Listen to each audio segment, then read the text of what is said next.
folks. We're getting started. I'm very excited for this one. Um, I just a preface and some content warnings, those sorts of things. Um,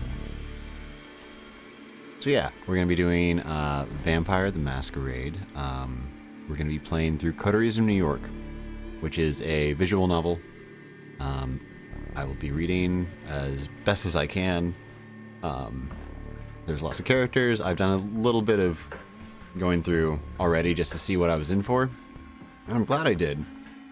Because, content warning, if you can't handle visual things around blood, might not be for you.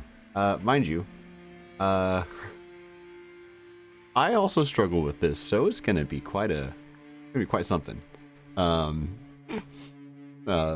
So there's I definitely I was tested through it a bit, so we'll see how it goes. But I'm excited because that kind of adds to it in a certain sense. Like I feel like I can get in character a bit more. But yeah, if I need to take a break, that's probably why. That's probably why I need to take a break. But yeah, if for those who do not know, Vampire the Masquerade is it's a game series based off of World of Darkness, which is a tabletop RPG, and it involves lots of vampire stuff. And I particularly love the lore in it. It's like my favorite version of vampires existing among us. It just does a really good job. But yeah. With all that said, I guess let's get started. We're gonna be playing as a Toreador, which is often my go-to class for this kind of game. We have options for a Bruja, a Ventru, or a Toreador. And so, give a little overview on what's going on with the clans and stuff, and we'll definitely get into it as the story progresses. But there's basically 13 or so, depends who you ask sometimes, clans that exist, and it kind of breaks them up based off of their it's like kind of a class. It's like it breaks them up into like what they're useful with. So a Toreador is an artist. They're romantic. They have good you'd call them, I would put them in like classes like a bard. Where like Ventru is much more. I mean, this whole you'll learn very quickly that Vampire the Masquerade is a very political game. It's part of why I love it so much. It's just like vampires scheming for ever because they live so long. And it's they always got some play that's going on, and it's pretty crafty. But the Ventru basically are the ones who kind of run things, and I don't really like. I don't know. It's not really my speed. It would be an interesting playthrough at some point. I think I might go through all these at one point. But the next one would probably be a Bruja, is what I would do, because they're like the punks. They're basically trying to tell people that the masquerade might not be so necessary. Maybe humans and vampires, yada yada. Trying to shake up the way things have been for the past few millennia. But we're gonna do Toreador, because I'm an artist. I like art. I just normally like playing Toreadors because they have like great, I don't know. They have really good, I don't know what you call it. Like they can like do good subterfuge. They can speak to people. They have good diplomacy, and they also just like notice things. They have like a certain sense of like understanding. It's like what's that word? Omi, I think is what it's called. It's like the ability to read the room. Very good at all that kind of stuff. But yeah, I think we're gonna keep. I think we're gonna keep the name as Lamar, because you might have noticed I did do a little bit of a playthrough with this class already, just for testing, and I named him Lamont, which I liked, but I like Lamar. It does fit the character, so I think we're gonna stick to it. And I guess so we're gonna get started here. So yeah, I'll do my best. New York taught me to believe in fate. Had you asked me about fate back when I was human, I would have told you it's just a superstitious bullshit. That we are all designers of our own destinies. That belief shattered when the richest woman in the United States, the actual richest one, not a face you could have seen in the papers, of course, sank her teeth deep into my neck.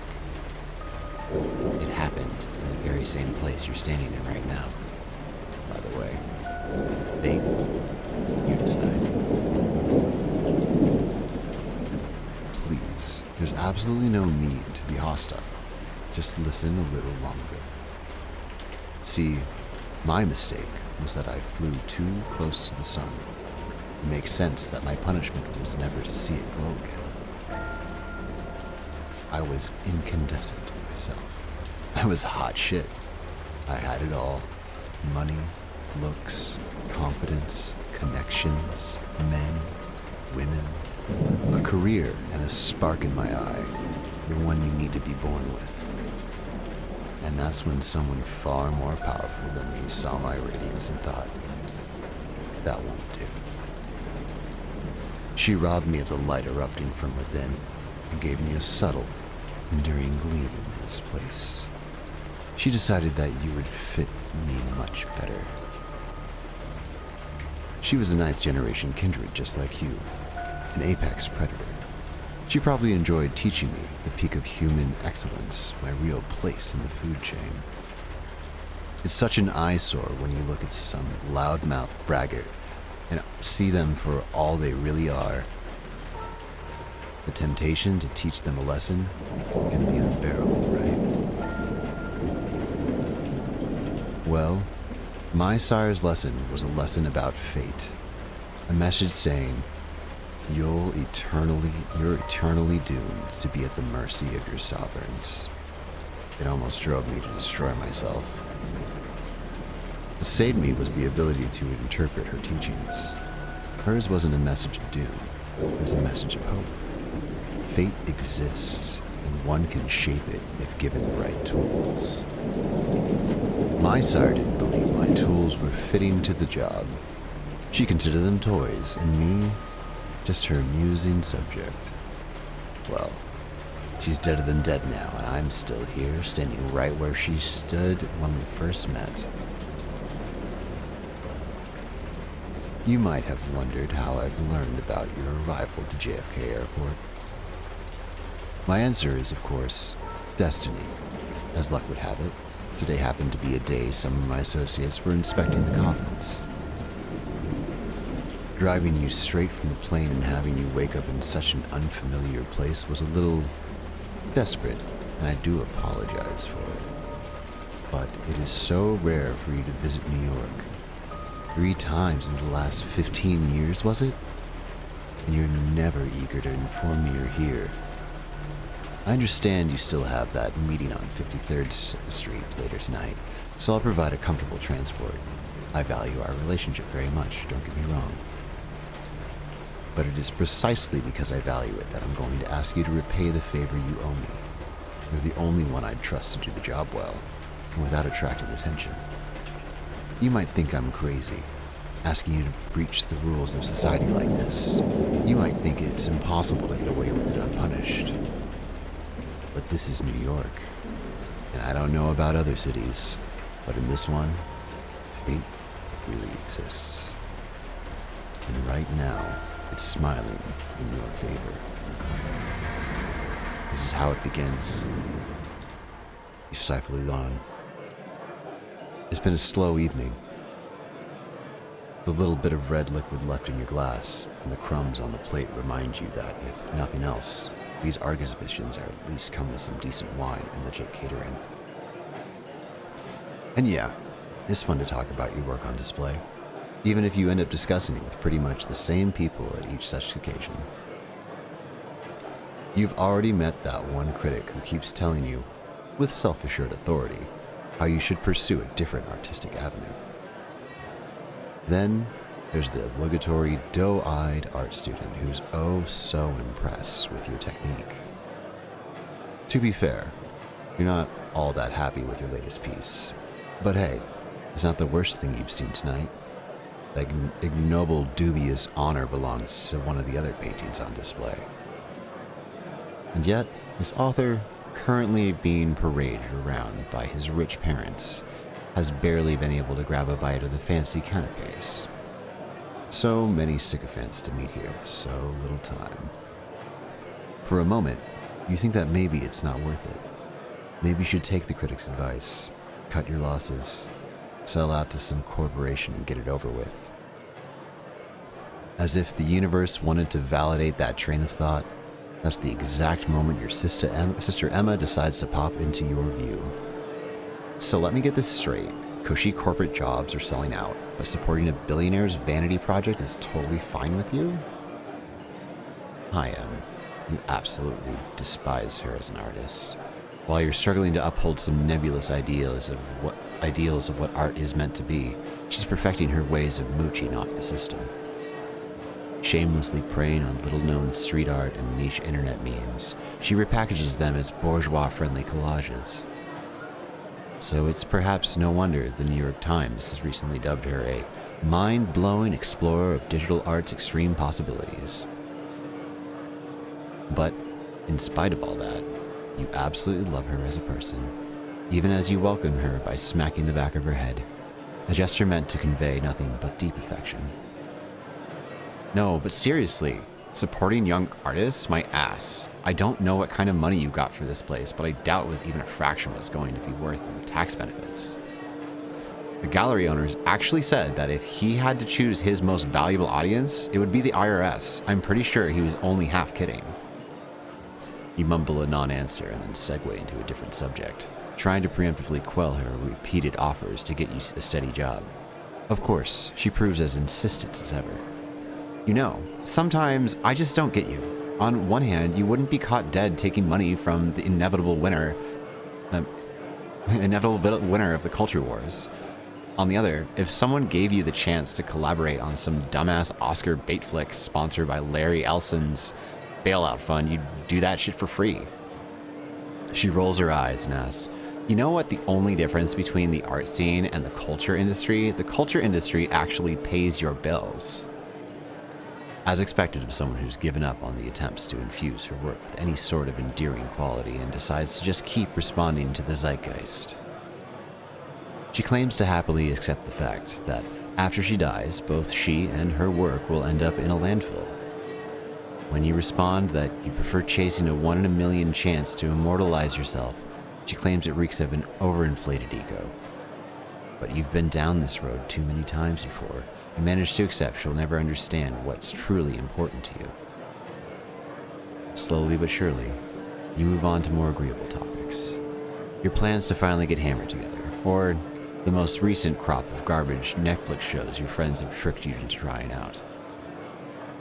Alright, gotta go. I've got a date. She peeks at a bunch of middle-aged men in expensive suits who have stopped pretending to care about the exhibition and are exchanging the worst lecherous jokes they've got in their stale repertoire. Have fun with your friends, class traitor. She gives you a hug and heads for a nearby elevator. There goes the pleasant part of the evening. Still, you decide to delay the inevitable and catch a quick smoke break. We're gonna do a quick make the words go faster, because I'm speaking faster than the words are coming out sometimes. Alright. Truth be told, people aren't exactly lining up to chat about your work anyway. As you leave your post, you start tapping your pockets in search of a lighter. Instead, you find a $100 bill you're absolutely sure it wasn't there before. Jesus fucking Christ, Em, you're the worst. And the best. You can feel your cheeks turn red, but you gratefully put the money in your wallet and move outside. When you reach the balcony, you look out at New York City and light the second last cigarette left in the pack. You're alone. It's not silent. The metropolitan hum is ever present. Even this high up, it's a good deal more intimate than what's behind your back. You lean over the railing and look down. The streetlights beckon more than usual. In your mind's eye, you see yourself as your final artwork, beautifully splattered all over the pavement. Working title, Illusion of Grandeur. The author, a brilliant artistic soul crushed by unfeeling reality, gone too soon. You chuckle and flick the cigarette into the air. Freshened up with a nice cool breeze, you squeeze back into the stuffy interior. You barely make it a few steps before lethargy sets back in. It's like you never left. Still, something in the room feels different. Your eyes are drawn to a handsome young man, neatly dressed and groomed, exuding the air of a true artiste. And the best part? He's intently looking at your painting. The gallery is almost like an art installation itself now. People standing in silent awe. The guy like a beacon, drawing everyone's attention. Hushed conversations about the guest can be heard from every corner of the gallery. Your heart is pounding with excitement, and you approach feeling like a kid trying to get close to a deer in the woods, but you're afraid you'll scare it away. The man turns to you, and you stop in your tracks, entranced. So this is one of your pieces? You manage to mumble an affirmation. Tell me about it, please. As you start discussing your inspiration, technique, and process, the man's eyes lock onto the painting again. He keeps interjecting, making knowing remarks. This guy gets it. He really gets it. The world around you disappears. You'll say anything, do anything to keep his attention on you, but you realize you don't need to. He's into your art. He's into you. I want to buy it. And I want your company. I need to talk to you. You would like what I have to say. Spoken of matter-of-factly, served straight up, like he knows that you won't refuse. That you can't refuse. An hour later, you find yourself at his apartment. One of many, you presume, with your self-esteem all but patched up and your head full of fine vintage. You tell your host a lot. In fact, it seems like you're telling him everything. Where you came from, how you ended up in New York City, how you had to take out a loan to appear at tonight's event, how you took the long look down the balcony, that you thought about taking the plunge, and this time you're only half joking. You feel miserable. You start crying. He holds you in his arms. You feel calmer. The tears stop flowing. It's been so long since you last had someone you could not just talk to, but communicate with, be seen by. Who knows? Maybe there is hope for you yet. That feeling of bliss is the last thing you remember before passing out. Next thing you know, you're lying on the couch in the same apartment. Hungry. Dehydrated. How long has it been? Hours? Days? More? You're feeling weak. Confused. Abandoned. You look around in panic. Is he still here? Thank God, yes, he is here. Standing in the doorway. His voice breaks the silence and fills you with hope. Until you realize what he's saying. I am so sorry. I hope that maybe one night you will forgive me. Always remember that in our parting moment I wished you well. You try to speak at him, ask him to stay, but no voice leaves your parched throat. You taste something on your lips. Wiping your mouth leaves a crimson stain on your hand. It's not the wine. What the fuck? The door of the apartment closes behind him. Alone. Again. Then the pain hits. It's a headache. A lurching in your stomach. A burning in your arms and legs is all you can focus on. A panic takes you. You fall from the sofa and hit a wine glass. It flies off into a wall, shattering into bits. A mumble from the corner of the room indicates you're not as alone as you thought. From where you're lying, you only see a feminine shape, stirring awake.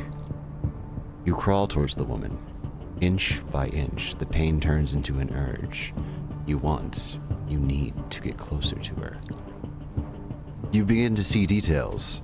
The long hair shrouding her face, the worn-out New York City hoodie thrown over her skimpy dress. She opens her eyes, moves her locks to the side, exposes her neck. A rabid instinct takes you. In the blink of an eye, you find yourself buried in her hair, smelling her sweat, mixed with just a hint of cheap perfume. You bite down and drink the blood from her veins. Wait. What's happening? You break away. Look at the girl. She lets out a sigh, goes limp and unconscious again. You try to crawl back, her dress rolled up to the side, and you glance at her naked thigh. You lose control again. Bite her leg. Drink deep from the artery. It's intoxicating. It's bliss like you've never known before. It's beautiful. You break away again. Fall to your back. What the hell was that? Did you really drink her blood? She's not moving. Oh God, she's not moving. You check her pulse. She's cold to the touch. Nothing. No heartbeat. No sign of breathing. That's when it hits you. Your chest isn't moving either. Your heart is not beating. You're cold to the touch. You reach for your phone. It's not there. Where did you leave it? Or maybe he took it. Impossible to say. You stumble around the apartment, but find nothing you can use to call for help. You need to get out of here now. You look outside the window. You're high above the street. There's no balcony, and the building's exterior is glass almost all the way down. You'd never survive the jump. But maybe that's precisely why you should leave this room this way. You've just killed somebody. Your life is essentially over. A sickening void is opening in your stomach, warning you that your reality is about to turn into unbearable hell. A voice in the back of your head tells you that the smartest course of action is to take the leap before it does, and the more you argue with it, the more reasonable it sounds. You're just about ready to pick up one of those chairs and try to break the window when you hear a clicking of the keys in the lock. You freeze in place. This is bad. Your thoughts start racing desperately, but instead of a rational course of action, only visions of false hope come to your mind. What if it's him? What if he's had a change of heart? What if he sent someone for me? You almost feel your heart begin again with excitement as the door opens. Almost, but not quite. A man enters, but not the one you expected. He's tall, broad-shouldered, handsome, with darkish skin. His suit is stylish and immaculate. You've never seen him in your life, but you immediately see past his sharp looks to see his sharper nature. He is a predator, and if you're not careful, you might become his prey. Good evening. I'm here to pick you up. A deep, emotionless voice.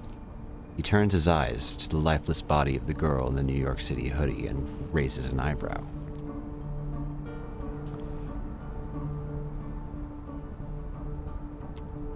This isn't what it looks like. Please, you have to help me.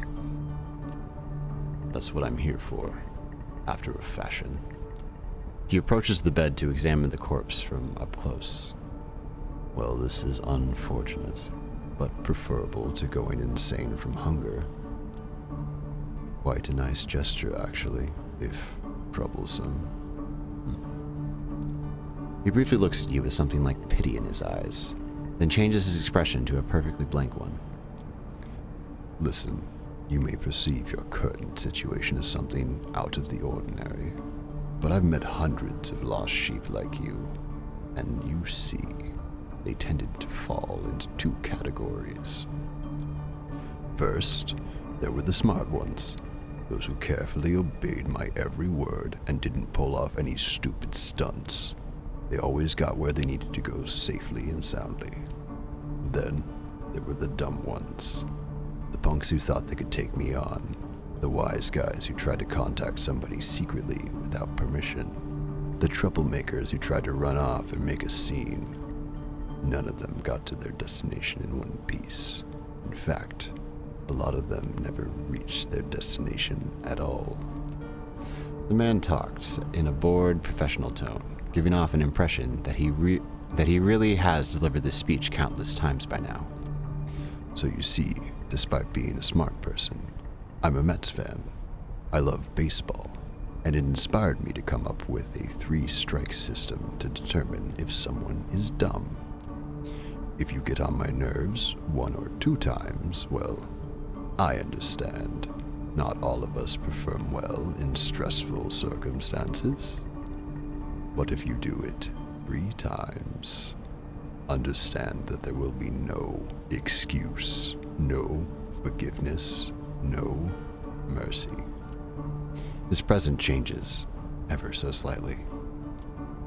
Say, I understand, sir. Now.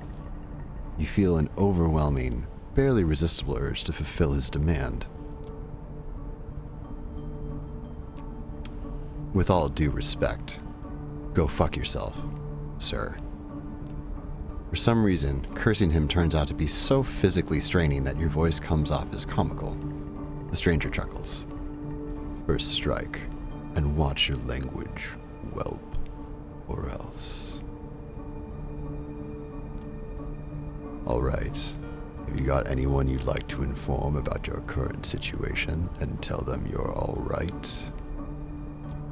He flashes his fangs briefly as he talks, and for some reason, the sight causes a chill to run down your spine.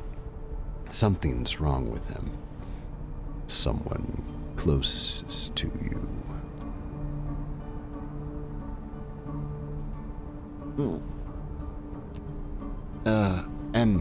Emma. My sister. She's probably having a night out in Brooklyn with her artiste friends. Can I call her now? You take out your phone while asking the question. It was in your pocket all along. Must have been panic talking before. He shakes his head and points at the hooded corpse next to him. If you want to implicate her, go ahead. I think we'd all be better off if you just let me make sure that she only knows what she needs to know. Yeah. Agreed. Give me her phone number. I'll have someone get in touch with her. You oblige and hand him the smartphone so he can copy the number from your list of contacts. Thank you. This will be useful in illustrating my next point. Instead of giving you back your phone, the man hides it in his pocket. From this night onwards, you are subject to different laws than the ones you grew up with, and you'll be watched by many eyes to ensure these laws are respected. You are forbidden from letting anyone know you're still alive.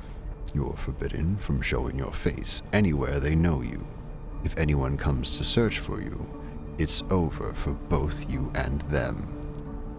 He interrupts his monotone recitation to stare deep into your eyes. So if you don't want someone to find your poor sister's body in the Hudson River next week, cooperate. The sight of his fangs again, another physical fight-or-flight response. You've played right into his hands, putting M in danger. I can only hope that you care for her enough not to do anything selfish. By now you are absolutely sure he's just toying with you, provoking you to feed on your reactions. He hasn't told you where you're going yet, but he already made it abundantly clear that a lot of people struggled hard to avoid getting there. You'd be far more eager to cooperate if he never raised the subject, but he made it a point to make you fear the unknown. He's pushing you, but to what end? Does he want to intimidate you into complete submission? Is he hoping you'd give him an excuse to get rid of you? Or maybe he's testing you, forcing you to show what you're made of. Somehow, he's made all these options seem plausible at once. All right, I think that's enough lecture for today. He takes a glance at his silver watch. It's a Patek Philippe, the kind of brand mere mortals never see outside of luxury lifestyle magazines. Just who are you dealing with here? It's past 3 a.m. now. The sun will come up in just a few hours, so we don't have much time. Come, we need to leave so the corpse can be taken care of. He turns his back on you to unlock the door.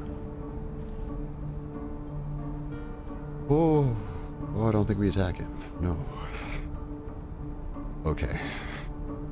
You obediently follow him out of the room. Before he locks it again, you manage to take a final glimpse of the corpse. You feel a pang of conscience, but not because of your victim's horrible fate. It's because you don't feel guilty, even though you know you should. Something important inside of you that was still there yesterday has definitely died tonight. You wonder if you'd ever recognize yourself in the mirror. The stranger shows you to the elevator. You go to the ground floor. During an awkward ride, your dazed and confused mind desperately searches for a glimmer of hope. Eventually, comes across one. Maybe you'll find the man you met earlier this night. Do you know who was the man who brought me here? That's what I'd like to know. As of yet, he is unidentified. They have left no trace, and it is obvious they are not planning to come back to you. If, and that is a big if, you ever see them again, it will be tomorrow, and probably for the last time. What do you mean for the last time? His face is inscrutable. I said what I said. All I can add for now is, tomorrow is a big night for you. The elevator door opens to an empty hall. You walk outside, past the night guard's post, which is empty. The cold night air reminds you of the balcony. Just a few hours ago, the man motions to a black Cadillac Escalade. Take a seat in the back, please. You get inside. The man closes the car door behind you. You hear a click as it locks. The Cadillac is almost entirely dark. The side windows seem light-proof. The man gets into the driver's seat, starts the engine, and drives away without comment. Was I drugged? Am I tripping? I don't think so, but then again, who knows what that girl had in her bloodstream? He stops mid-sentence, shakes his head. Forgive me, I'm not in a talkative mood. This won't be long. This won't be a long drive. Patience. Dead silence fills the car. You close your eyelids and sink back into your thoughts. A blurry afterimage of the man who bought your painting is still there. It's strange. You've never felt this way about anybody. It makes you happy, even though you have this nagging thought that there is something fundamentally abusive about this attraction.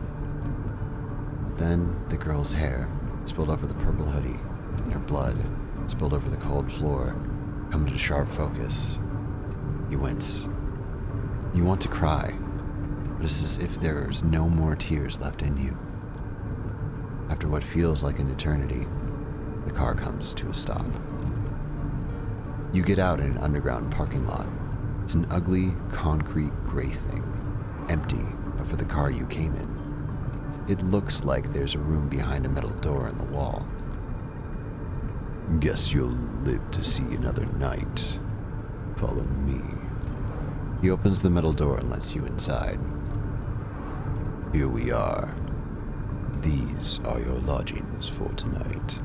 If you get hungry again, take a look in the fridge.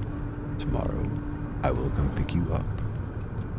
The cramped room has no windows, just a simple bed, a single light bulb hanging from the ceiling, and a small, humming fridge, and a rattling AC fan in the wall.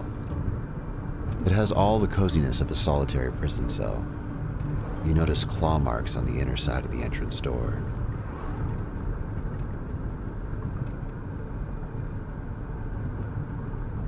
Oh boy. I'm not going in there. Actually, yes, you are. Listen, normally I'd lose my nerve right about now when things would get nasty. But I get it. You're scared. You don't understand what happened. Trust me, you will learn more tomorrow. But now, I need you to rest.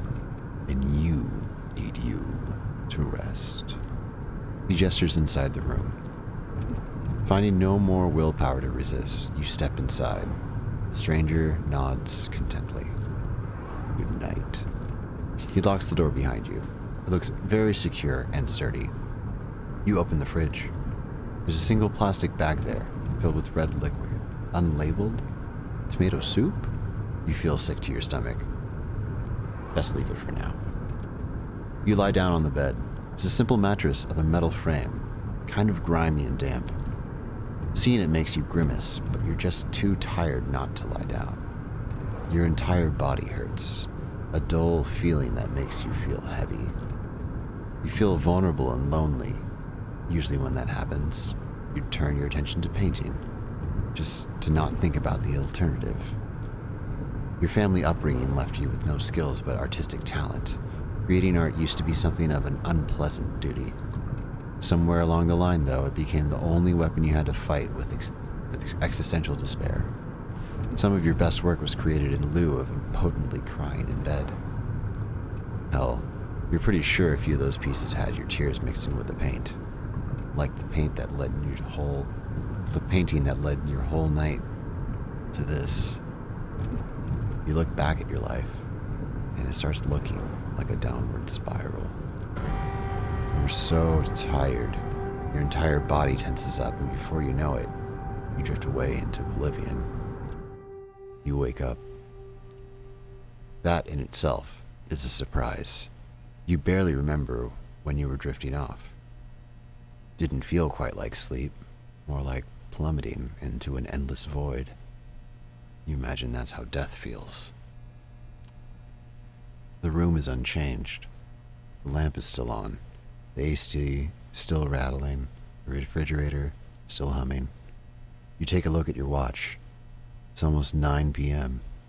You've slept for 17 straight hours.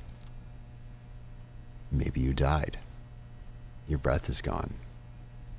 You feel no thumping in your chest. Does that qualify as dead if you're still conscious? You're not sure about that, but you are certain about one thing. You are hungry. It's not your stomach rumbling, though. It's a need that starts somewhere in your abdomen and spreads into your chest, throat, and the back of your head. You open the fridge. The bag is still there. You take a closer look at it. If it is soup, then the color and texture are off. You pull the cork out, take a whiff. You recognize the smell immediately. Holy shit. There's no mistaking it. It's bagged blood. The smell is faint. You remember some situations in the past where you found it nauseating, but now it's almost, no, not almost. It is enticing. Oh, I think we do it. Oh, it feels wrong. But right now, there's barely anything in your life that doesn't. To hell with it. You pour a bit of the liquid into your mouth. It tastes bland. Reminds you of cheap supermarket juice. Just enough flavor to register as what it claims to be on the box. But nothing like the real thing. Nothing like what you had last time. You swallow it. Somehow you don't feel sick. In a weird, messed up way, you can't help but think it feels nourishing. You take a few more sips. And then just another. Suck on the bag a little more. Eventually, you find that you've emptied it entirely. You look at the info pressed into the side of the bag. 450 milliliters of it. Even with this blandness, you still feel like having more. You realize your body longs for the intoxicating high you felt when an image of that corpse crosses your mind, causing you to wince. What have you become? You try to piece together your thoughts, make sense of it all, when you hear the lock click. and see the door open. Standing there is a well-dressed stranger you met yesterday. Immaculate suit again, that predatory look, like a hawk on the hunt. But somehow, more relaxed tonight, so like a tamed hawk, maybe. Good evening. Slept well? He notices the discarded, empty bag. I see you had a bit of a snack.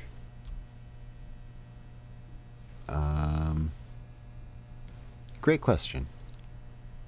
Am I still a human being? Luckily, one does not typically shed their entire humanity in 2 nights. You should be fine. Come on, we got places to be. The car is humming in the empty parking lot just outside the door of the cramped room you've spent the day in. The man motions to it, politely, but with a stern look on his face. Man, lots of options to just go haywire, but I don't want to fuck with this guy. Okay, lead the way. After you. You take the back seat again. The doors lock. The stranger takes the wheel and starts the car. You drive in silence for a while. From time to time, you keep trying to catch glimpses of familiar streets or landmarks through the blackened windows, but it's of little use. The car is also soundproofed, so all you can hear is a bit of traffic humming and the car's engine.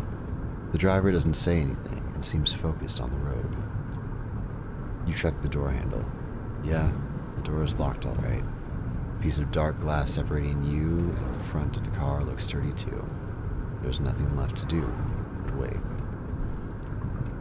You didn't have time to think about it before, but you realize now that you're hungry? No, not exactly. It's not a rumbling stomach that grabs your attention. It's a need that starts somewhere in your abdomen and spreads to your chest, throat, and the back of your head. You try to extract some information out of the man behind the wheel, but you realize you'd prefer to bask in the afterglow of your last meal. You wouldn't have expected it, but you spend the rest of the trip lost in your thoughts, and a lot of them concern blood. It takes you another 20 or so minutes to get to your destination. As the door opens, you try to get your bearings. You're still in New York. That much is certain. Queens, maybe.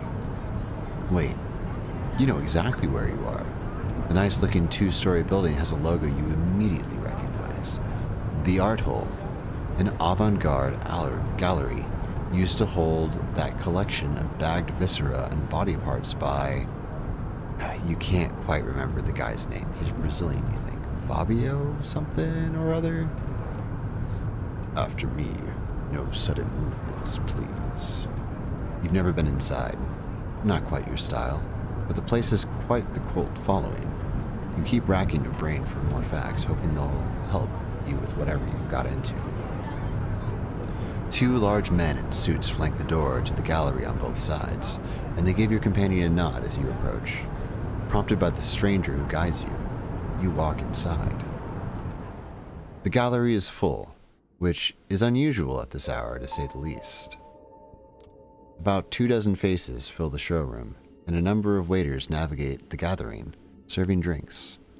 All of them are beneath the guests' attention. The visitors are well dressed, for the most part, but it's unclear what they have gathered here for. Nobody seems particularly interested in the art pieces on the walls, and the atmosphere is polite. Unnaturally so. Many guests turn to look at you and the stranger who brought you here. Their glances are varied. Short water break.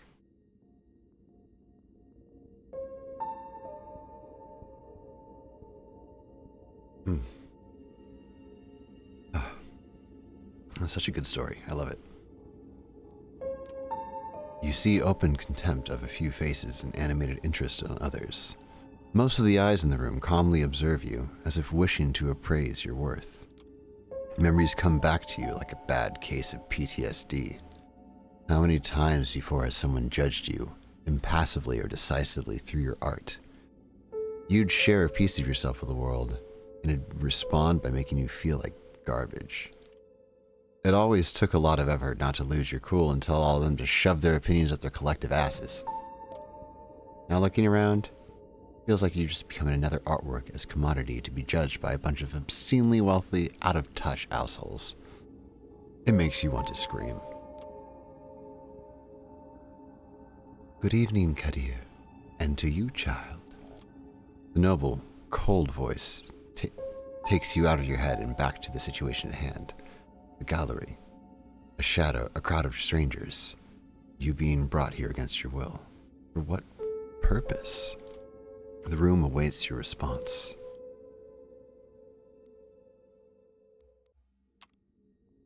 Good evening, miss? You are addressing the Prince of New York City, Helen Panhard, child of Michaela. Thank you, my sheriff, but I am capable of introducing myself. She is somewhat plain-looking and doesn't seem to possess a great deal of charm. But still, the entire room is intently focused on her voice. She has influence over these people. That much is clear. You may address me as Prince, child. I realize your introduction into unlife was abrupt, and I understand your sire left shortly after. The rules of our society dictate I punish you both for this transgression. A murmur of agreement, maybe, can be heard from the gathered audience. But I am willing to listen to what our loyal sheriff has to say about the circumstances of your embrace first.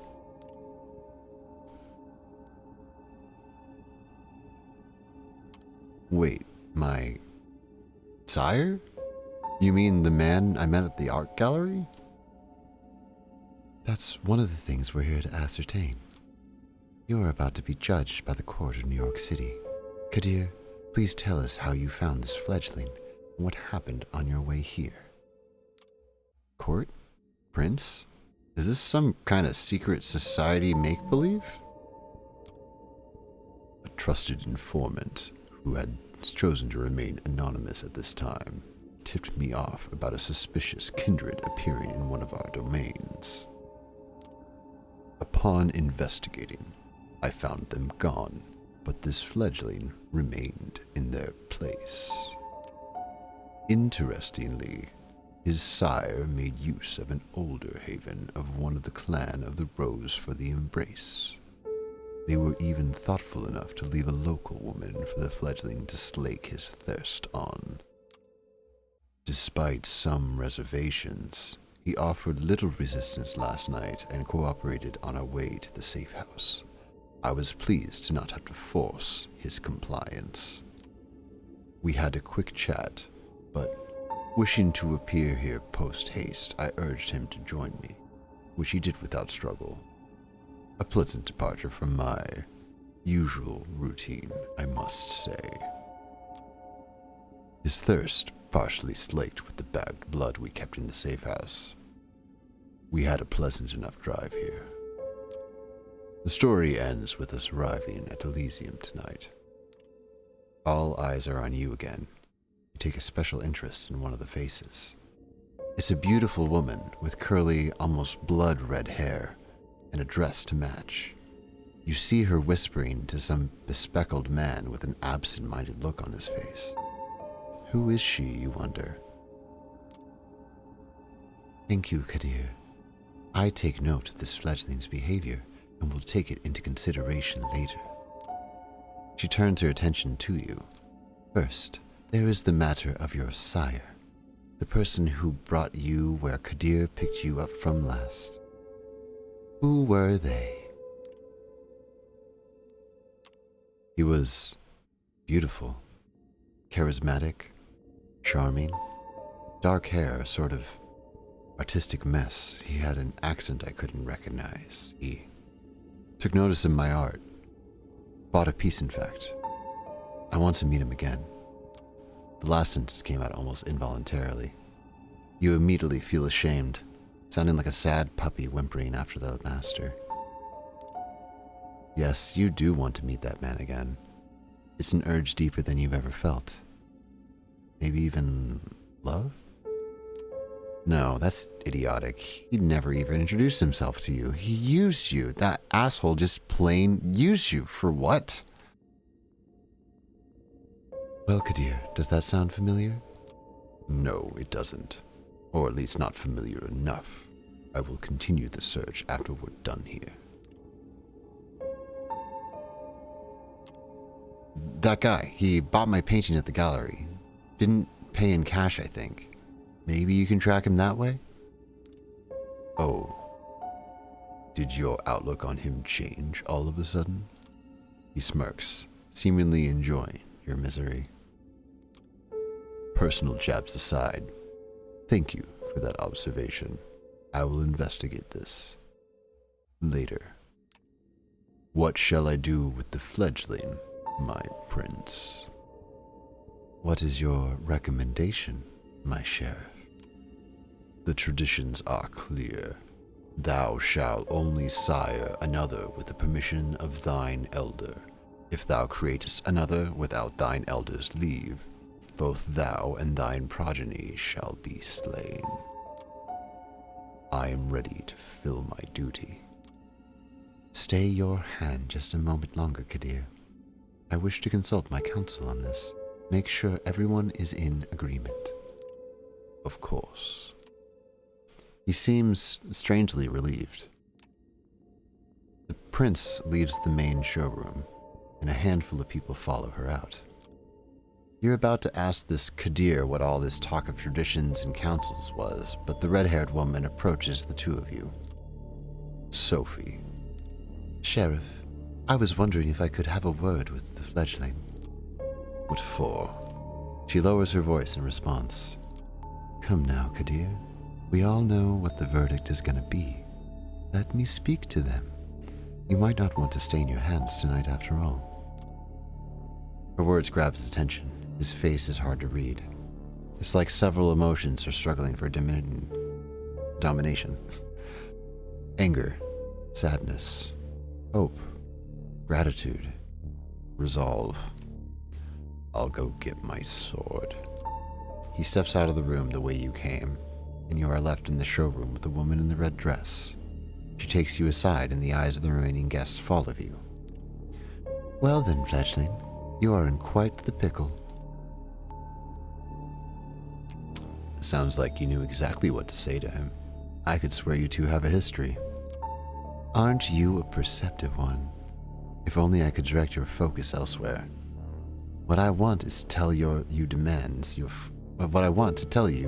full attention. Last night, you became a vampire. Wait, what? Oh yes, I am well aware how ridiculous that sounds. It's the reason why I have these nicer words for it. Kindred, being embraced, having a sire. The fact remains that being called vampires, you're looking at them. They're us. You glance around. Some of the guests are still occasionally looking at you, commenting on you in hushed tones. Many of the patrons are pale. Really pale. Most hold glasses of wine. No. Not wine. That's not the right thickness. Not the right color either.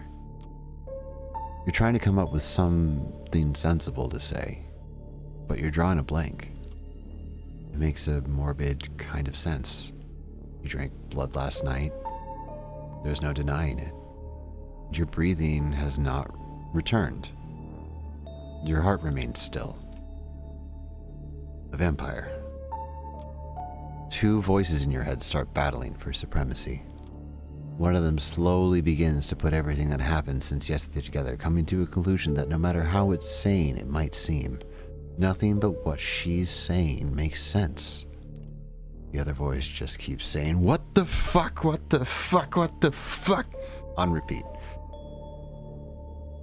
You're surprised. This is often how it plays out by design. Kadir just deliberately keeping you in the dark and all. If we do nothing, you will be cut down, as sure as day follows night. But I'm here to offer you a chance, a way out. Under one condition. I will take you under my wing. You're lucky. The prince will be in a good mood tonight, and your deference to Kadir will work in your favor. She might agree to this, but only if you swear fealty to me. I am not making this offer lightly. As your patron, I will take responsibility for you. Your actions will reflect on me. If they reflect negatively, well, I will make sure you face the consequences.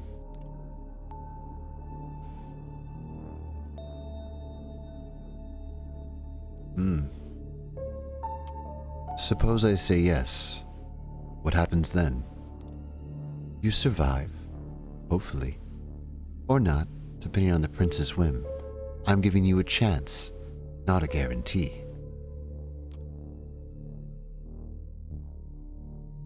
But if you take me as your patron, I will be your guide in this new reality, and you will assist me like a child would a sire.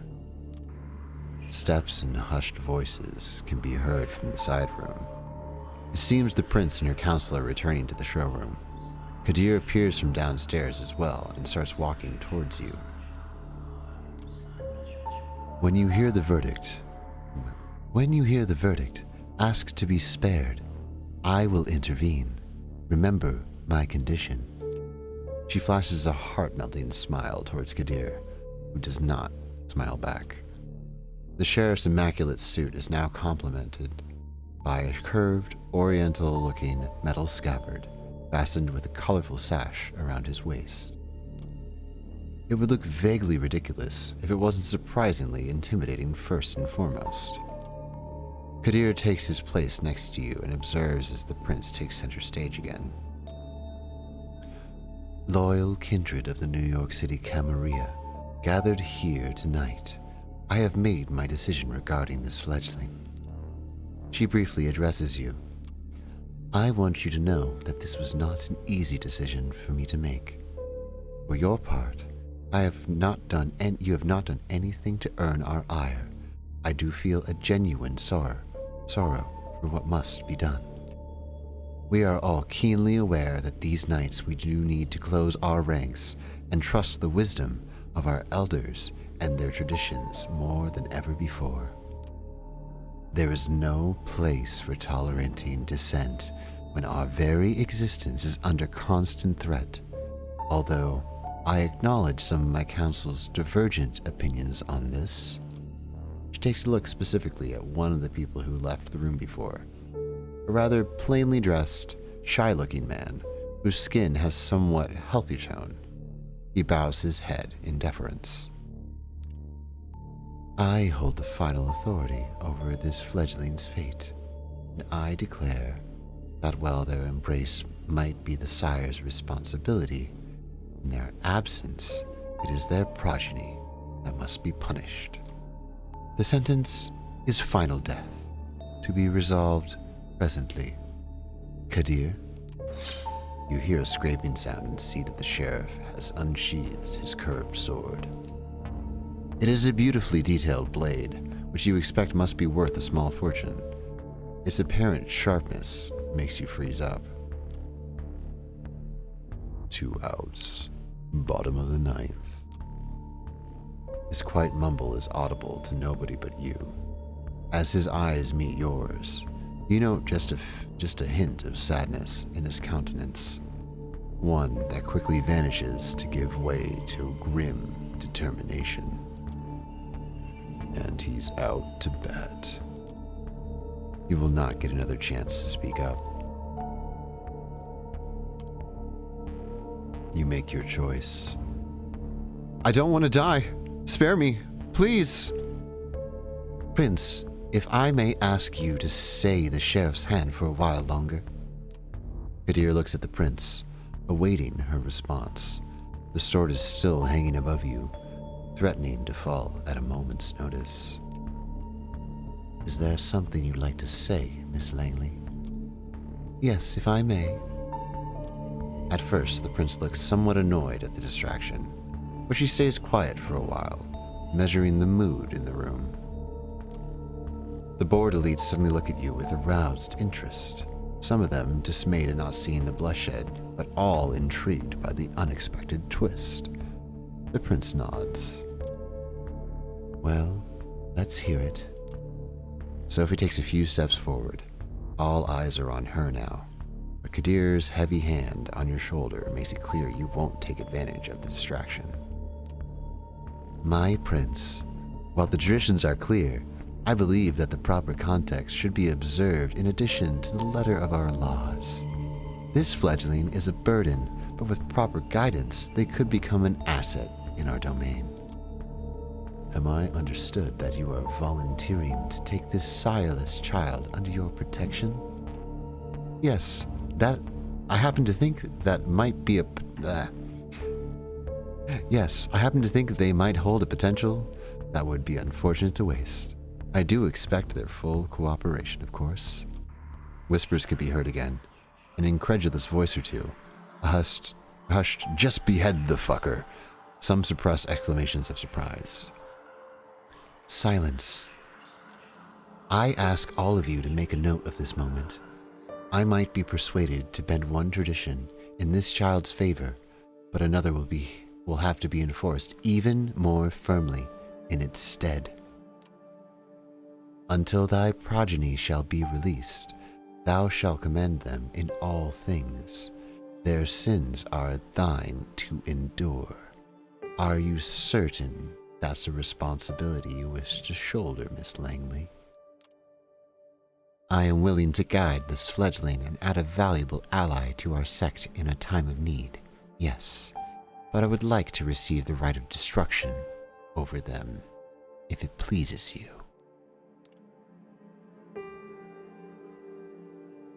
Oof. Wait, right of destruction? What do you mean by that? Kadir's grip tightens on your arm like a vice. His other hand goes for his sword again. Sophie locks eyes with you. I will explain, but not right now. Right now, we need to await the prince's decision. No need to wait. I am ready to pass the judgment. I shall grant what you ask. Let it be known, Sophie Langley of the Clan of the Rose will become this fledgling's patron. They shall be considered like sire and child. Miss Langley will take full responsibility for them, and I grant her the right of destruction if she sees fit to use it. Let my intentions be clear, however. If I am to turn a blind eye to one of our most important traditions on this occasion, I expect it to be beneficial to the Camarilla. Substantially so. I hope you find this verdict satisfactory, Miss Langley. Of course, Prince. Thank you. Very well. She turns to you. What is your name, child?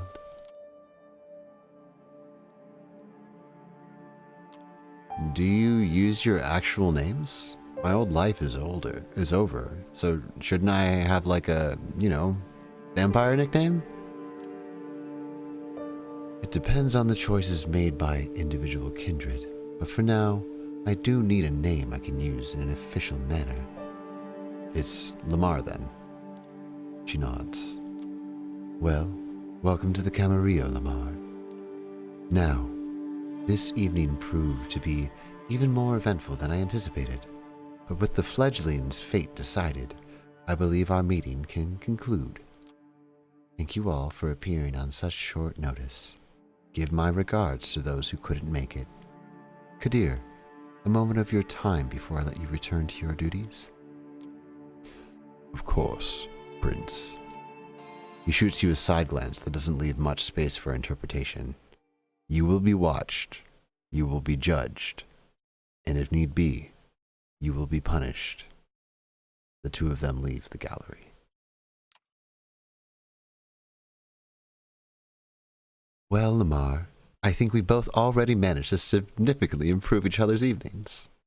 But let's keep the ball rolling, shall we? I think we should have a toast to a new fruitful partnership.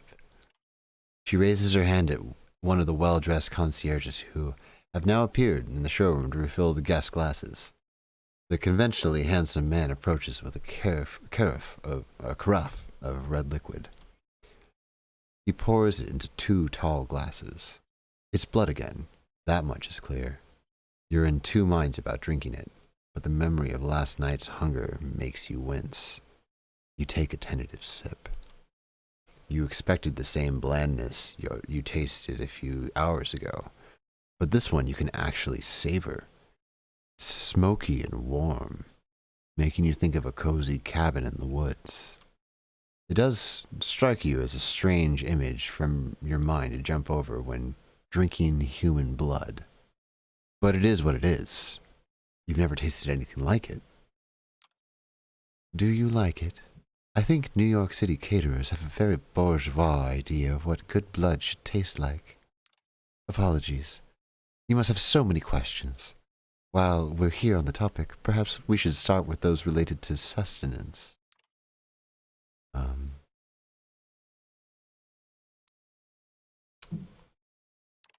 It's kind of weird that you have waiters serving blood. Where do you get it from? That can be a bit of a touchy subject. Let's just say that most of the blood available at events like this is crowdfunded. Did I get that right? It's hard to keep track of modern language. At any rate, what I mean is that there's a plethora of vessels on tap. As well as for where to get blood when you're not at Elysium, tomorrow I shall take you hunting and we will explore this topic further. What you need to know right now is that no matter how much you drink, you'll always be tempted to have more, unless you consume someone wholly to the last drop. But even that doesn't last. Best start by just taking a single sip from a vessel. Be prudent. Hot, fresh blood is more satiating than most anything can be served in a fancy glass, but it can make you more voracious. As to how much you should have, it depends. If you're frugal, you can survive many nights without a single drink, but it's risky and it will tempt the beast that is part of our curse. The prince mentioned something about you and me being like sire and child. What does that mean? Prince Panhard spared you on the condition that I take responsibility for you. Normally, a sire and child are close. One begets the other, after all. Our relationship might not be exactly that of a sire and child, but it is treated as such by our laws. That we do not share blood does not matter. You must therefore defer to me in all things.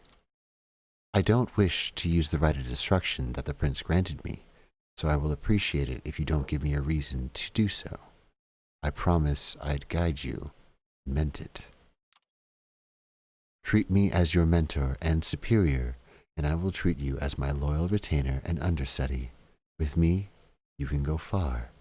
Without me, you will be lost in the unfeeling night, and we can't have that. Those of us unaccounted for can easily become a danger to the masquerade. That's the main reason why, with your sire gone, the prince wants you out of the picture too. The concierge returns, asks for permission to intrude, which Sophie gives with a polite smile, and leans in to whisper in her ear. You note that the gallery is now almost empty. I'm being told that the gallery is just about to close, but we still have quite a lot to discuss. We'll go to one of my apartments. My jalopy is awaiting downstairs. Come. The smile she puts on makes you remember last night's encounter in the showroom. A similar eagerness to spend time with the person overtakes you momentarily, and you follow her outside. Your sixth sense tells you she's an artistic soul, too, and you unwillingly start projecting good qualities onto her. Sophie leads you to a luxurious silver Rolls-Royce and invites you to sit in the back. The chauffeur, a broad-shouldered, clean-shaven, middle-aged guy, starts driving immediately. Where did we leave off? I believe I started telling you a bit more about our customs. You've heard the prince refer to our traditions. The chief amongst them is the masquerade. As you might have gathered from us assembling at a niche gallery after closing time, our comings, goings, and doings tend to be somewhat secretive. We do not advertise our existence. We allow myths and modern fiction to morph and muddle the facts, so, too, the vast majority of kind remain bedtime stories and pop culture icons. Say, is that one television show about vampire angels still popular? You shake your head in confusion. She shrugs and continues talking, looking a little bit more dejected than before. Our clandestine ways have helped us remain safe, always allowed us to explain away the occasional trip-up or the rational mind of the 21st century humanity and dictate much more of our interactions with mortals. So if it's such a secret, then I'm guessing your driver is a vampire too? Oh, dear Gregory here? No, not a vampire, although he is a loyal servant, and as such trusted to not spill our secrets left and right. You will realize with time that such help is welcome. Gregory watches over me during the day hours. Sun burns our kind. That's why we take our rest when it rises. It's more akin to being dead than asleep, as I'm sure you've already experienced. But not everything you've heard about vampires is true. Some more folk-related threats are just legends or, occasionally, a minor nuisance. Garlic, running water. Even religious symbols don't repel us, unless the wielder is uniquely pure and godly. Stakes to the heart, though, that's something to avoid. They do not destroy, but they do paralyze us. Well, that's just another reason for us to have somebody like trusty old Gregory making sure you're safe when you drift away. We have many enemies, and they often have their advantages lie with daylight.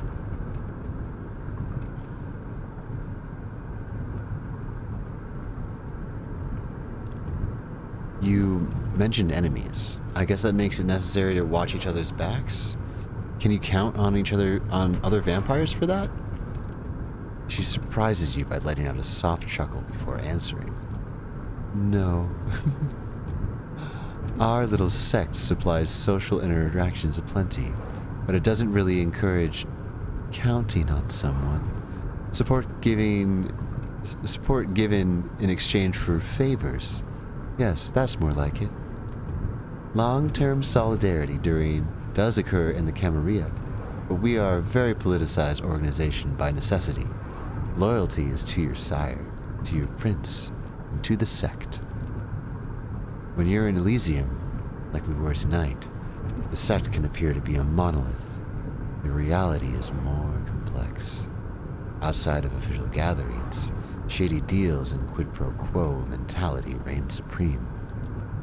She seems to be lost in thought and falls silent for a while, leaving you to ponder all the things you learned tonight. It still feels absolutely unreal, but as piece after piece of knowledge falls into place, the image becomes almost like an entirely logical jigsaw puzzle. Whatever you wouldn't believe on your own, you've witnessed. Many questions swarm your thoughts, but the one you keep returning to is what your place in this new reality should be. The car stops. You are in the city, in front of an old but well-renovated apartment building. We're here. Would you like to see your lodgings?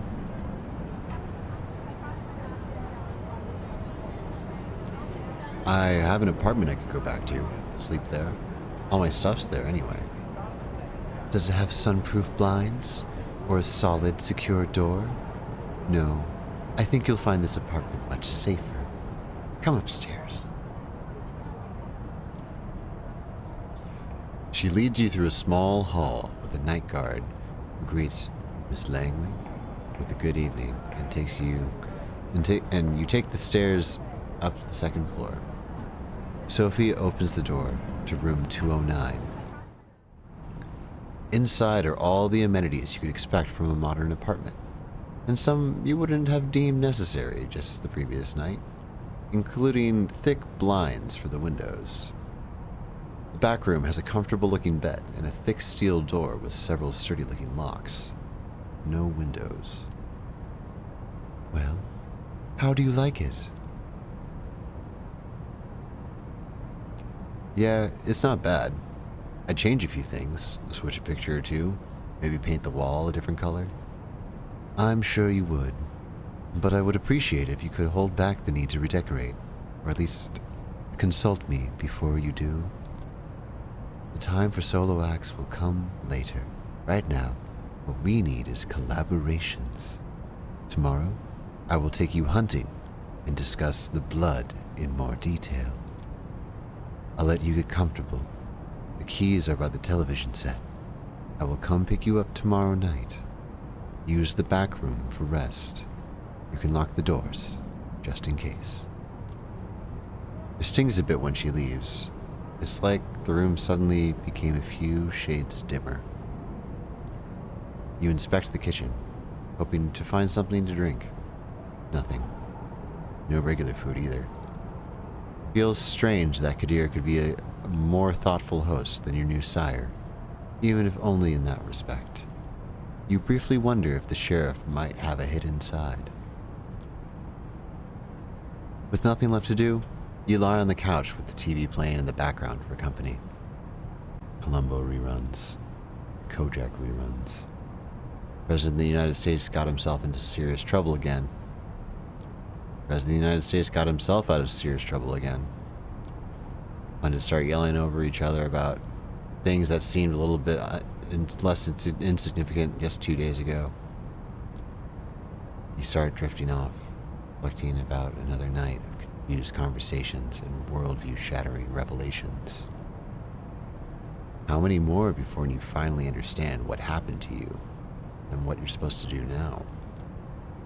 You keep coming back to the life you left behind. The people you should contact, the things you want to pick up from your apartment. You wonder when you'll have a chance for either.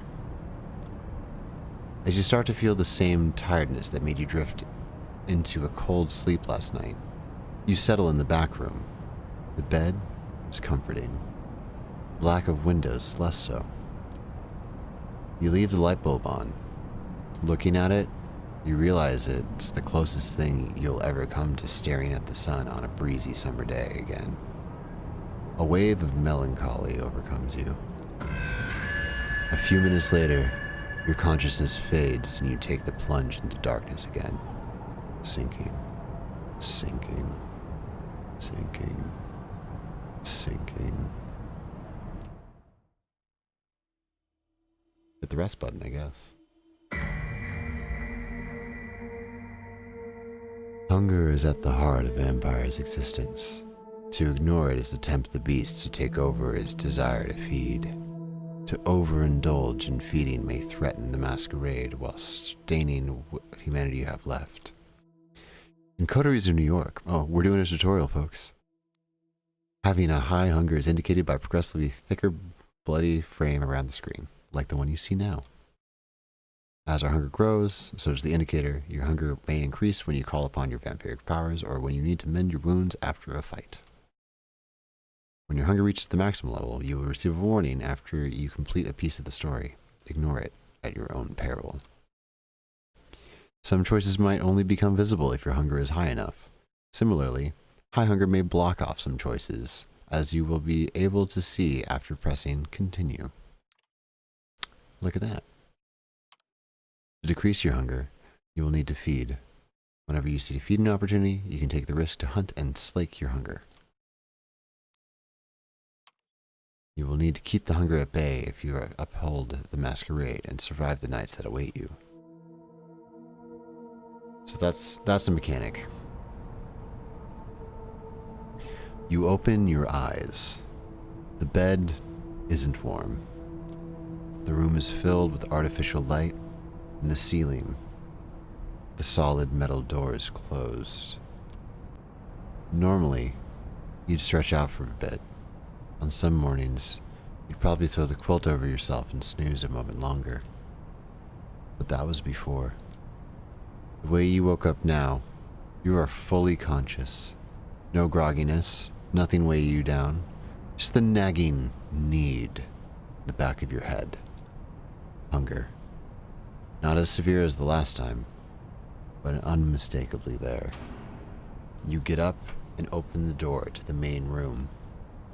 A digital clock on the TV shows the time. 9:04. You walk over to the blinds and retract them cautiously. The only light coming in is New York City's artificial nighttime luminescence. So that's what your waking hours are going to look like now. You missed the sunlight already. You're seriously considering just walking out of the apartment and figuring this all out by yourself. But then you come back to the memory of Kadir's exotic sword being raised in the gallery. Maybe sticking around isn't that bad of an idea after all. Keep jumping channels around half an hour and then switch to streaming services. Almost as if the universe had a sense of irony, you catch True Blood in the flood of recommendations. The doorbell rings. It's Sophie. Good evening, Lamar. Slept well? Like a dead man. Curious wording, but not that far from the truth, I suppose. No use dwelling on it. I think you will agree, with time. You made the right choice yesterday. I can teach you many things about yourself. Your blood, its desires and its powers. We will begin tonight. You are hungry, yes? I'm sure you are. Our kind always is. There is only one remedy. The blood. The drinks we had yesterday at Elysium are not the usual way you slake your thirst. So tonight, I will assist you in your first foray into hunting. You need to learn to sense the kind of blood you desire, to understand how you can use the kind's vulnerabilities to your advantage.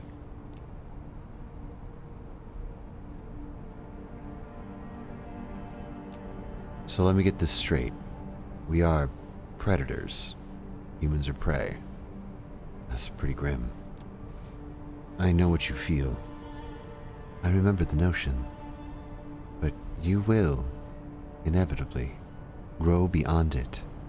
You need blood to thrive, but there are many ways to take it, some more humane than others. You will find that drinking moderate amounts of it regularly will keep the hunger and the whispers of the beast away. You might think yourself monstrous, but there is a balance to be found here. The kiss gives the kind pleasure. You might remember this from your own embrace. Some can become addicted to the sensation. But if you do it right, they tend to misremember your feeding.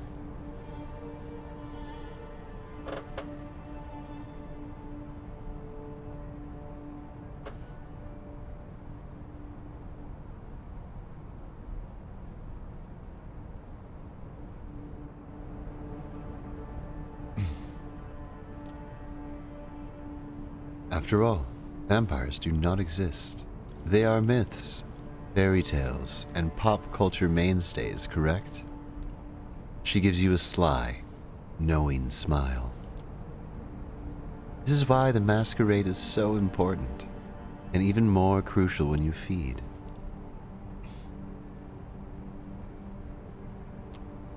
How do you avoid being seen when feeding? You isolate your prey. Or you choose the right circumstances. People tend to avert their gaze when they see a couple intertwined in public. Love bites are easy to explain away. Some of us keep willing herds, or even just individual kind who desire the kiss.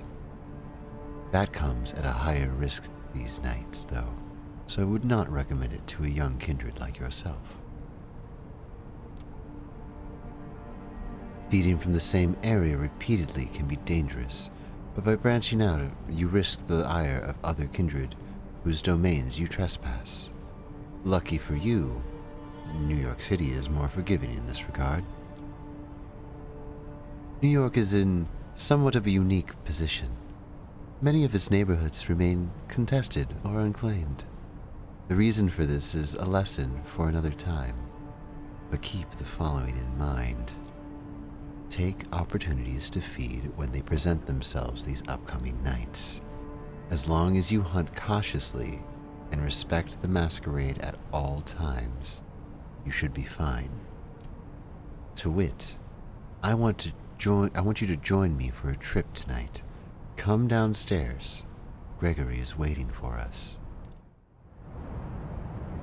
The busy streets fill the air with traffic noise, pedestrian chatter, and a mix of smells that disorient you momentarily. These warm bodies contain what you want, what you need. You catch yourself. Did you really just think of these people as mere sources of blood? It takes a nudge from Sophie to break your train of thought. Her driver opens the door for her, and then tips his hat to you, gesturing to the back of the car. The car casually joins the somewhat thinned New York traffic. It's still busy in a way only one of the biggest cities in the world can be. But compared to the daytime commute, it's a pleasant drive. You barely have the time to gather your thoughts and formulate new questions before the car comes to a stop. You're among the tall skyscrapers that make up Manhattan's iconic skyline.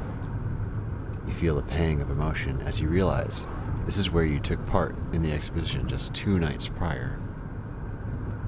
Same address, and you expect and you suspect the same hall. To what ends has it been repurposed tonight? Come, Lamar. Park the car, Gregory, will you? The driver just nods, and Sophie gets out. You join her, and the two of you walk through the glass door together, then take the elevator up. You first notice an empty stage with the instruments of a string quartet still in the back, then take in the few dozen chairs in front of it.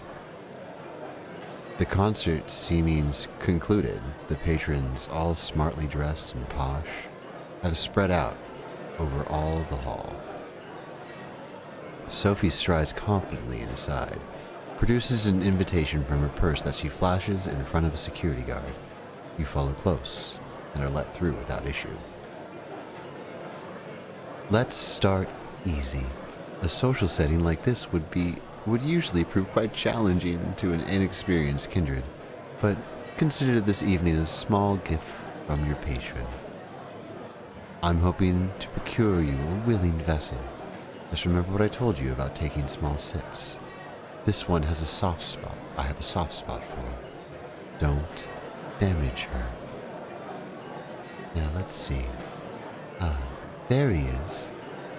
You notice somebody in the crowd, flashes a heart-melting smile, and suddenly even you feel drawn to her. You haven't thought about it before, but it's laid clear before you in this moment. Sophie is beautiful. Just looking at her is a privilege. Just being with her makes you feel elated. Everybody in the crowd, but especially the man who's almost tripping over himself to reach her, clearly agrees. Edgar, I'm so happy to see you. How is your daughter? Is she with you?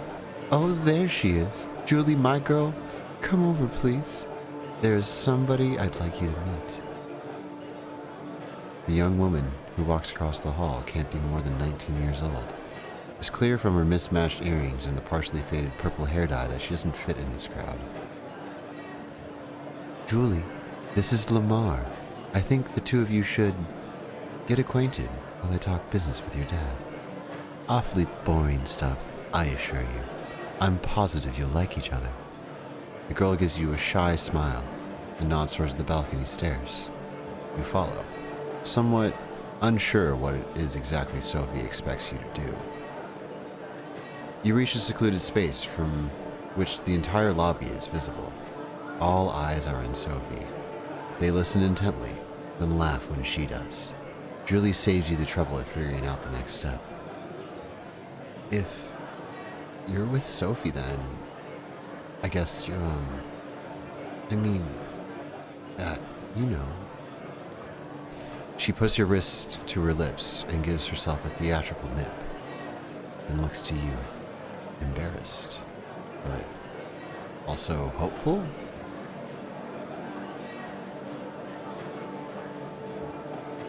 Yes. Yes, I do. She takes off her jacket, unbuttons her sleeve, then rolls it up. You see a tattoo of a cat in an astronaut suit, one feline eye winking at you. There, just enjoy. A perfectly awkward smile and blush. We drink. You take her forearm in your hands. A quick look around confirms nobody's watching, and no security cameras cover this area. You bite down, gently. It's surreal. She's just given you her blood of her own volition. How is this possible? What about the Masquerade? You need to ask Sophie. Your thoughts disappear amid the bliss. There's just the taste. Sweet, fresh, sanguine. You drink. And drink. And drink. No. No, stop. Stop. Stop. You tear away from the girl harder than you wanted. Still, the bite leaves just tiny punctures. Almost as if by instinct you lick them clean. And the two holes become concealed. Just like that. Julie is now leaning on the wall. Pale. Wobbly on her feet, but happy? She lets out a dreamy sigh. Opens her eyes. A few tears fall into her shirt. Tears of joy. Thank you. Please, can you walk me downstairs? Please, my dad, he doesn't know. Thinks it's a condition. Miss Langley told him so. She leans on you and requests you walk her over to a bench. She takes a seat and smiles at you. The crowd around Sophie disperses slowly. Looking at her now, only some residual awe hanging in the air. Yes, she's pretty, maybe even beautiful, sure, but not your type. What came over you before? You walk over to her. Edgar, please. Dear, it was splendid talking to you. We need to get going. Dear Julie, give Julie my best wishes. Come with Lamar. Gregory is waiting for you out front. It's only in the car that Sophie addresses you. I can tell from your look that you took the opportunity. Good for you. That girl's exquisite, don't you think? You wouldn't tell by her demeanor, but she has so much passion. It brings out a unique bouquet in her blood. This feels all wrong. I feel like I violated her. Like I took advantage of her. Oh, please, spare me your dramatics. I'm sure she was happy sharing herself. She's such a sheltered girl. Let her have fun from time to time. Time for the next stop. Bringing wheels off this time. Gregory, Flushing Meadows, please. The driver takes the car over the Williamsburg Bridge. You settle your thoughts. Those people back in the hall, they were all entranced. Even I was under your spell. What was that? She smiles with satisfaction. That old trick? Just the blood doing my bidding. We all have our talents. Some of them come from the legacy we inherit from our sire. Others can be learned with experience. I can sway people or make them fear me. I can see more of the world and in greater detail than some kindred. I can will my body to move with unparalleled precision and grace. And more. All of these skills make me who I am. They also help me hunt.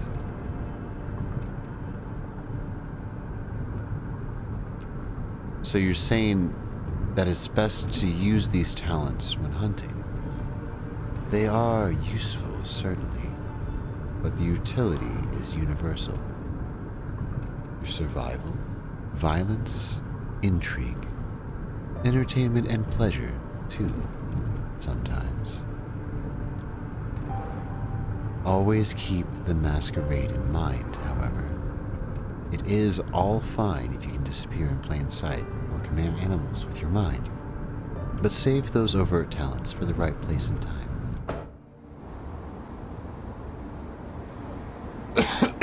Whew.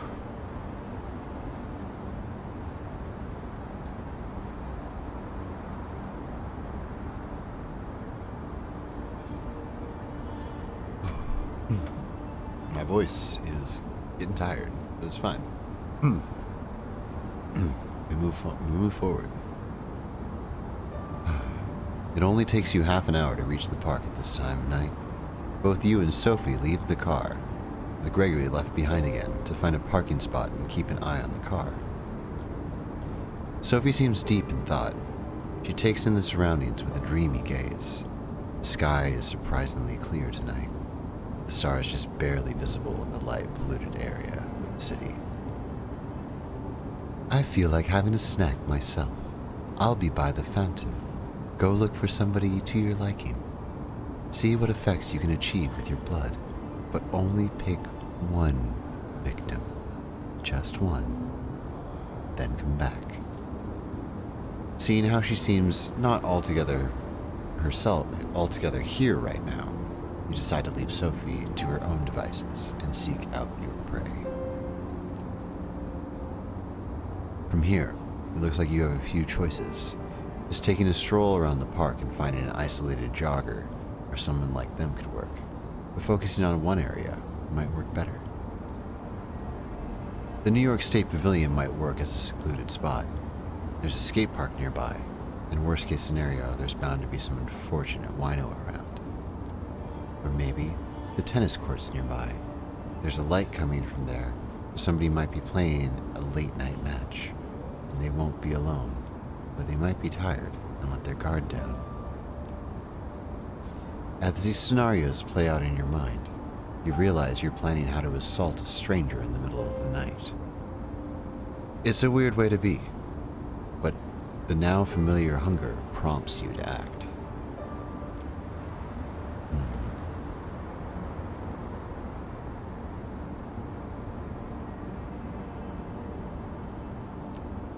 You make your way to one of the park's most well-known landmarks, the round skeleton of the New York State Pavilion, with its two vaguely futuristic-looking towers. You don't get lucky with the skate park. It's not deserted. Instead, a group of skaters is gathered there, talking loudly and listening to music playing out of crackling smartphone speakers. Deciding to have a quick look around, you identify a potential victim. A sleeping bag lady, leaned back on a bench, a shopping cart full of what looks like trash nearby. Even thinking of that second option makes you feel sick. You decide to take your chances with the skaters, not even getting close to the homeless woman. You think back to what Sophie did in the hall, how she managed to focus the attention of the entire gathering on her. That might be a tall order for you, but a single person could be doable. You single out a guy who's talking on his phone away from the gathering. He's having a heated discussion with somebody. A relative? A partner? It's not going well. This talk's over. I said shut the fuck up. You hear me? Shut up. Call me when you get some fucking sense in your stupid brain, okay? He ends the call abruptly and almost throws the phone to the ground in frustration.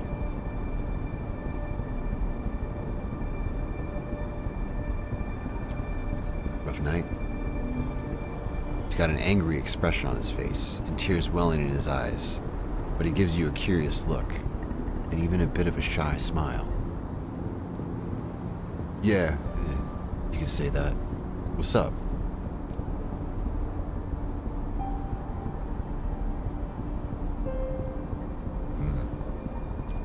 I got something that will put a smile on your face. Takes a few steps forward away from his buddies, who remain totally oblivious to what's happening. But you see your influence fading. You take your chance and lunge. Your face sink into his exposed shoulder. He He shivers and let out a moan. His phone hits the pavement, and you hear the casing crack. His blood tastes like a clash of hot emotion and melancholy, laced with some artificial stimulant he can't quite place. An energy drink? A recreational drug? It's a strange mix. You hardly have the chance to savor it as the proximity of the skater friends make you feel vulnerable. You hastily finish drinking and drag the guy over to the pavilion. When you turn around, you realize you're not alone. A hooded man is looking menacingly at you. What do you think you're doing, Lick? You barging on my turf like this, Lick? What do you call me? A lick? What is that supposed to mean? Don't be cute with me. I know what you are. Shove that masquerade bullshit up your ass. Better tell me who you're with before my posse shows up and we beat it out of you.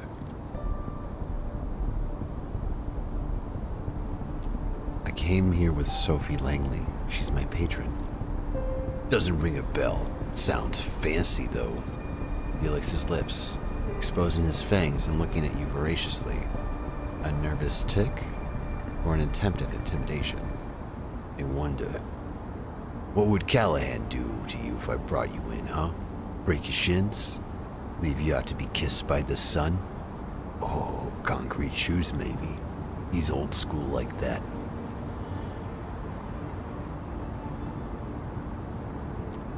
You take off. Fast. Faster than you've ever run. The hoodlum has trouble keeping up, but he howls behind you like an animal and gives chase anyway. As you reach the Unisphere again, you slow down, noticing two people near the sculpture. A man and a woman tangled in a passionate embrace. No, not exactly. It's Sophie, feeding.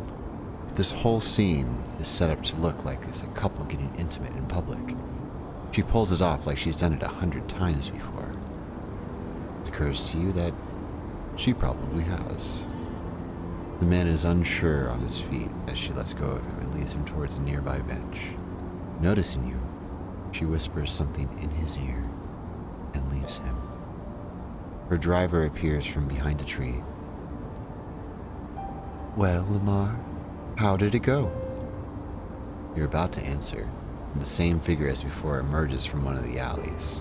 He looks at the three of you, and a predatory smile creeps onto his lips. You thought you could run away from me, Lick? Think you'll be safe with your friends? Well, I have friends too. He makes a motion to shout, but two things happen almost at the same time. First, that feeling of warmth and beauty emanating from Sophie flares up again, entrancing both you and the hooded thug. His shout comes out as a weak, confused squeak. Second, Gregory produces a wooden stake from a holster under his jacket and slams it into the thug's chest. Just like that, in a few seconds, the posturing vampire is down on the ground, paralyzed. I see you've made a friend, Lamar. Curious choice of company, I would say. Who is he? He said something about presenting me to somebody named Callahan. Ever heard of him? She looks shocked for a split second, then recovers her regular countenance. Yes, I have. This hoodlum is an anarch, then? Curious. Rona Park has not been claimed by any kindred last I checked. Let's go to the car. We'll put him in the trunk and present him to Kadir tomorrow night. I'm sure he'll be delighted to make this unbound's acquaintance. Gregory carries the staked vampire and dumps him into the car's trunk like a mannequin. It's a strange sight, and you're quite happy you're not in the poor fucker's shoes right now. It's almost surprising that you can get away with just casually throwing a stiff in your car and driving away. But then, you remember that Sophie has been doing this far longer than you have. Still, the nagging thought that anything you did tonight could have been recorded on a CCTV camera or picked up by a rando with a half-decent smartphone and streamed online fills you with dread. Hunting and using your abilities is dangerous business. It's clear this whole Being a vampire thing has about as many caveats as it has perks. You're taken out of your headspace by Sophie's voice. I will pick you up tomorrow night, same as tonight. I have some business to attend to at Elysium, and I expect you to accompany me. Plus, our friend in the back needs to be properly introduced to Kadir and the Prince. I'm sure he'll have some interesting things to say in the court. Her voice is cold, cruel, and nothing like the enchanting personality she showed at the gallery earlier tonight. Sophie is clearly a woman of many faces.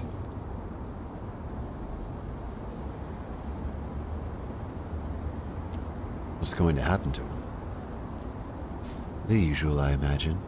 Interrogation by Kadir, probably in the basement of the gallery. A quick trial, with the prince in attendance, if she's there tomorrow night. A swift execution as the verdict. This all sounds eerily familiar to you, and you can't help but feel a pang of guilt when you think about what awaits this guy tomorrow night. You haven't told me how your hunting went. Getting the hang of it, I would hope? I'll need some time to get used to this. It doesn't come naturally. It will with time. You need to think about it less. Hunting is the one scenario in which you'll do well to trust your instincts. In moderation, of course. She seems distracted. Not all there. Her thoughts drift and the car remains silent until you reach your apartment. We will pick you up tomorrow evening. Good night. Just like that, without any further courtesy, Sophie leaves, driven to her apartment by Gregory, the body in the trunk, right in the middle of Manhattan. Did you cross paths with situations like these in the past, unknowingly? What other secrets did you pass on in the streets without knowing their true nature? Your haven is just as you left it hours ago. Although the sun won't come up for some time, you feel tired. You learned something about yourself today, and it'll take time to process. You're not in the mood for television, and the few books on the shelves in the apartment are either in languages you don't speak or sound like a boring read. Nothing left to do but rest. You settle in the back room, lock the door. A moment of hesitation, but then a decision. This time, you turn the light off. You think back to Julie. How many people in the city know about this vampiric society? How many are willing accomplices in sustaining it? And the thuggyman in the park. If he's not Camarilla, then what is he? Are there independent vampires? How does that work? More questions. You begin wondering if there's ever going to be a night where you can start crossing them off your list instead of adding to it. You close your eyes. You sink into the now familiar void of nothingness. It greets you with open arms, like a friend. It's our third night. You open your eyes. It's pitch dark here. The blackness of a coffin, drifting into the abyss. Oh, right. The light. You grasp for the switch, flip it. The familiar cramped room with a steel door and no windows comes into view. You emerge from the bedroom fully awake, just like yesterday. This time, however, Sophie is waiting for you, comfortably seated on the sofa in your living room space. A book in her hand. Melancholy of Resistance. The title's sure on brand. Good evening, Lamar. I'm sorry to have kept you waiting. To be fair, I haven't been here long. I was enjoying reminiscing about the time when I called this my haven. The decor was much different, of course. Come, we have an appointment. I received word Elysium would be called again. I received word Elysium would be called again tonight on account of your unruly friend from Corona Park.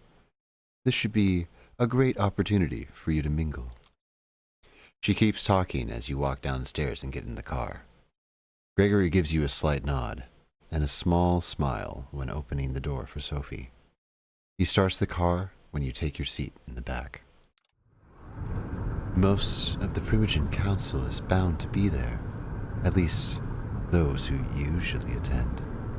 Probably some other important personalities you'd do well to at least learn about.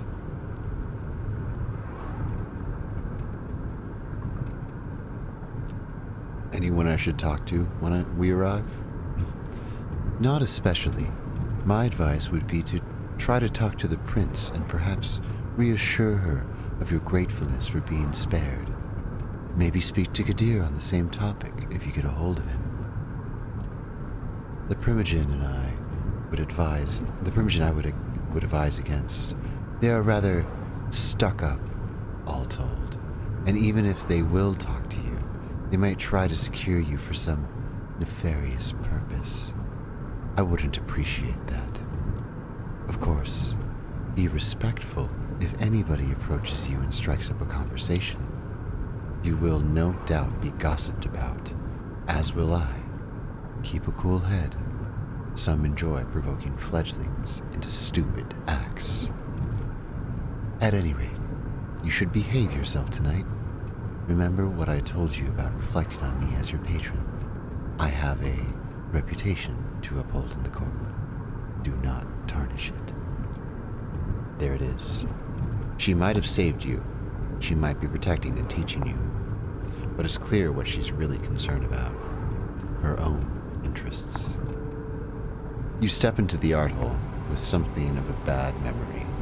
The last time you were here, your entire world had been turned upside down, and your existence nearly ended. But tonight, there is very little outward hostility. Yes, Kadir gives you a look that is definitely intended to remind you of your place, but the prince, also in attendance, seems pleased to see you. Welcome, Sophie. Lamar. Did I get that right? Good evening to both of you. I understand there is somebody else you wish to be present to the court tonight. Yes, Prince. There will be joining us shortly.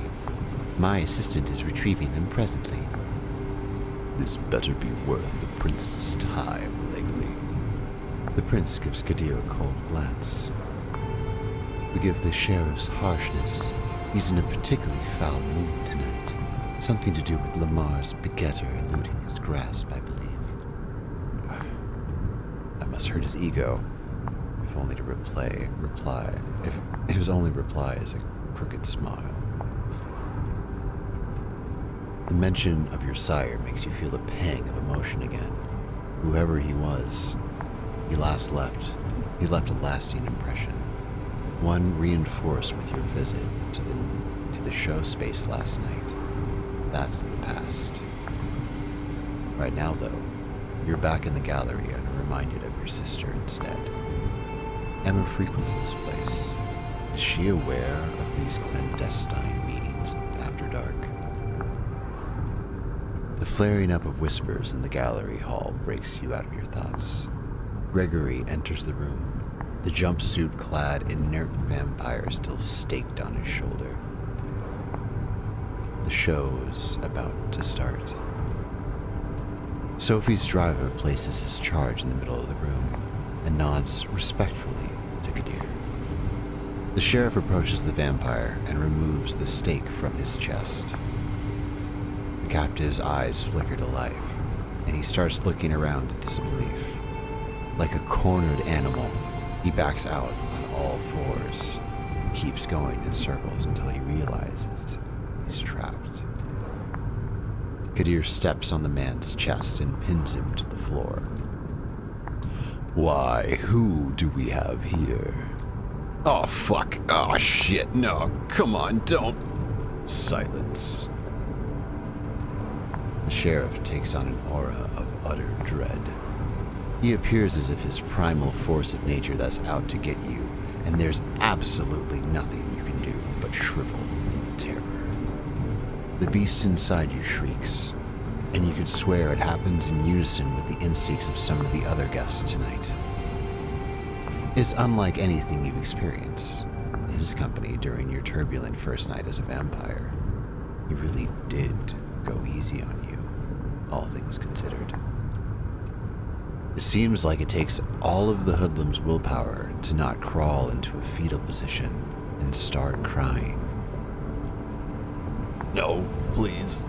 Don't hurt me, man. Don't. You and me are going to have a little talk downstairs at the prince's discretion. Please, go ahead, my sheriff. You heard the prince. Get up. Let's go. He doesn't wait for a confirmation. He just grabs the man and drags him, kicking and screaming, out of the room. Conversations start all around you. Some whispered, some quite overt.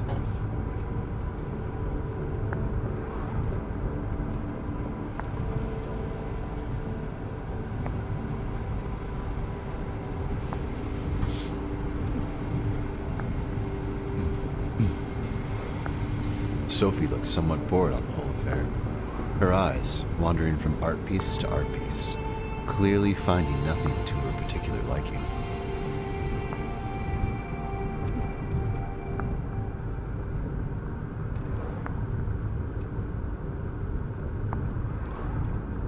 For how cultured you all seem, torturing somebody in an art gallery doesn't seem to faze you. Oh, please, do keep your naivety to yourself. Power and violence have always been two sides of the same coin. Most of here are far too old to bother with keeping up appearances. Excuse me. Sophie leaves your side and goes to a corner of the gallery where a group of kindred, some seemingly pretty old-fashioned, gathered. A concierge offers you a drink. Still warm. Smells nice. Just a sip to start you off. A splash over your palate, coating your tongue and the inside of your cheeks. Nourishment. You're left to your own devices. You have a quick look around. The prince is currently talking to a dark-skinned woman that you recall seeing here those few nights ago. She has a cold but noble countenance to her. Your conversation seems to be casual. A loud, shrill laugh turns your attention to the bespectacled man who you saw with Sophie on the night of your judgment. He's making the rounds, chatting up different patrons. You feel somebody's eyes on you. A casually dressed, plain-looking man stands alone near a column, watching you. He turns his gaze away sheepishly when he realizes you've noticed.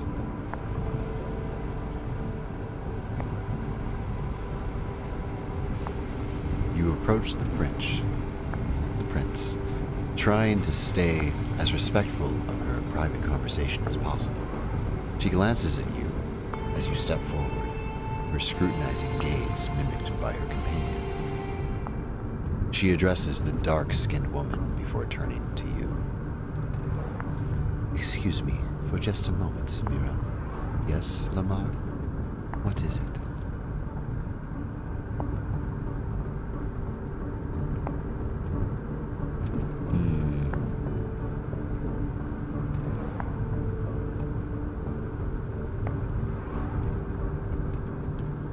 Sophie has told me a lot about the society, but I still feel like I'm not seeing the whole picture. How does the Camarilla operate exactly?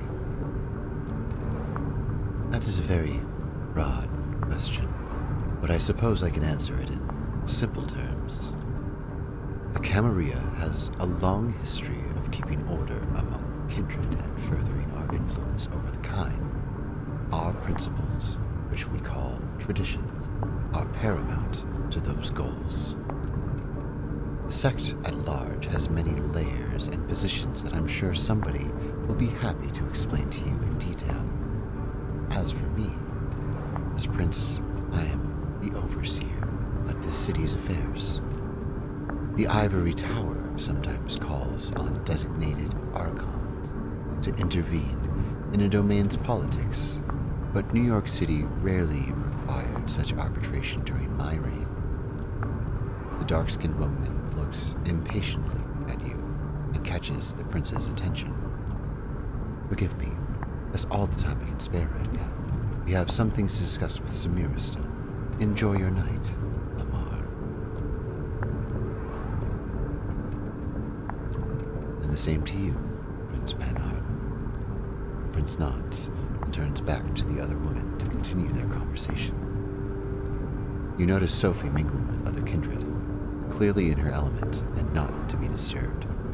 Kadir hasn't come back yet, so you can probably still find time for at least one conversation.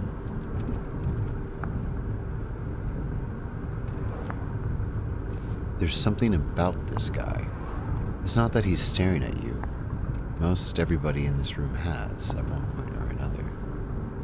It's how he does it.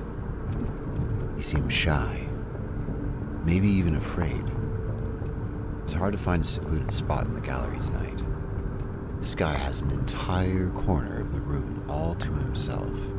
As you approach, he's standing alone with no glass in hand, a worried look on his face.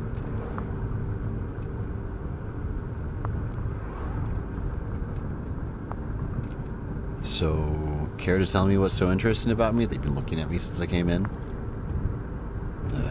Sorry. Didn't mean to pry. Just seeing how you're doing. You're still in one piece. That's good. I'm glad. The name's Larson. You can call me Robert. Either's fine.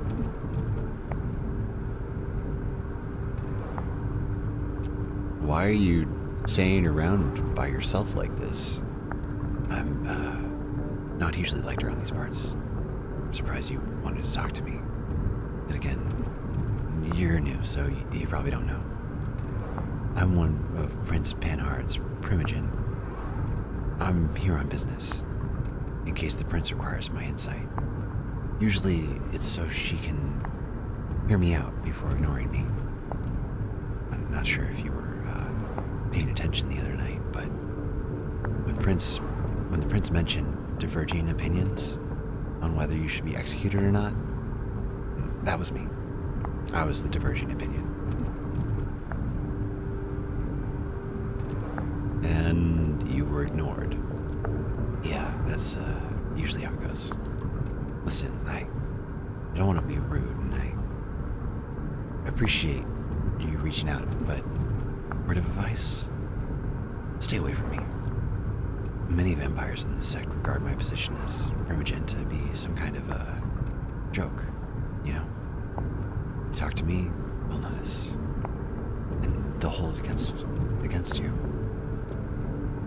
You have a quick look behind you and see that a few of the kindred have been keep shooting you curious glances. One woman in particular, a redhead boasting a fanciful hairstyle, watches you disapprovingly. Some of them already do, I imagine. Excuse me. I need to try to get a word in with a few Primogen members before Kadir returns. Enjoy your night. With just the critical looks of a few kindred to keep you company, you start thinking about who to pursue next. A loud exchange near the staircase grabs everybody's attention. Kadir is back, and the hoodlum is with him. The sheriff pushes an unfortunate victim inside the room. The vampire that threatened you last night is a mess. That stupid hat is still inexplicably on his head, covering some of his ruined face in welcome shadow. He's barely conscious. His shin is broke, you think. Something is protruding there, making the pant leg bulge. One arm seems twisted and strange, angled. Very little blood, surprisingly, but clearly a whole lot of hurt. Well, Kadir, did our guest cooperate? Tell the prince your name. It is Howard. And who do you run with, Howard? The Midnighters. And our coterie, my prince. Active for some time now, though for what this one has told me, The name is about the only legacy this group has kept over the years. I see. Hey, Prince, I didn't mean it. I didn't know. I didn't. A loud crack makes some of the guests audibly gasp as Kadir's slap dislocates the man's jaw. A spray of blood creates something like an abstract art piece on the floor. This one is guilty of threatening a member of the Camarilla and claiming a domain without the prince's approval. That alone would be enough to pass swift judgment, but he is also Anarch scum. My prince. There can be only one verdict. Final death. Do your duty, Sheriff. Unless, of course, somebody would like to play at being Good Samaritan like a dear Miss Langley a few nights ago. The look the prince serves you and Sophie is a cruel jest. Sophie takes it gracefully, smiling and slipping her arm under yours in a strange public show of affection. Nobody says anything.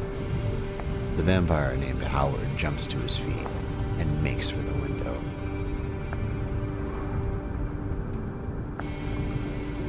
In a split second, you make your choice. Focusing your blood, you dash forward and grab Howard by the back of his jumpsuit, pulling him away from the window. You expect some resistance, but find you don't have to worry about it when a swift cut separates Howard's head from his body. You let go, and the headless corpse slumps to the ground. Kadir is standing between you and the window, his sword drawn, an ugly smile on his face. Well, Lamar, your eagerness is laudable, if unnecessary. That Howard fellow couldn't have hoped to escape his fate, not facing Kadir's expertise. However, I have made note of this show of loyalty on both you and your patrons' accounts.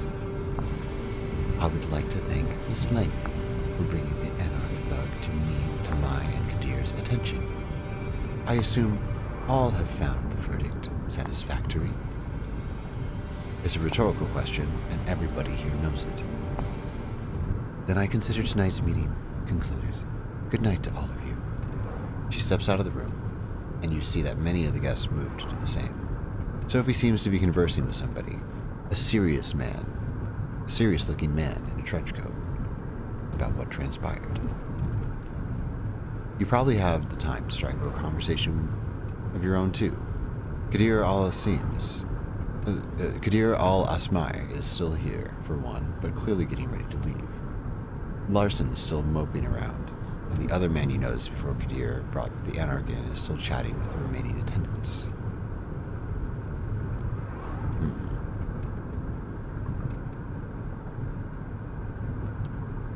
The sheriff's mood seems to have improved, so you decide you won't get a better shot at saying your piece.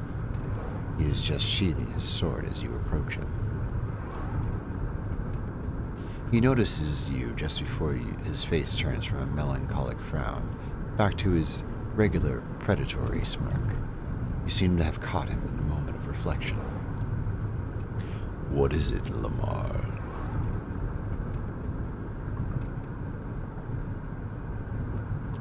Hey, are you okay? Did I catch you at a bad time? The smirk is gone. His lips are tight now, his face a mask of professionalism and restraint. I have no idea what you're talking about. This is a night like any other. Still, I have to admit, I was as surprised as the prince when you jumped at the opportunity to stop that anarchy from escaping. I was sure Valerie would have beat you to it. If there's nothing else, I'll be taking my leave.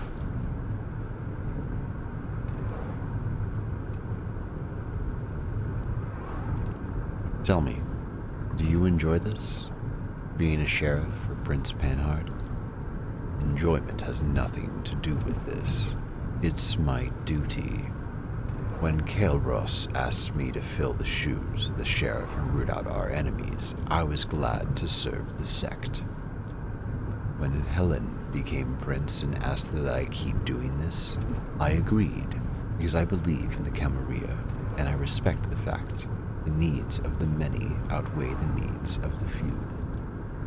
He picks up the sword and turns towards the stairs. If more kindred understood that, my job would be much duller, though.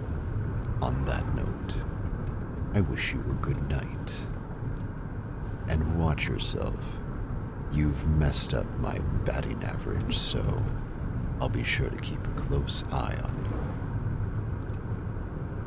With that final threat, he leaves the gallery. It's right about when Sophie also ends her conversation and walks over to you.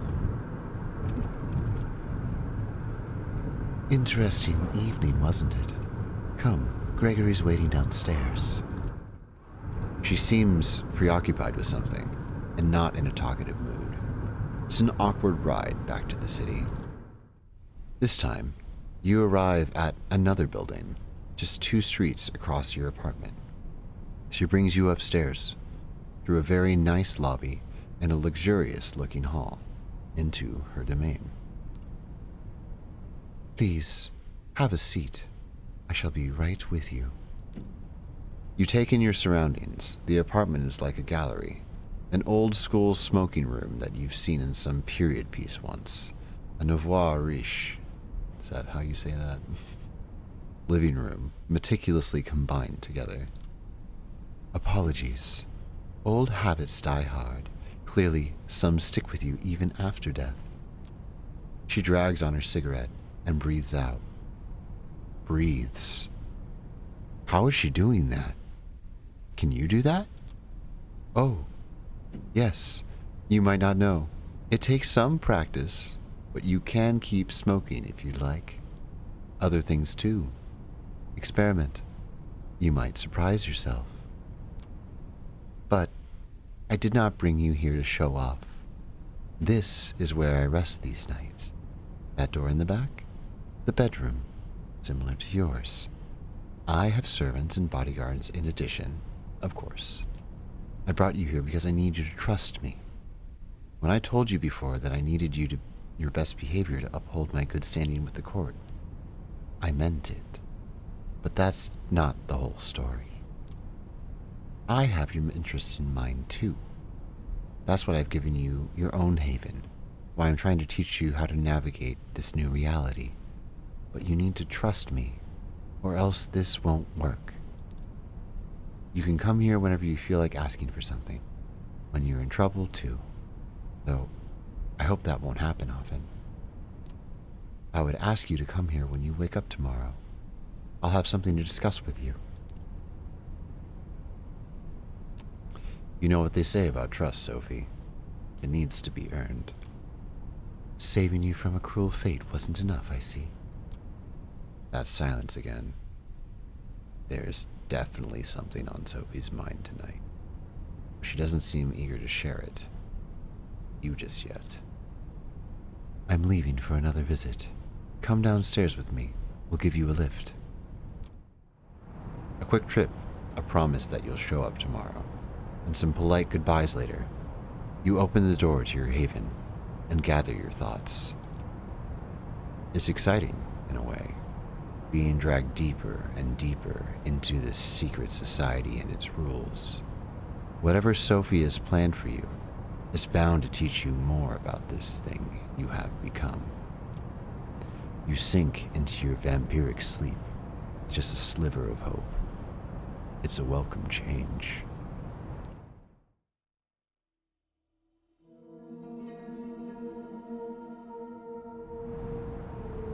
Once more, darkness falls upon the city. You wake up, same as you have these past few nights, in a windowless room. As you pry open the reinforced steel door, you look out the window to see, invariably, a sky bereft of sunlight. And then it hits you. The hunger. For a moment, you let yourself wonder if there will ever come a night where it's just not there. Given what you've learned thus far, you probably have as much chance of kickstarting your heart with jumper cables. You lock the door behind you and head over to Sophie's apartment. You did promise to call on her, Might as well not keep the lady waiting. And hey, what else are you gonna do? Call Em? She's probably worried. At least, she will be once she actually tries to give you a call. Which might not happen for a few more weeks. Months. She's busy doing press for a new piece. You could try to track down your sire, if the sheriff hasn't done that already.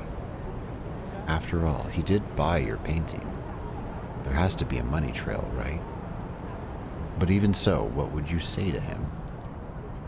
These thoughts put you in a weird mood. It's a strange sensation to walk the crowded streets, same as you have so many times before, but feeling so disconnected. All these people, you're not one of them. Not anymore. You're a vampire, kindred, and you need to carve your own path in this strange new existence, one way or another. Appropriately enough, you arrive at Sophie's building just as the thought crosses your mind. A quick word with the security guard, you're let into the elevator. Apparently, Miss Langley is expecting you. Of course she is. You knock and wait, patiently, as the footsteps of the other side grow closer. Finally, the door opens and Gregory, Sophie's driver, invites you in. You find the lady herself standing by the window, silhouetted against the city's midnight glow. She stares out, motionless, like a marble statue.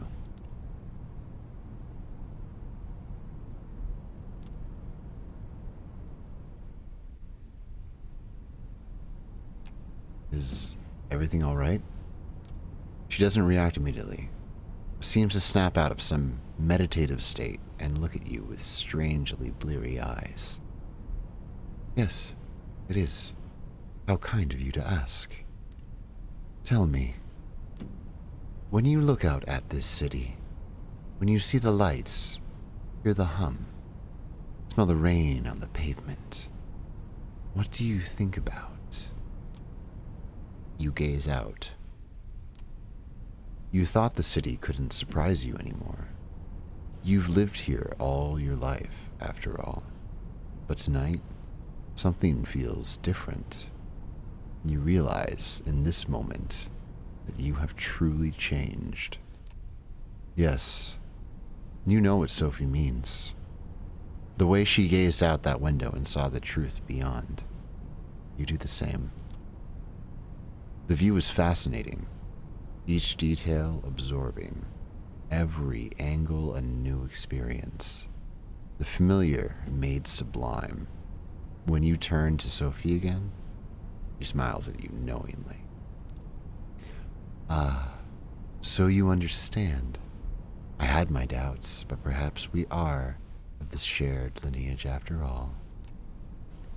You see, the blood that flows within me is that of Clan Toreador. There are 13 such bloodlines among us kindred, though that number has been contested in the past, and these nights, it seems that nothing is certain anymore.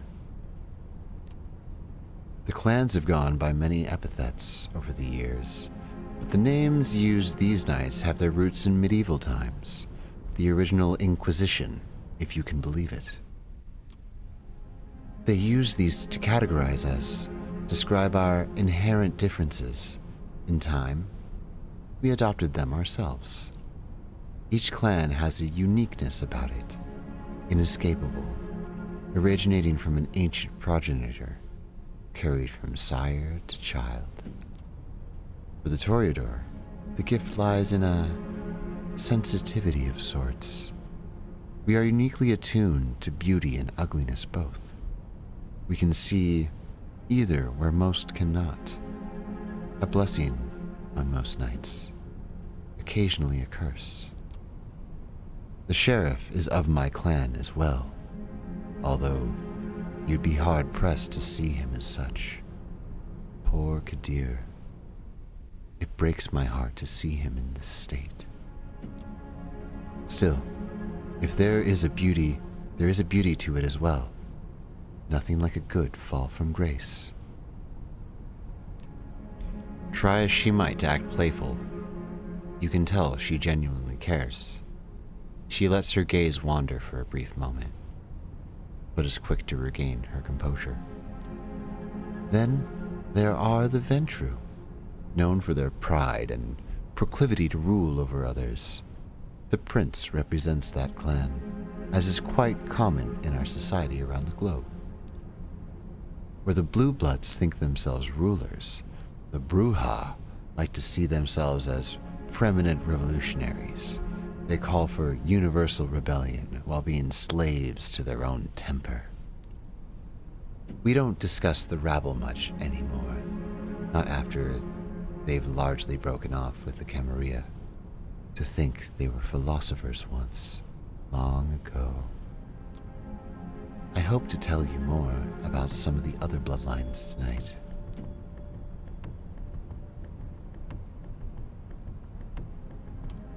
Say I meet a vampire for the first time. How can I tell what their clan is? Usually, you cannot. With few exceptions, perhaps. For some clans, the uniqueness I mentioned bleeds into their appearance or disposition. But even that can be misleading. Outside of a very few specific cases, knowing one's clan is less important than understanding who they are personally, what drives them, their wants and needs, weaknesses too. Speaking of which, we come to the reason I wanted to speak to you tonight. It is customary in our society, especially among younger kindred, to organize into coteries. Sometimes they are called by the prince themselves or mandated by a fledgling sire. In our case, you may treat it as more of a strong recommendation. I want you to seek out companions, not only because you need to learn more about our society, but also because it is useful. True friendships are rare among kindred, but having allies, even temporary ones, is something of a necessity these nights. We might be selfish creatures, but we are drawn to each other nonetheless.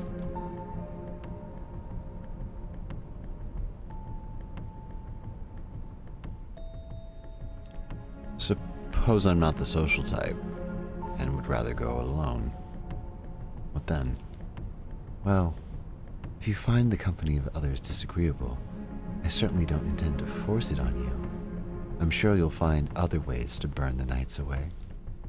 But if you ever find yourself in need of assistance, knowledge, or just someone to talk to, it might be painful to realize there's nobody out there for you.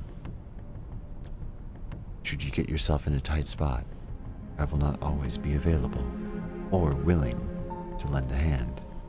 So I would suggest you take this recommendation seriously. She puts on a mysterious smile. I spent some of my precious time last night asking around, pondering potential kindred for you to meet. Came up with a short list of contacts. I hope you'll appreciate the gesture. Forging a partnership with them might offer perspectives and viewpoints that I cannot provide, lenses through which to view our kind. They are all members of the Camarilla, of course, more or less.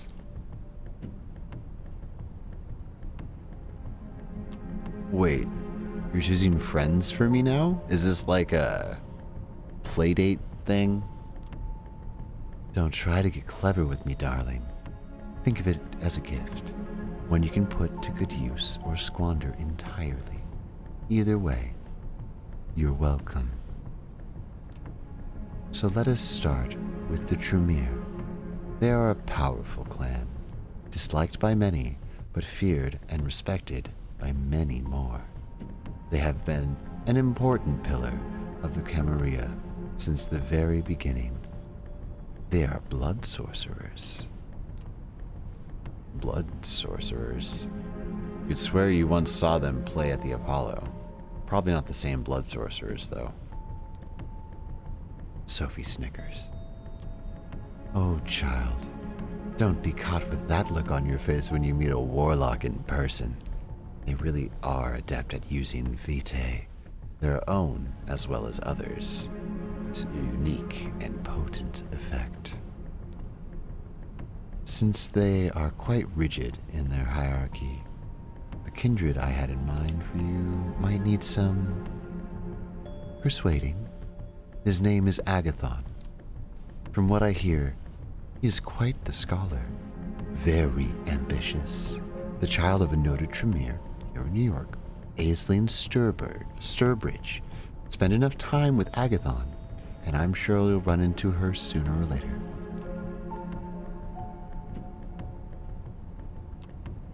So by getting to know this Agathon, I can get closer to someone higher up the ladder. Yes, though not immediately, I would imagine. Aisling finds herself in a somewhat precarious position, both in the city and her clan. Every move she makes is heavily scrutinized, thus, she has learned to tread lightly. Anyway, you wish to contact that young Tremere. I hear you can usually find him in a new age bookstore out on Broadway. The Tremere have one of their workshops there. Gregor will give you the details. Now, this next recommendation comes with a bit of a caveat. As you recall me saying, most bloodlines have unique features that might not be obvious at first glance. Well, there is one clan whose members wear their curse on their sleeve. The Nosferatu. Wait, Nosferatu? As in the German expressionist classic? No way. No wonder they make their havens in sewers, abandoned buildings, and such. Their appearance is hideous and obviously unnatural. Had they walked the streets like other kindred, the kind would have learned of our existence long ago. Did she just shudder? It's hard to tell with her usual complexion, but you could swear her skin suddenly took on an even more sickly color. The one I have in mind isn't as big of an eyesore as the worst of them, but he is no Adonis either. Still, he has some talents and connections that you might find useful. His name is D'Angelo, and he has an office, for lack of a better term, in the otherwise abandoned grain terminal in Red Hook, right next to one of those Swedish stores. The name escapes me, the one with the awful furniture. You mentioned this D'Angelo has some useful connections? I was just getting to that. D'Angelo does odd jobs for Kadir, digging up dirt, locating kindred who would prefer to remain hidden. The kind of work the Nosferatu are best at. He's on a case right now. Something to do with kind murders, I think. After your initial brush with our dear sheriff, I think it would be wise to show some goodwill towards his agenda. Assisting D'Angelo with his investigation might just be the thing. She takes a brief pause to look out the window again.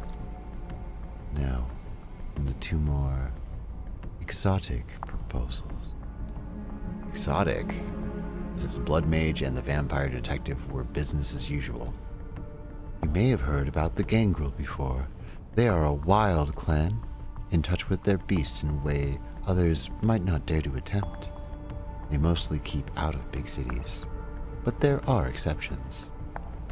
Nominally, they haven't been a part of the Camarilla for over 2 decades. But the one kindred I would like you to meet has strong, shall we say, familial ties to the sect. Her name is Tamika. Her sire, Jezebel, was instrumental during the Battle of New York back in 1999, the very same battle that cemented the city as a Camarilla domain. Sadly, her achievements have gone largely unrecognized. Tamika and a number of her siblings still reside in the domain they were awarded after the battle, Prospect Park. Jezebel herself left the city some years ago, fed up with being underappreciated.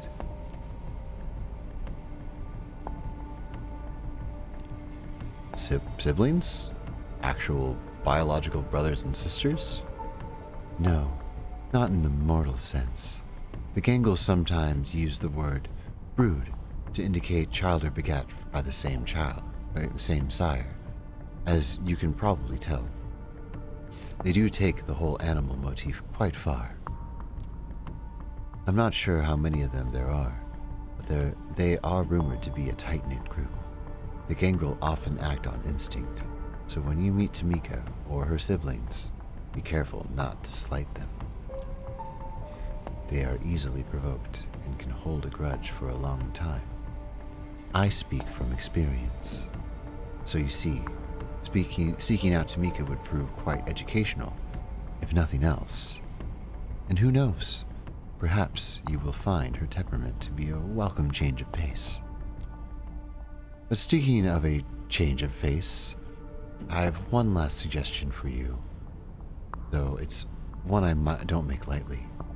The kindred who calls herself Hope. She's a Malkavian. They are a uniquely cursed clan. For centuries, we considered them mad, insane, unhinged. But those of us who spend enough time with them come to understand the truth. It is no sickness, but a unique perception of the world that has them appear to us as unstable, and that perception can prove to be very valuable. Having a Malkavian as your companion might be taxing on the nerves, and a true test of patience at times, but their insight and intuition are unrivaled among kindred. As for Hope, specifically, she is said to be a recluse, but I have it on good authority that she can currently be found in an internet cafe, I believe it's called, in Lower Manhattan. Gregory has the address.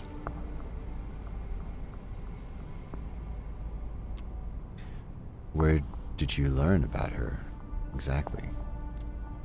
One of my colleagues told me about her. He considers her a uniquely talented and tapped into the current fads among kind. Not something I am personally interested in, as I'm sure you know by now. I take his word for it, at any rate. Well, I believe that is all of them. I still have a few social calls to make tonight, so I'll leave you to it. Use tonight and tomorrow night to arrange some cordial visits of your own. I will send Gregory for you as soon as I have further details or further need of your service. Oh, that reminds me. You will need a car.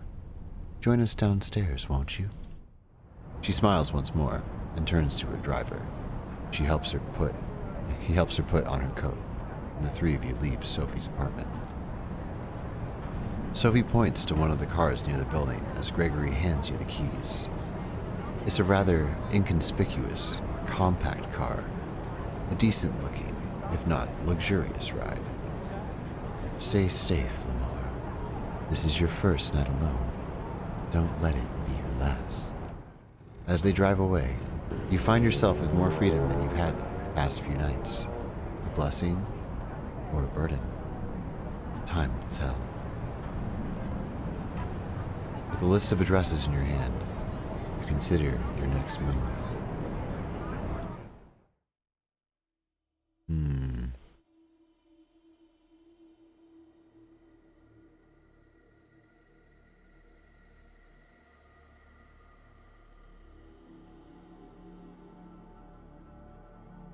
Sophie's mention of a vampire clan of blood sorcerers sparked your attention. One of them, Agathon, could potentially be your introduction into the bizarre powers of the Tremere. You arrive at the address given to you by Sophie, a small bookstore smack dab in the middle of Broadway. Of all places. What really catches you off guard, though, is the store's display. From what you've heard about the Tremere, they are infamous for their ties to the occult and the mystical. And yet now, looking at the oddball collection of items in the display window, it all feels borderline satirical. The books here cover everything from oh boy, Ayurvedic practices and homeopathy to wellness and self-motivation. The vaguely amusing juxtapositions don't end there.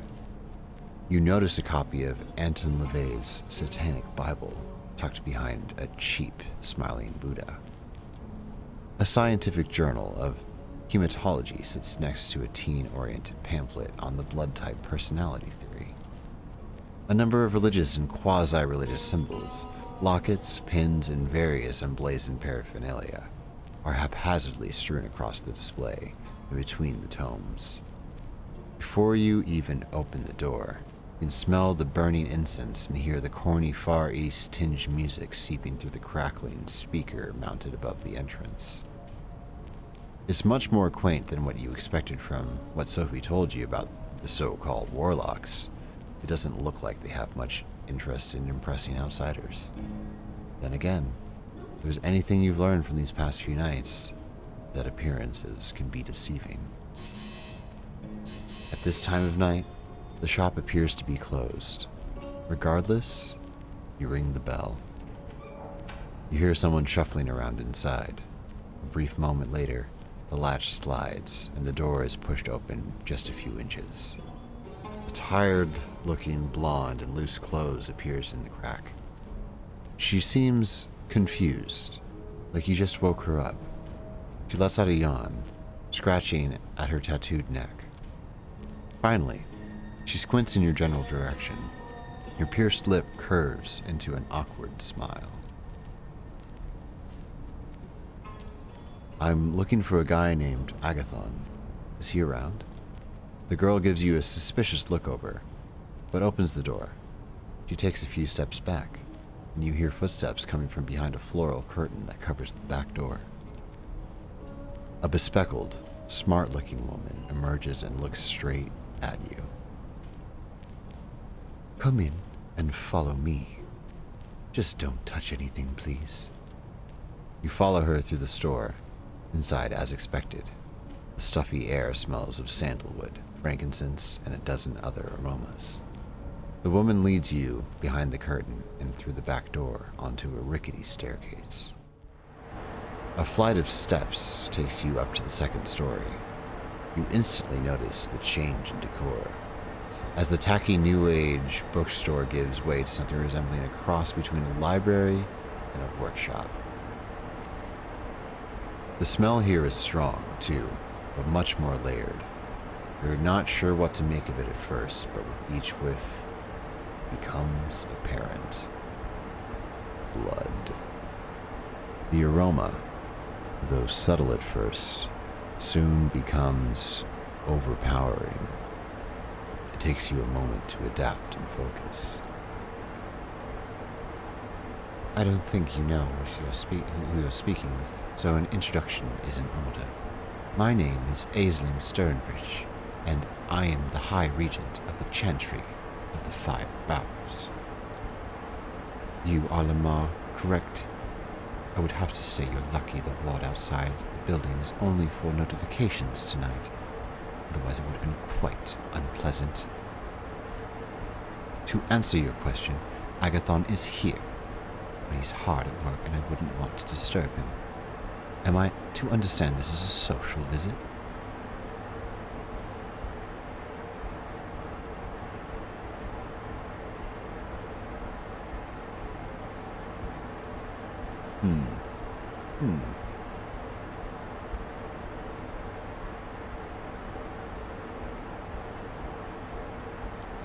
High Regent of the Chantry of the Five Boroughs. That's quite a mouthful. It might sound fancy, but that's because there's all well-established tradition behind it. One would be wise not to ridicule. Some might take offense, me for one. What is it that you're here for?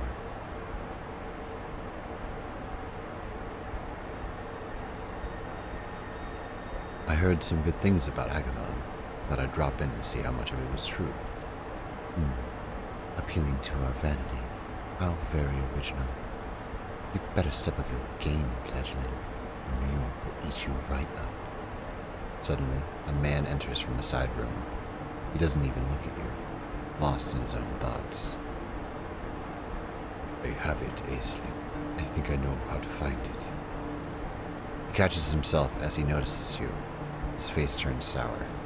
A visitor? Yes, we were just discussing you, in fact. Is that so?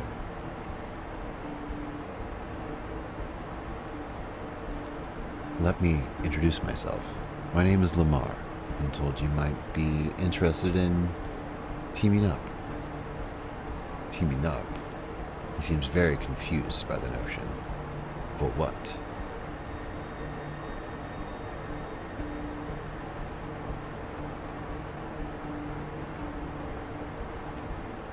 I could assist you in your work. I can be quite helpful, knowing I can count on someone to return the favor.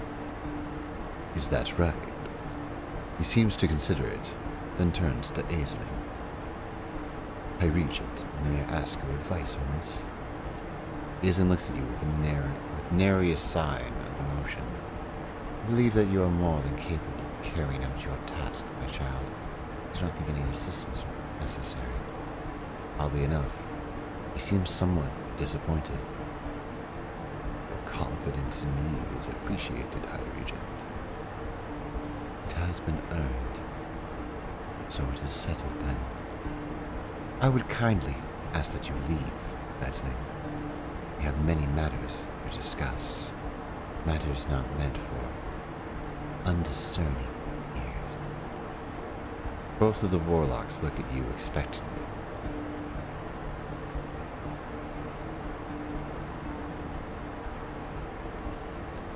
Well, apologies for any inconvenience I may have caused you. Good luck with your work. You make your way downstairs. As you pass the blonde, who now seems to be napping behind her desk, Agathon reappears behind you. Wait, come back up for a minute. Somewhat confused, you follow him back to the workshop. Aisling is leaning against a wall, watching you both with a keen eye. Listen, I tend to work alone. I am not used to socializing, but... He hesitates for a while. When he speaks again, it almost comes out as a mumble. I could use some help tonight. Would you be interested in teaming up? Why don't you start by giving our intern a brief explanation of what it is you're after? Agathon gives Aisling a hesitant look, but the woman nods approvingly. Encouraged, he turns towards you. A member of our clan disappeared without a trace a handful of nights ago. While the High Regent investigates in any foul play was involved, I have been tasked with recovering his research notes. If there is anything left to recover, that's it. That is, I may have an idea where to start looking. I suppose this is where you come in. If you truly wish to help, I could use your assistance tonight. Right now, in fact, given the time we just wasted on idle chatter, I should leave immediately. The research sounds pretty important. What's it about? A single glance at Aisling is enough. You can tell you're not getting an answer, at least for now. It is important to us. That is all you need to know.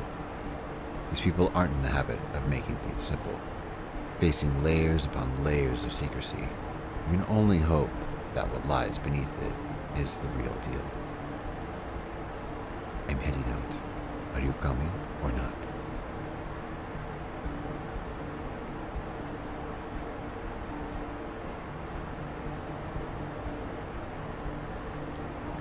Sure, I'll join you. Welcome. Very well. He gives Aisling a slight bow. High Regent, with your permission. She nods. Before you go, however, Lamar, defer to Agathon in all things. Our clan values obedience above everything else. Prove you can follow, and this might turn into a mutually beneficial relationship. I will await his return, his report. Good luck, my child. Agathon bows again and heads out, urging you to follow. The High Regent watches you leave. Outside, Agathon leads you to his car. It's almost funny seeing him get behind a wheel. Somehow, You expect a more mystical mean of transportation. You drive south, heading to the Lower East Side. Agathon seems lost in thought. Either that or he's a very careful driver. Either way, several minutes pass in silence. So, the High Regent is your sire, did I get that right? Yes. He seems to be thinking of the right words before he decides to address you again. Let me ask you something. Why me? There's likely a couple hundred of us kindred in New York. Yet you seek me out specifically. Why? For one, Sophie spoke highly of you. She gave me a short list of people to meet. You were on it. I see. Once more, he grows silent. You're unsure whether to continue prying as your driver seems to disappear into his thoughts. You drive into Williamsburg and stop by a fancy-looking building. We're here. There's a restaurant on the top floor. You wanted to help? So here's your chance. I need you to get us inside the VIP lobby. Once we're in, I need about half an hour of focus and some space. It'll be up to you to keep attention away from the room. Can you do it? He doesn't wait for an answer and points to the front door. Go ahead.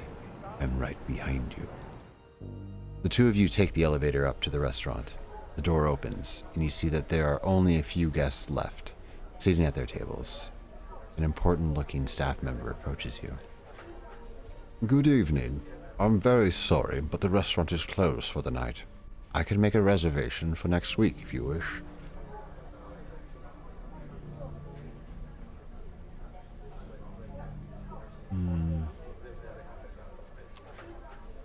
Hey, we're not your regular customers. In fact, we're location scouting for a movie. We'll just take a quick look around and we're gone. No, I'm sorry. We are not interested in being featured in a movie.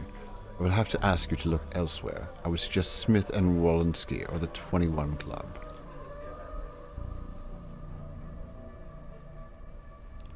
Hey, it's all good. We can come in. We'll be in the VIP lobby. It won't take long. The man blinks.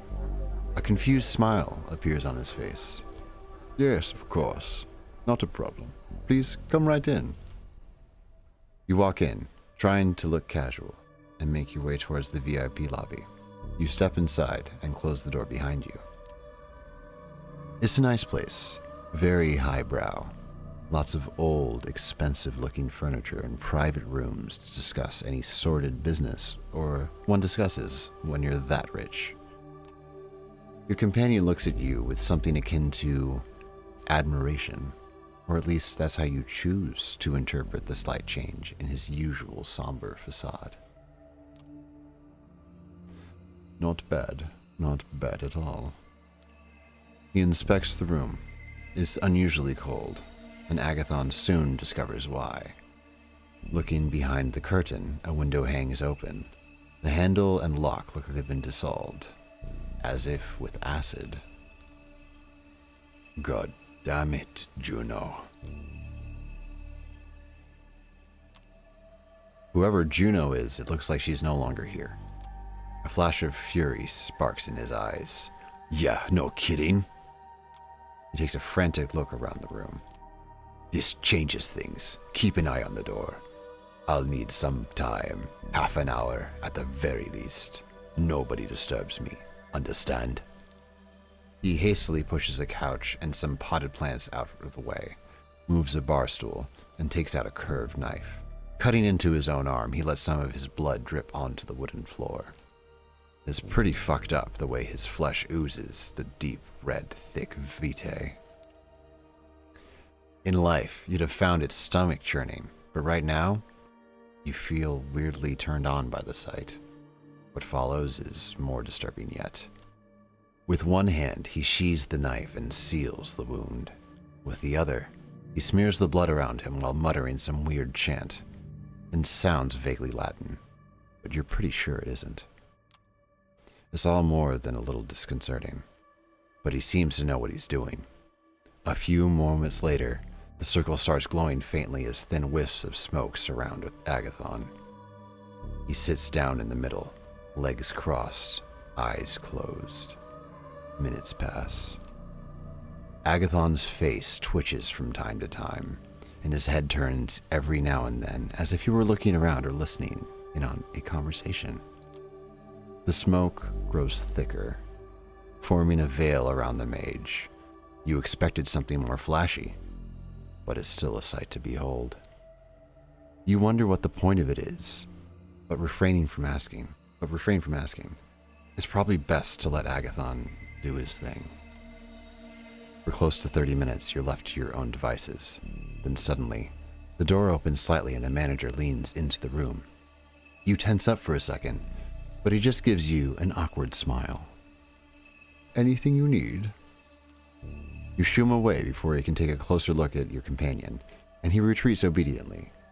2 minutes later, Agathon casually gets up off the floor and walks over to the sofa. He pushes his hand in between the cracks. Oof. He pushes his hand in between the cracks in the upholstery and fishes something out. He then turns to you and nods. We're done here. Let's go. You make your way back to the elevator, passing the manager on your way. He gives you a somewhat confused smile, but neither him nor any of his staff get in your way. Despite that, the elevator ride down feels tense, and the two of you only relax once inside Agathon's car. He starts the engine and takes a right at the Continental Army Plaza, back onto the bridge.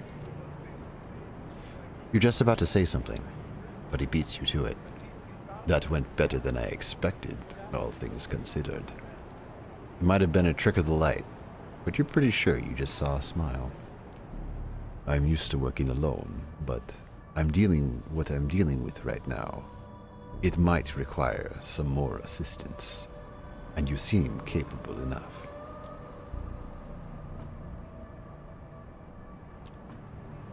So I'm guessing you found what you came for? Sort of. Enough to continue the search, at any rate. That seems to deplete his social battery for the night. You drive the rest of the way in silence. It doesn't take you long to reach the Warlock's hideout. Agathon waves at you absent-mindedly, once again lost in his thoughts. Hopelessly so. One of these nights you should probably take him up on his offer. Who knows? If you gain his trust, maybe you can actually break through his stoic facade and meet the man underneath.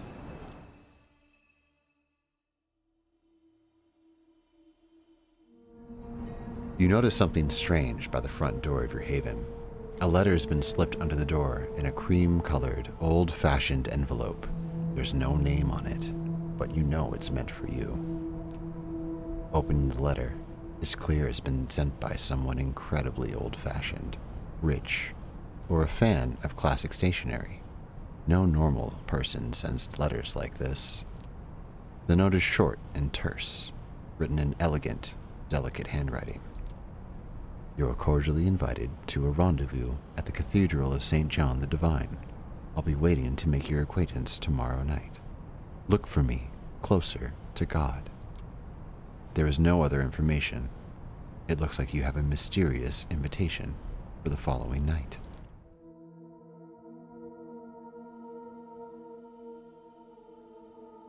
I think we follow up on that invitation.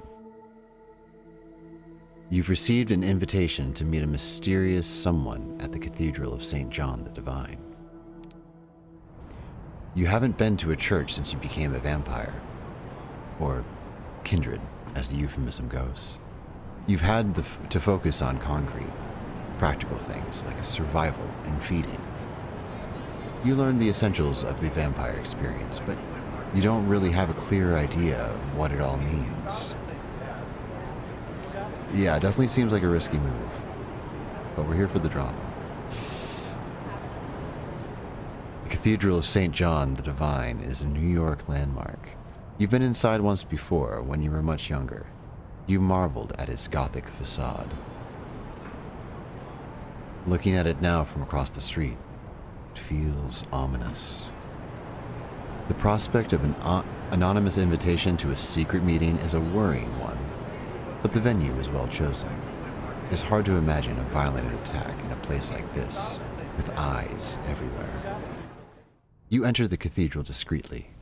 You quickly learn this is an essential skill for a vampire, how to move without anyone noticing you. The full force of the cathedral's architecture hits you as you walk between the pews. If the architect meant to create the feeling of being small in the face of God's glory, mission accomplished. Based on the note, you're assuming that whoever you're meeting is somewhere in the front. As you step closer to the high altar, it feels as if something is dragging at your feet, as if the stone beneath you resisted your movement.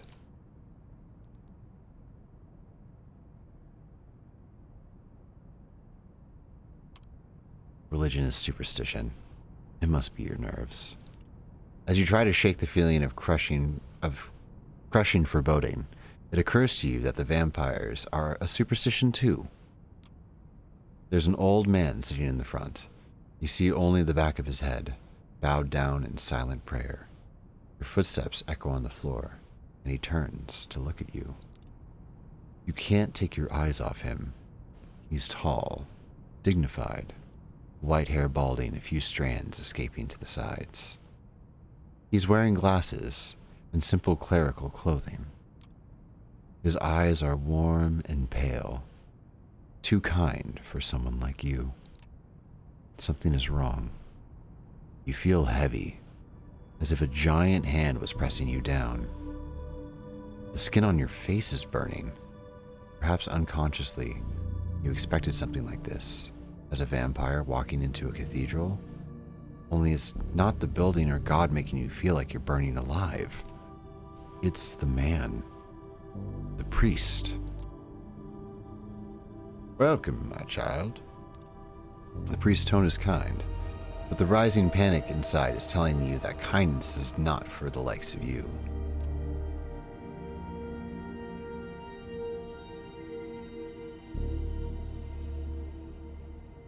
Drama. The only way to understand these painful feelings is to push forward and confront the priest. As you step closer to the priest, panic rises inside you. The emotions are hard to control. Fear, anger, pain, all trying to wrestle you in different directions. Away. Can I help you? Are you okay? The priest talks to you like you would a lost vagrant who has chosen to enter the house of God.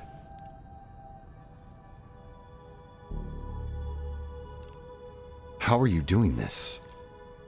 I'm afraid I don't understand. It's simply too much. You mutter something incoherent in reply. You don't sound like a vampire, an undead being made powerful by immortal blood. You're just another sad, confused, lost soul. You turn around and stagger away, only feeling like yourself once you're back on the street outside. You stand on the sidewalk, confused and scared. No enemies seem to be attacking you. The priest didn't follow you. The night air is wet with the smells of the city, the same as every night. How did it feel? You look at the man speaking to you. He's well dressed, if a little archaic. Dark hair, handsome, like a character from an old movie. He smiles as if he knows something you don't. You glance around. There are people on the street. You don't appear to be in immediate danger. Who the fuck are you? Hey, please, calm down. I'm not your enemy. Let me introduce myself. My name is Beniot Segal. We share many things in common, if you don't know me. Beniot offers his hand to you. Obviously, use our vampire senses. Beniot is a vampire. That much is clear. He is using his blood to simulate the functions of a living body, but the rhythm of his heartbeat reveals his artificial nature. Would you mind sitting with me for a while? Beniot points to a park bench nearby, in darkness because of a broken streetlight. Wary, you decide to follow him. Only an enemy totally unconcerned with the masquerade would attack you here. Beniot sits... Benoit. Benoit. It's not Beniot. It's Benoit. I guess. Quite a name. Benoit sits down, and you follow suit. For a moment, you both contemplate the cathedral in silence. I know how it feels, what you just felt. I have experienced it myself many times. For a moment, you consider how to respond. It's clear Benoit sent the invitation to come here and orchestrated this little setup.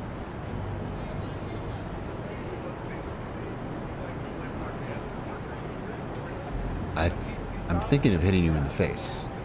Do I have a reason not to? Hey, you'll have to decide that for yourself. Let's talk a while, and if you still feel violent, I'll let you take a punch at me. I wanted you to meet my father, Anthony. Or see him. Experience him. Did you, wonder why it felt like that? At first I thought it was because I was in a church, but then I realized it came from him. A priest. I think you're right. It does come from him. It's his faith that makes you feel like that. He's safe in his belief while you are one of the damned. Have you ever wondered... Do you ever wonder what's the role of a vampire in God's creation? You stop to think. Of course you've wondered why all of what this is all about. Whether it's about God or nature, you don't really know what being a vampire means. He does seem like a cheeky little shit. That's the trouble with the Masquerade. A human faced with a human problem can go online and find something that helps. You can't. The Masquerade means that everything there is to know about your condition is secret, hidden away. You're left relying on unreliable opinions of people like Benoit. Suddenly, Benoit takes your hand and presses it against his chest. As he stares into your eyes, you feel his heart stop. My heart no longer beats, yet I move, I talk. Is that how God intended us to be?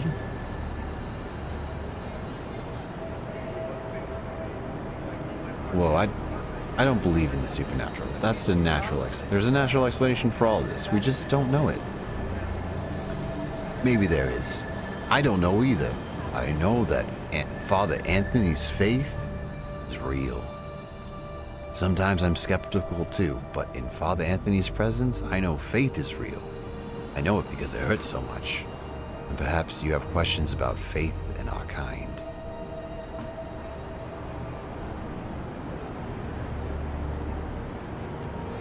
Perhaps we are divine, not damned.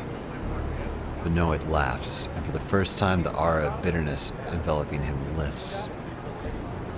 You're clever! There are many religious cults among the kindred, even among the anarchs. Some of them do indeed believe we are divine.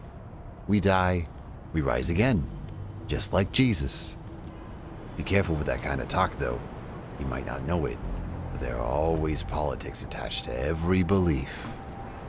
Go inside an Elysium, declare your divinity, and everyone around will start making assumptions about you. Sometimes faith is best kept private, even among our kind. Just ask yourself, when you met Father Anthony, did you feel divine?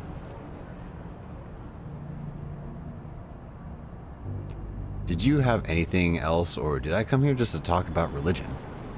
I know it's overwhelming. It was for me when I first met Father Anthony. I know there are others like him, whose faith shines like a beacon. Priests, old ladies, children, anyone can have that conviction inside them.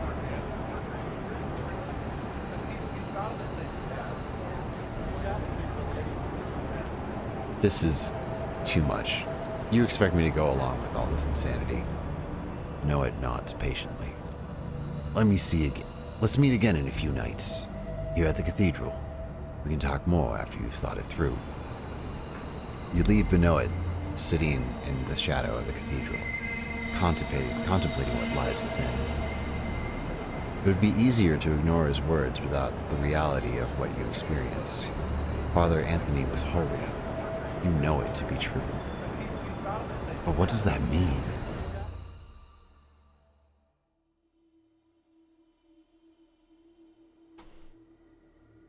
Sophie suggested you meet Hope, a reclusive member of the Malkavian clan.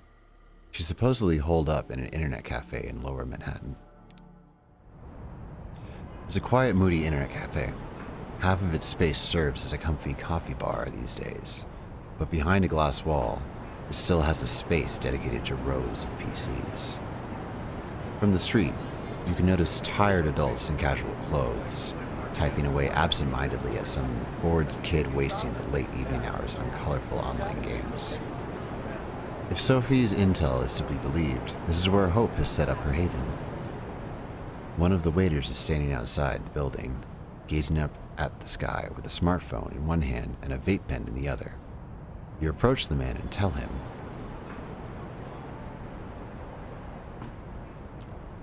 "I'm looking for Hope."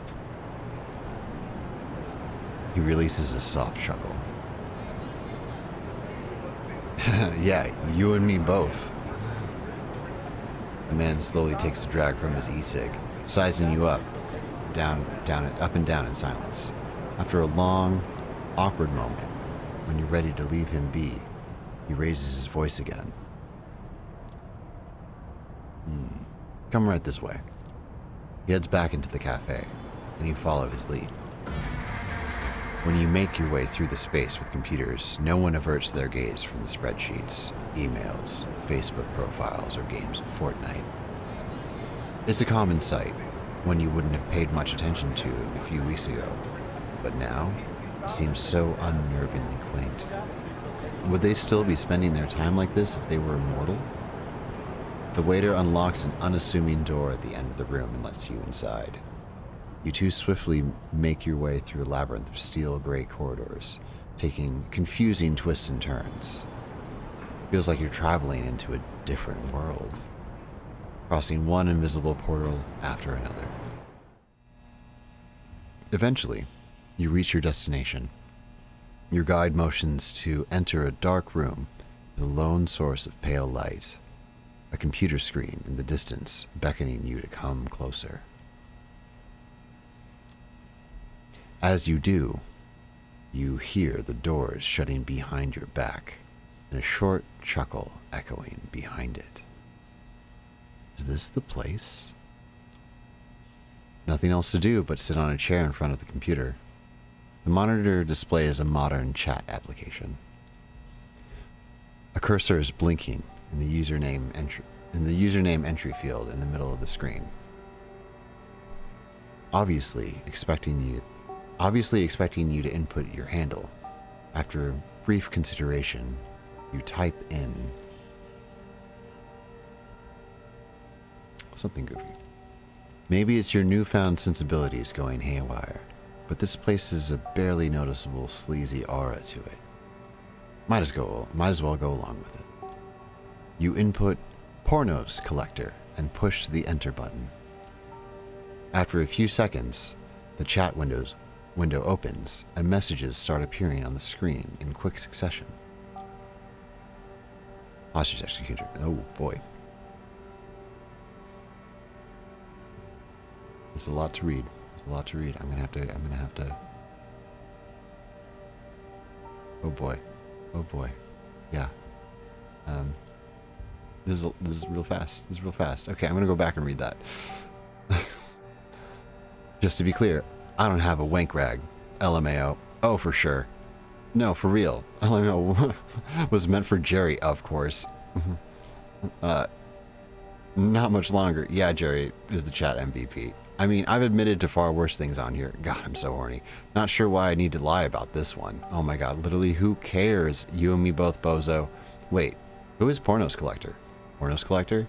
No idea. A new user? Wasn't here a second before. What the hell? Was anyone informed? No announcement. I know I wasn't. At Jerry 2010? At Pornos Collector. Identify yourself within 2 minutes or get banned. The chat goes silent, everyone seemingly waiting for you to say something before proceeding. This must be a close-knit group. Better say something before they kick you out.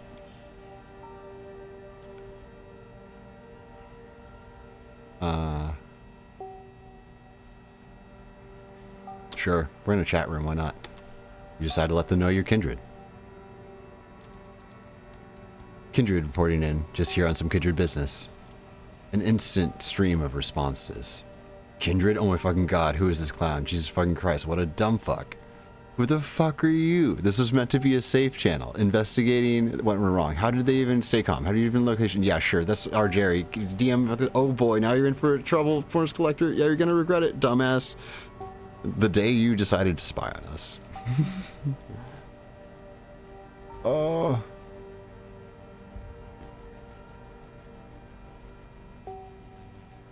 Yeah. I don't want trouble. Too bad. I'm leaving you and your lovely community alone. Too late, asshole. This is just something you can waltz out of. Anyone who tries to get in here through improper ways needs to be taught a lesson. Shut the fuck up, hostage. Got the info. Nice. You want to die, asshole? You will die. You will die. Die. Die. LMAO and everyone sentencing pornos collector to death. I'm literally on my way to kill you right now. Yeah, sorry to inform you, you're about to die. Rip, bitch. You're gonna get your throat slit right now. Here, right now. A split second after you read the message, you feel someone's arm tighten around your neck. The violent return to reality catches you off guard. A jolt of panic rushes through your brain, paralyzing you momentarily. You've come to the wrong chat room, motherfucker. A ridiculous whisper rings out next to your ear, and the grip under your head gets even tighter. You start struggling, but even with the newfound supernatural strength, you have trouble breaking out. This isn't a normal human you're dealing with. Last words? Your chat room sucks ass.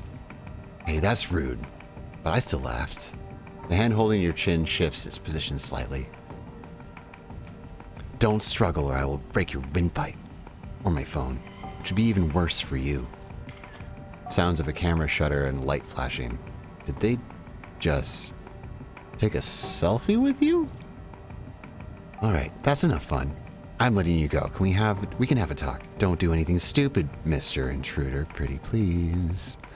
The mysterious assailant loosens their grip on you and gently pushes you away. You quickly turn to take a look at them. Let me just finish this. There's a pale blonde woman in her 20s giving you slightly judgmental looks while rapidly tapping away at her phone screen. First, you notice her outrageous outfit, seemingly thrown together from random thrift store finds. Then you take note of her tattoos, a sprawling tapestry of odd patterns and designs covering every visible part of her body. At first glance, it all seems aimless, but it has a consistent sense of style upon closer inspection. Her eyes focus on you for a second. Gave you a scare, huh? Sorry, that's what you get for entering a lady's haven without her permission. And she's back to her phone. With her relatively small build, it's hard to believe you had trouble overpowering her physically. But then again, nothing is what it seems when it comes to the undead. And even compared to the vampires you've met so far, she comes off as an eccentric, curious presence. She shoots you another glance, noticing you're still cautious of her. Calm yourself, man. I won't pull anything like this anymore. It was just, feels stupid to say it out loud. A vibe check. What? Yeah, I got a glimpse of your vibe on the internet, and in a dangerous situation, I'd say I got a pretty good idea of who you really are. I'm Hope, by the way. If you're here, you probably heard of me. So I went ahead and skipped the pleasantries, but come to think of it, I may have skipped too many of those. Yeah, she definitely fits the description you were given by Sophie. Your chat room sucks ass was funny, so there's that. Unless you really meant it, in which case, hey, fuck you. Oh yeah, credit where it's due. Probably not a boring person online, going by your chosen handle. Believe it or not, among bloodsuckers, that's still rare as hell. Most of them are like clueless baby boomers when it comes to internet stuff. Anyway, don't worry about the chat. It's all a game. No hard feelings, okay? I'll introduce you properly later. On the monitor, the chatter continues normally. Your visit is like yesterday's news. No longer relevant to anything. Still, A word of advice? Don't be such a dumbass about security. Sending a message saying kindred to some perfect strangers online? You want to get offed by the tower for breaching the Masquerade, or off by some Vatican fuckheads when NSA gets a wind of you using their monitored keywords? If it wasn't for my security measures, fucking hell, it'd be the 21st century. You should know better than this. But, look, if we're going to talk about you, you should have something to say too. What are you doing here? About time, she asks, note to self. She really loves the sound of her own voice. Sophie Langley sent me here. Langley? Wait. Shit, are you the new Langley plaything? Words seem to be getting around fast. Oh, of course you are. It was obvious the second Langley got her hands on a new servant, she'd start building a network. Your emissions tell me that could really come in handy when... But Langley, that's a risky game. This kind of ambition attracts too much attention. Piss off. But this again, fucking carrot. She seems to be having a spirited argument with herself. Only parts of it audible. Is it just you, or do her facial expressions and body language change a bit between one sentence and the other? Before you make certain it's not just your eyes playing tricks on you, she focuses half of her attention back on you. The other half, of course, is still obsessed with her smartphone. Listen, I'm not saying I'm not interested in cooperation, but before I make a decision, I need to make sure you sort of understand me and that I sort of understand you. I was planning on putting on a show before you came here. I propose a little game. Hope absentmindedly spins her phone in her hand, considering how to put her thoughts into words. Then, she approaches the switch on the wall and flicks it. Neon lights flare up, illuminating the room. You take a look around. The room is certainly unique. It looks like a butcher's room, repurposed to be a living space. The modern computer in the front of you starkly contrasts the ominous industrial walls. At the back, there's an overwrought bed covered in velvet with meat hooks hanging of it. On top of the bed sheets, you notice what seems to be pieces of elaborate S&M equipment. And a camera. Wait a minute. You want my help? Moderate my cam show. Cam show? Your eyes twitch involuntarily. This is definitely not the kind of request you expected to hear tonight. She notices your confusion. Take it or leave it, buddy.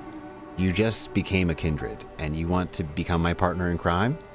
Sure you can handle yourself while watching my back in my everyday environment. She's serious. The show starts in 10 minutes. If you think yourself better than this, better walk out the door right now. I won't hold a grudge. I got better things to do. As if to prove it, she looks at something displayed on her phone and cracks a brief grin. Another reply tapped down with absurd speed. Tap, tap. Tap, tap, tap, tap, tap. 9 minutes. It's now or never. Show moderator. Risk of violating the Masquerade? High. Content warnings? Oh, yes. So, do you take the job? Why the hell not? Hope brightens up, and her smile looks surprisingly serene. Sincere. Not serene. No, it's probably serene too. Excellent. I promise you might find this interesting in more ways than one. All right. Give me a second. She spends a minute setting up the computer you used before, then urges you to sit down. The explanation of the moderator's functionalities is simple. It boils down to ignoring anyone who doesn't disrupt the chat, banning anyone who does, and kicking anyone who's causing minor trouble. 5 minutes later, she's already online, sitting on her bed in a provocative pose. It is a sex show, isn't it? Her voice, previously hushed, rings out with full force. How are you doing tonight, hopefuls? You peek at the chat. We're not worthy, Queen fucking A. Angel. Hell yeah, time to fuck.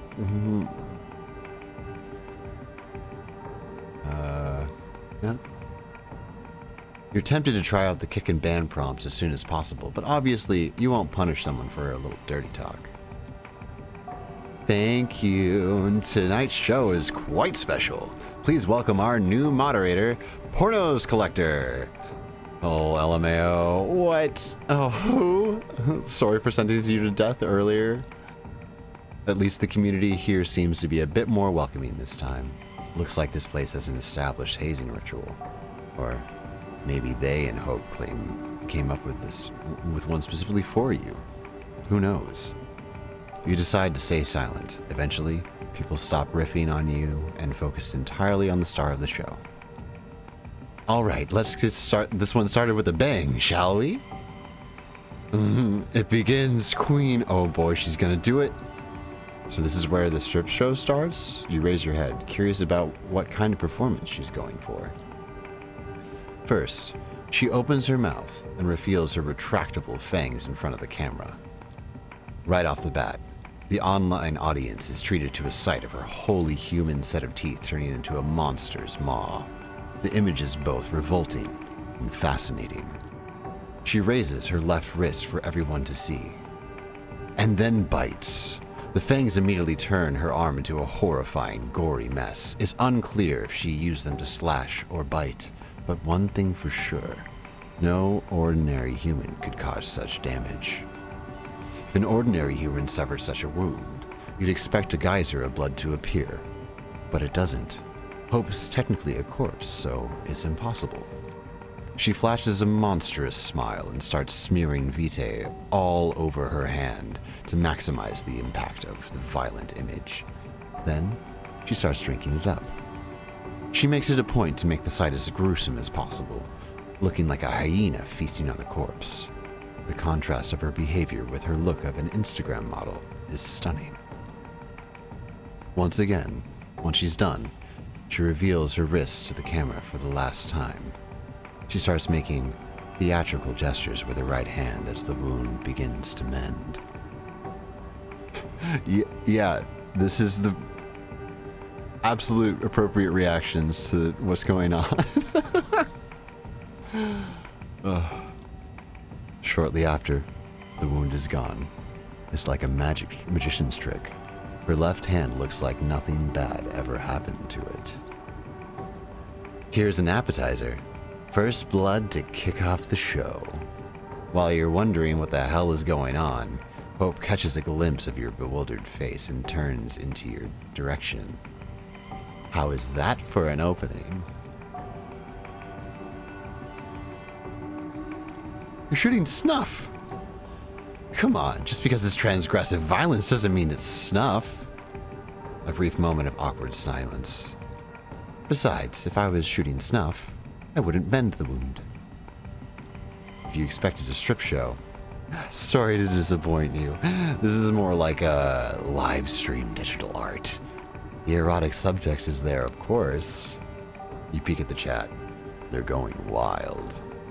She did that for free? I'd love to lick your wrist clean. Oh, yes. Nothing more arousing than a beautiful woman teetering at the edge of oblivion. Rose petal dancing in the eyes of a violent hurricane. But eroticism is not the key here. It's vampirism. It's a new frontier, a living art installation in the early 90s. The Japanese artists were producing these videotapes with beautiful women committing gory harakiri. Those are an inspiration. She bares her fangs again in a devious grin. But I've no interest in auto-destruction or turning myself into a victim. This is a celebration of a body I love, not self-inflicted punishment. The audience came here to marvel at a beautiful vampire and her awe-inspiring powers. Mending wounds is just one of these powers. The people watching can pay to see more. Oh, and don't worry. The only thing the audience can see and hear are the things I allow them to. We can talk freely. Just remember to moderate the chat, will you? High risk of violating the Masquerade. What a joke. She's blatantly breaching it in front of anonymous viewers. Still, speechless, you turn your attention to the screen. Muy guapa. Alright, I'm feeling generous today. Have you planned your next tattoo yet? I'll pay for the next attraction. Ooh. Looking like a pink marshmallow covered in raspberry sauce. Just letting you know you're based. I know.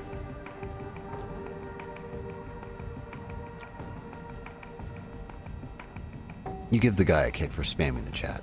A few seconds later, Hope groans loudly.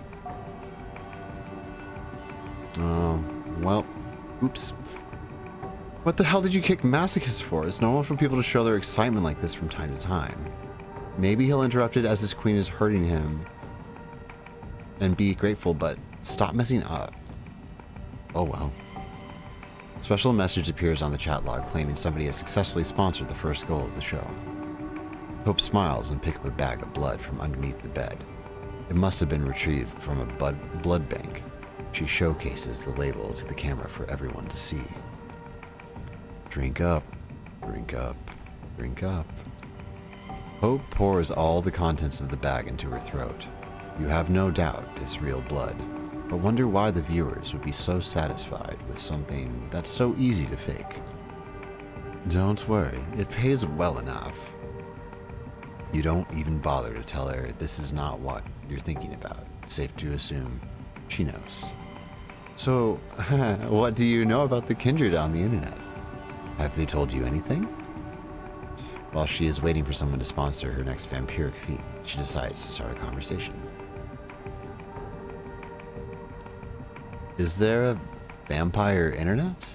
If you find something that looks like vampire internet, stay away. See, some of us used to experiment with our own secure networks. We tried to build our own information hubs, social networks, everything.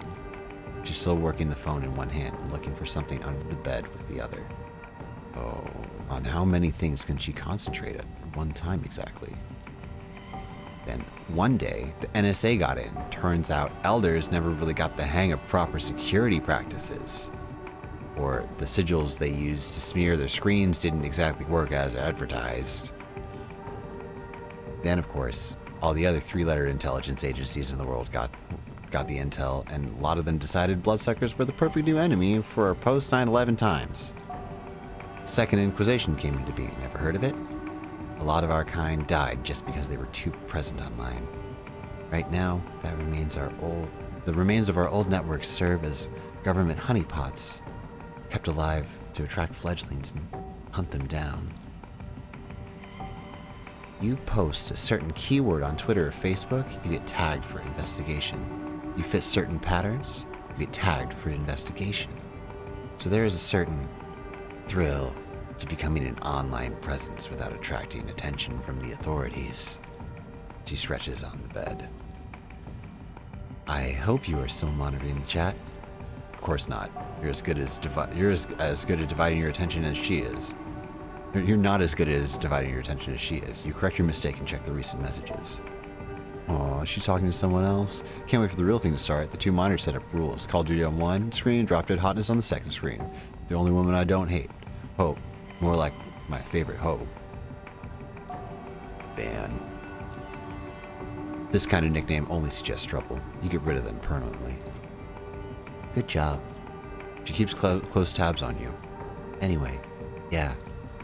When the Nosferatu admitted to Camarilla their network got compromised, the elders went batshit insane. Internet communications became strictly forbidden. There were executions. A lot of people who use social media to secretly contact their mortal families and lovers got offed. That goes without saying. But if you weren't careful, even the most innocent web uses could result in being punished with final death. Thanks to user Dick Steele, the next goal has gotten successfully funded. Let's go, Vanishing Act. Dehumanize yourself and face the bloodshed. She raises her hand. 3 fingers up. 2 fingers up. 1 finger up. The countdown ends and she immediately disappears from the screen, like a ghost. You can still see her on the bed, but the live feed indicates there's nobody there. When you deeply focus on the digital image, you swear you can make out some unusual glitching where her silhouette should be, but it could very well be just a placebo. You ready for this? 3, 2, 1. A flash of the camera. The instant she reappears on the screen, she takes a selfie, sticking her tongue out in a provocative manner. The chat room explodes in cheers again. She is their vampire queen. You briefly wonder about her being glued to the screen. Is this the fantasy everyone is here for? A girl showing off cheap magic tricks while lazily browsing her social media? You realize that you are way out of your depth here. Meanwhile, Hope decides to continue her lecture. Those were some wild times, especially in New York. While most of them have no clue as to our real nature, a lot of clandestine organizations have classified as a national threat. And since then, this is where the towers fell, the agencies are very much present around here, looking for easy PR victories. The last SI raid here was just a few years ago, and it was a big one. Stirred up the hornet's nest something fierce. But altogether, it's 2019. New York City is ruled by someone who got embraced before. New York City is ruled by someone who got embraced before World War II, and the cam as a whole got really spooked and swore off the internet. Of course, they're not dumb and understand that you can't really coexist with modern kind without the internet. It's a gray zone right now, like piracy. Technically frowned upon, but let the one without sin cast the first stone. The SI is a real threat, no joke, but it makes sense. The darkest place is right under the candle. You take another look at the screen. We want blood. How about some bat stuff? Can you do some bat stuff? Can you show us next time? It's been a long, hard day. Please give me a shout out. Familiar nickname pops up.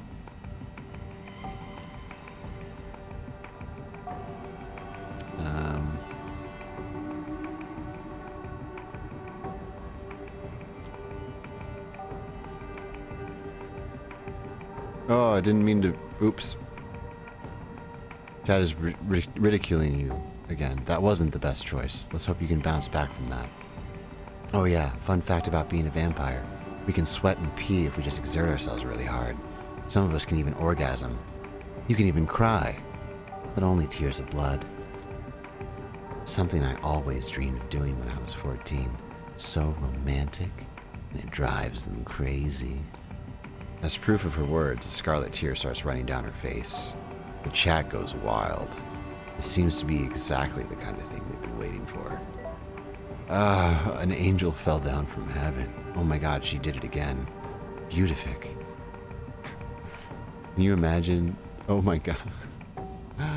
Oh, this guy. Can you imagine USA assembling a blood-sucking squad that would just cruise by the border and suck blood out of any illegal they found? That would be, Tim Ferry thought gives me the biggest boner. Ban.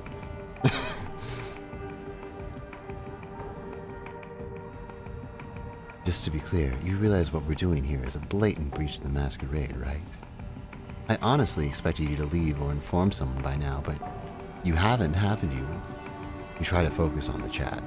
In any case, the last goal has just been funded. It's time for the great finale. This is what you've been waiting for, right? Yes, Queen, yes. Her voice has changed. She gets closer to the camera, letting her face fill the frame of the live feed. Her mesmerizing eyes are focused purely on the viewers. You wanted blood? Come out into the streets, claw out your neighbor's throat, slash their veins, and drink up. Yes, Queen, yes, Queen. Hope's presence becomes absolutely horrifying, and it influenced the chat in some incomprehensible way. Everyone starts typing like they are possessed. Liberate yourself from the shackles of ordinary mortality. Make them scream. Feel their warmth of their entrails. People doing stuff. What the hell is she doing to those people? What have you gotten yourself into? Transcend your bodies. Release the message of hope into the world. She jerks violently for a second, and then falls down to the bed like a marionette that had just had its string severed. She exhales loudly a few times and laughs. When she does, the room goes dark again. All right, that's enough. Instead of continuing, she does something with her phone. The stream ends and the chat instantly becomes dead quiet. Let me take over. The atmosphere in the room has completely changed. She's already putting herself together and stood up. Now she's walking towards you. What the fuck just happened? Guess the show's over. Everyone relax, go home. I was almost ready to come, bros. Hostage, I swear my father gave one. One day I will find you and kick the ever-letting shit out of you. After every line she delivers, she changes her voice, the way she puts her lips together, and even the way she moves. You've caught glimpses of her acting this way, but only now have you started to figure it out.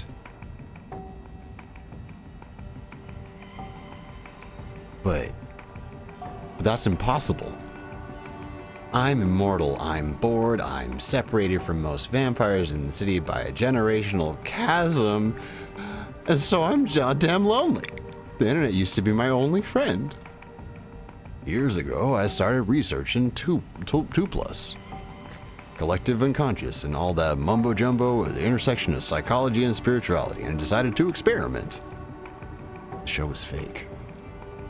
A few years ago, I was an Instagram fashionista, a successful erotic model, a vital part of pop culture commentarita, a virtual shitposter, a cryptocurrency expert. All of my internet selves started single-boosting each other, paving the way to the new ones. I became a one-woman empire surrounded by legions of psycho fans. The chat was fake. Some may think it is a dissociative identity disorder, but that's bullshit. Everyone has online alter egos they buried. I just resurrected them, gave birth to new ones, and let them crossbreed. Her constant tapping on the phone, even during the show. Somehow she is capable of impersonating an entire chat room. I don't even have a self that could disassociate or be mentally ill. I'm a host, a living database. I live because I find it fun to be an information conduit, to process trends and support the ones I deem worthy. There was no Masquerade violation. She was showing off her skills all along. She put you in a world of pure fiction, the same way she was testing you when she attacked you from the back. Damn, she's good at this. Of course, you could just ignore what I'm saying and decide I'm just a deranged Malkavian, but hey, annihilation of the self is the only way to survive in the 21st century. If there ever was an era that demanded images of beautiful people transcending beyond humanity and inspiring others to do the same, it is this one. Although now, because of Masquerade, my audience is quite limited. Speaking of, you want to be the star of my next movie? Sure. Why not? I have a hunch you'd just say that. You're just saying that, so still, hey, in a way, this is transcending beyond self. But, yeah, your test is over. Now, the question is, do I want to work with you? She puts away her phone for the first time since you've met her and gives you a good, hard look. Guess I can give it a shot? Yeah? You're not that dumb. You're not that boring. And you're kind of cute. Don't worry. No more modding jobs. Mods get attached, and that's always bad news. She grabs your arm and starts leading you out the room. I've put you through enough shit. Next time, I'll let you in on a little job I'm doing. We'll hit the streets and you'll see why Sophie told you to contact me. She leads you through the labyrinth of gray corridors. It's a different route than the one you made it on your way through. Different route than the one you made your way through in. The city is so much more than what the elites consider real. Stick with me and I'll guide you to the places Camarilla elders couldn't reach in 100 years. She leads you out of the building into the back alleys. Even if somebody else rules the streets, we will rule the information highways.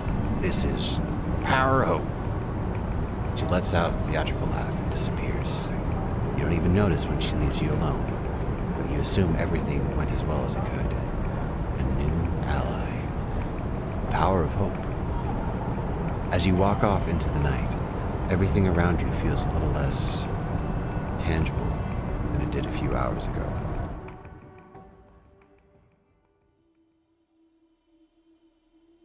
I'm going to mute my mic for a moment just because I want to blow my nose. But I will be right back.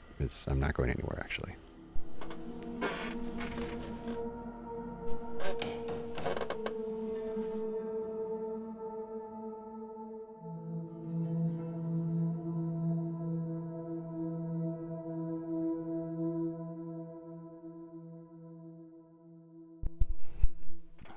Okay. Not long after you wake up tonight, Gregory knocks on the door of your apartment. Oh man, I haven't figured out Gregory's voice. Hey, I came to pick you up. Miss Langley wants to see you. Those 2 nights were nice. I have freedom, initiative. Good while it lasted, I guess. He smiles unapologetically. Don't shoot the messenger. The car's waiting, shall we? You wrestle with the same thoughts as a few nights ago. Maybe you should just leave. Disappear? Let Sophie find somebody else to employ? But then you remember the Anarch thug being cut down by Kadir, and how close you were to the same fate, not even a week ago. And that it might still happen if you step out of line. You follow suit. As with your previous visit here, Sophie seems not entirely present when you enter. Her eyes are locked onto one of the paintings in the room. You're pretty sure it was here earlier, but she's behaving as if she's seeing it for the first time in her life, entirely entranced. Gregory clears his throat. Sophie turns to the both of you, a bit of irritation in her countenance that soon gives way to a pleasant, warm smile. You're here. Excellent. Thank you, Gregory. Her driver leaves and she turns her attention to you. I hope you have had a good few nights and made some new acquaintances, but I have to say, I'm happy to see you, Lamar. Thank you for coming. The change in mood of the room is so sudden and startling it makes you consider the true power of vampiric charisma. Rationally, you know you're being manipulated, but you don't even care. Her eyes, her emotions, her entire body language all feel 100% genuine in expressing legitimate interest in you and your well-being. I have a request for you this night. I need you to find somebody for me and make a delivery. She points to the statue at the side of the room. You notice a plain-looking flash drive line on the edge where the inanimate archer bow. You notice a plain-looking flash drive line on the edge where an inanimate archer's bow touches the pedestal. The man you'll be looking for calls himself Kaiser. He has eyes and ears all over New York, and it's rare for something to happen here without his knowledge. I'll need you to take this flash drive and bring it to him. In exchange, he will give you an address, which I need to know as soon as possible. You're about to ask what's on the drive, but Sophie proves to be one step ahead of you. Oh, don't worry about the contents. They are encrypted, a precaution for if the data falls in the wrong hands. But it won't, correct? She gives you a smile that, just a handful of nights ago, would make you feel like melting. Oh, and Lamar? Kaiser is Nosferatu, that twisted, deformed lineage of kindred. He is old, and his age has made him even more paranoid than others of his clan tend to be. He holds many havens and changes them often. From what I've gathered, he or one of his servants should be found at the park of Coney Island tonight. You'll have to identify them somehow. I'm told Kaiser has spent many of his nights these past few years being driven around the city in a black limo. Maybe keep an eye out for it. That smile again, but much shorter.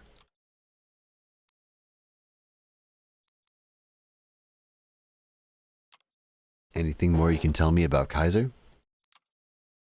He's been here a long time, about as long as I have. He got into a lot of trouble for exchanging information with both Anarchs and the Camarilla in the past, but ultimately got off scot-free. Kaiser's web of information proved to be strong enough to shield him from the consequences of playing both sides. Some say that's the best proof of his abilities. In any case, be careful when talking to him. He's very particular about everyone's etiquette except his own. Good night, and good luck. She flashes one last smile at you and turns back to the painting, clearly done with the conversation. You pocket the flash drive and head out towards Coney Island. It takes you the better part of an hour to reach the lights and sounds of the Coney Island amusement park from the city. The drive is almost pleasant this time of night. Thank God for Belt Parkway. There are plenty of people here tonight, but nobody who stands out as a traveling purveyor of secrets. Then again, if they did stand out, it would be pointless, right? Nothing to do but figure out the right approach. Oh, obviously. You take a moment to focus and try to pick up on any details that would help you with locating Kaiser.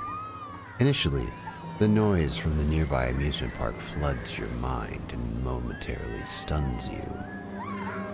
A child's crying, the loud bang of a car door closing, the bright, old-school logo of the Cyclone roller coaster, all overload your senses, and you have to lean on a nearby booth to stay upright.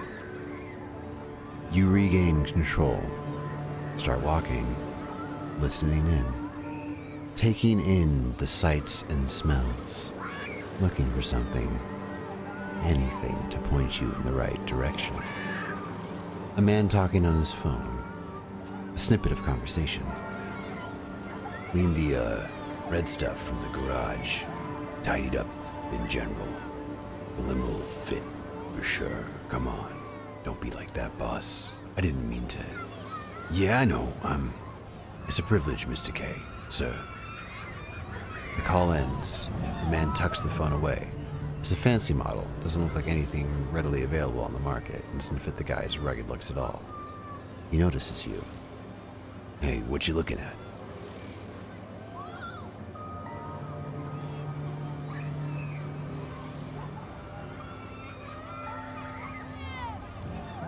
Overheard your call just now.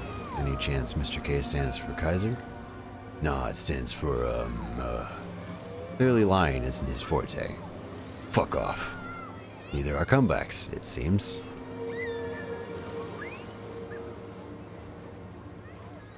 Oh, we can't... Is that blocked off? It's blocked off. Because of our hunger. Listen, man.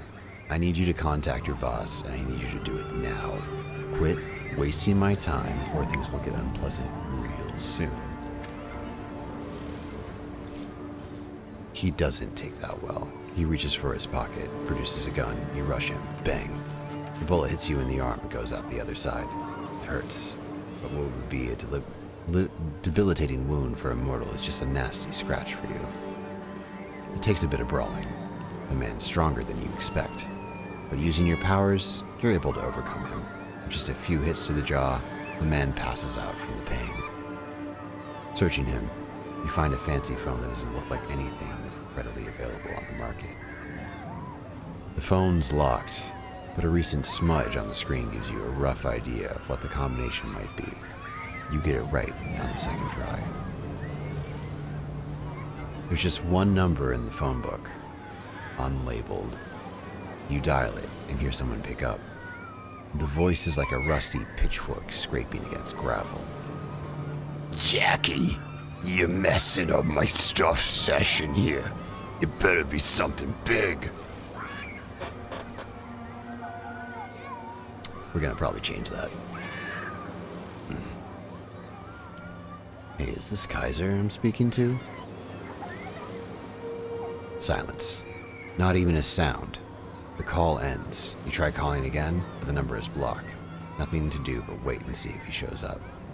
Not 15 minutes pass before a black limo stops near where you're waiting. One door opens, an invitation. The inside of the limo used to be a luxury lounge, the kind with a stripper pole and a bar full of alcohol, but it currently has none of that.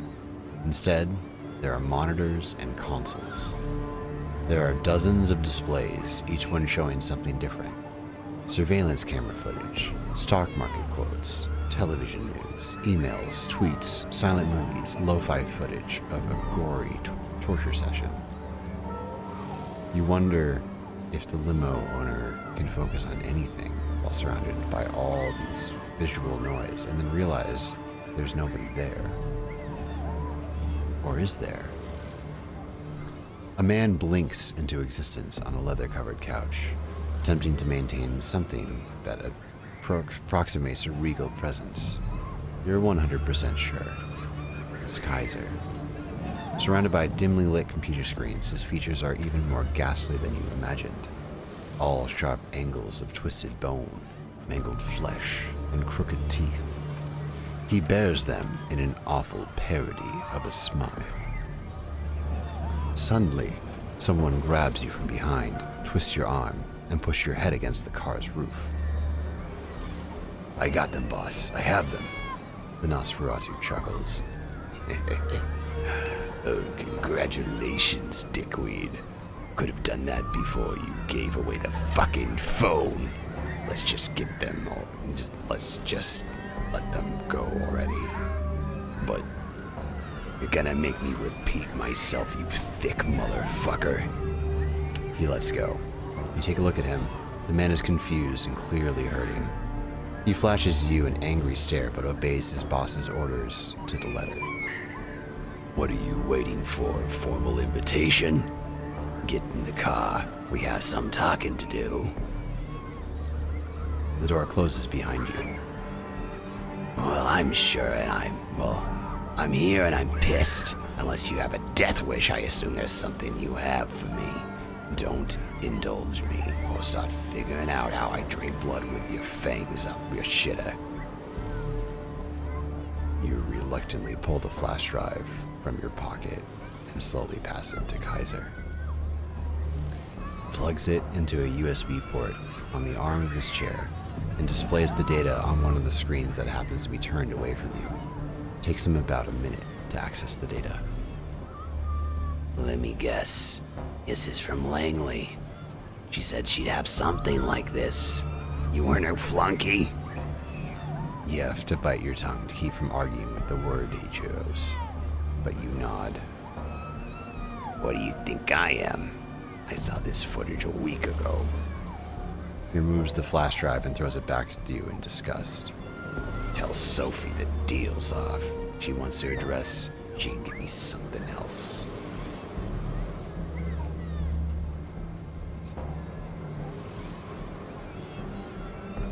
Ooh. You take on the most persuasive voice and amicable stance you can in what basically constitutes the lair of a megalomaniacal monster. Come on, man. Don't send me back here empty-handed. Take the data and honor the deal. You mean a lot to me. The sound the Nosferatu produces is supposed to be laughter, you think. You're pretty sure he'll fall over and die at any second if it is anything other than that. Look at me.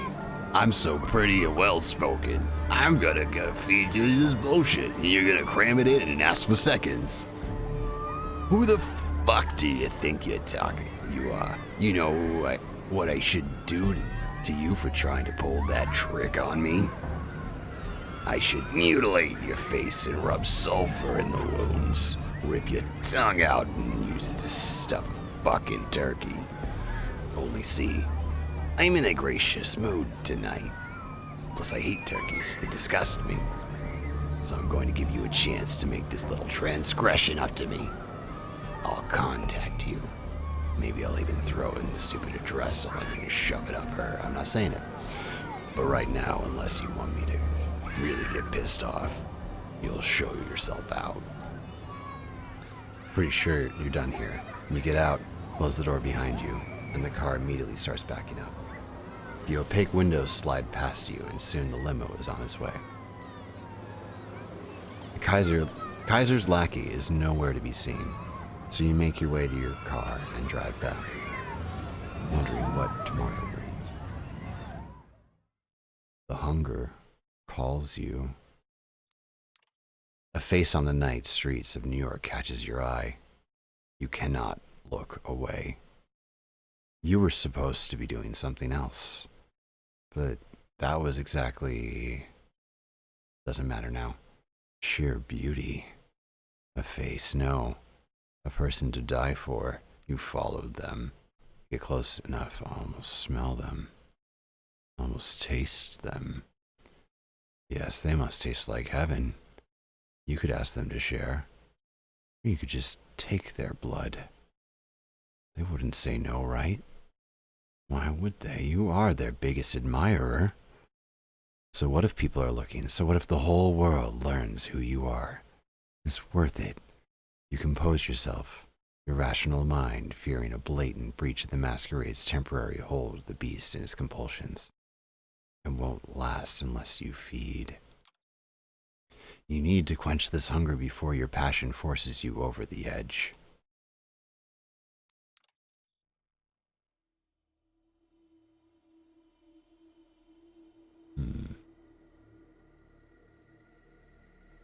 I feel like we go to the Blood Mage.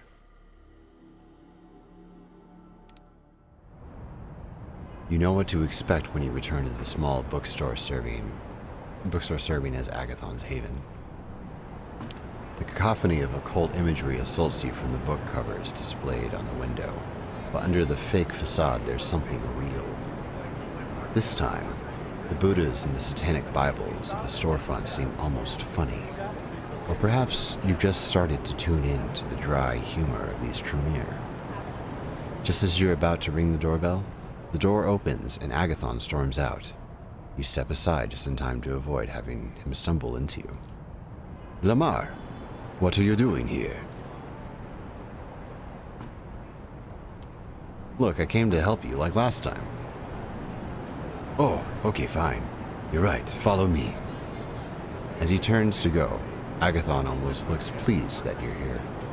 Agathon walks to his car with you in tow. It didn't occur to you last time, but it's a surprisingly pedestrian vehicle. An aging mid-sized family sedan. You imagine what it would look like with a baby seat in the back. Opening the door of the driver's seat, Agathon notices your look. Laugh all you want, but is inconspicuous and practical. You sit in the car and Agathon starts driving in his usual carefree style. At least, you're never being stopped by traffic cops. It seems Agathon is not interested in small talk. I love a good mystery as much as the next vampire, but at some point, you have to tell me what we're doing. Let me ask you a question in return. Have you ever tasted animal blood? From a sheep, for example. You're kidding. No kindred drink animal blood, surely. Some do. Gangrel, Nosferatu. They have an aptitude for it the rest of us lack. Anyway, something to think about. You exit Manhattan over the Brooklyn Bridge and soon reach the site of the nightclub that seems to be your destination. It's on the riverfront, a converted former warehouse. After Agathon parks the car, it's time for you to enter the nightclub. You glance at the Tremere, evaluating him. It's obvious this is not his kind of place. It's not your kind of place. Not exactly, but you've probably been here and just forgotten it. For a bunch of people perennially penniless at art times, for a bunch of perennially penniless art types, your friends were always good at trawling through every gutter in search of a high. There's a good chance the research notes are here. Sleep well. So we're looking for research notes? Yes, and that's all you need to know. There's a line into the club. It looks like a popular spot, even if, based on the crowd, this is not exactly a place for supermodels and celebrities. Thank you. You walk up to the man at the door and smile. Hey, you remember me, right? Mind if we go in? The bouncer looks at you, taken in by your supernatural charisma. It doesn't matter whether he really remembers you or not. Sure, go right in. Have a great night. You walk into the club, ignoring all the people standing in line. The music beats down on you, bringing with it memories of human existence. The first time you went dancing with friends, when you flirted with someone on the dance floor. This time is different. You're a predator and everyone around you is prey. Tightly packed, twitching sacks of blood and tissue. You sense the emotions all around you. Blood tinted with happiness, lust, rage, jealousy, love. A buffet of sensations. Focus. Keep an eye out for trouble while they look what we came to find. You nod and follow Agathon through the throng, trying to ignore all the warmth, flesh, and circulating blood around you.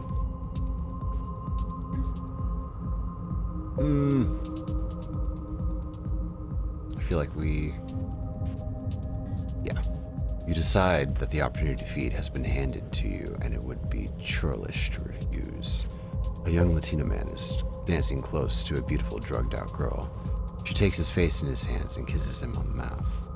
You slide close to them and sink your teeth into the man's neck. He moans from the pleasure of the kiss, and the girl assumes it's because of her.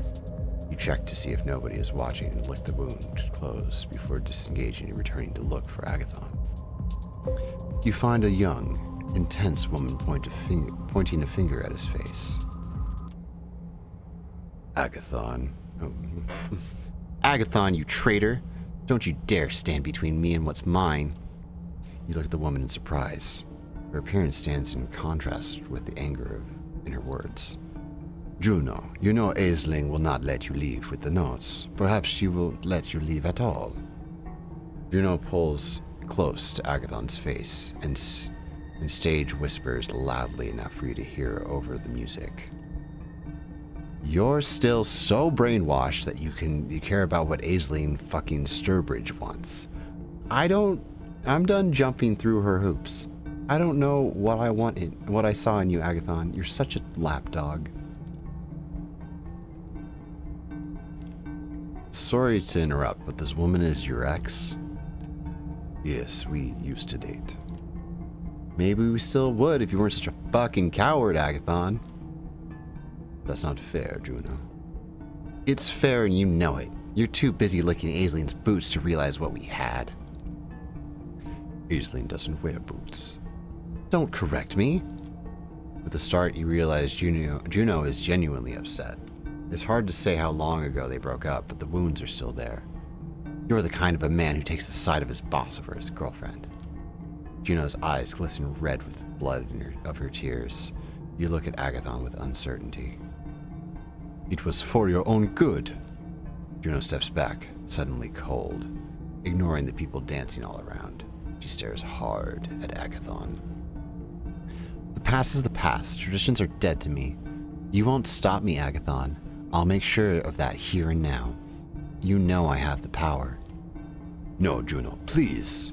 Agathon sounds panicked, but he's not worried about his own survival, but the possibility that Juno is going to unleash a genuine masquerade breach.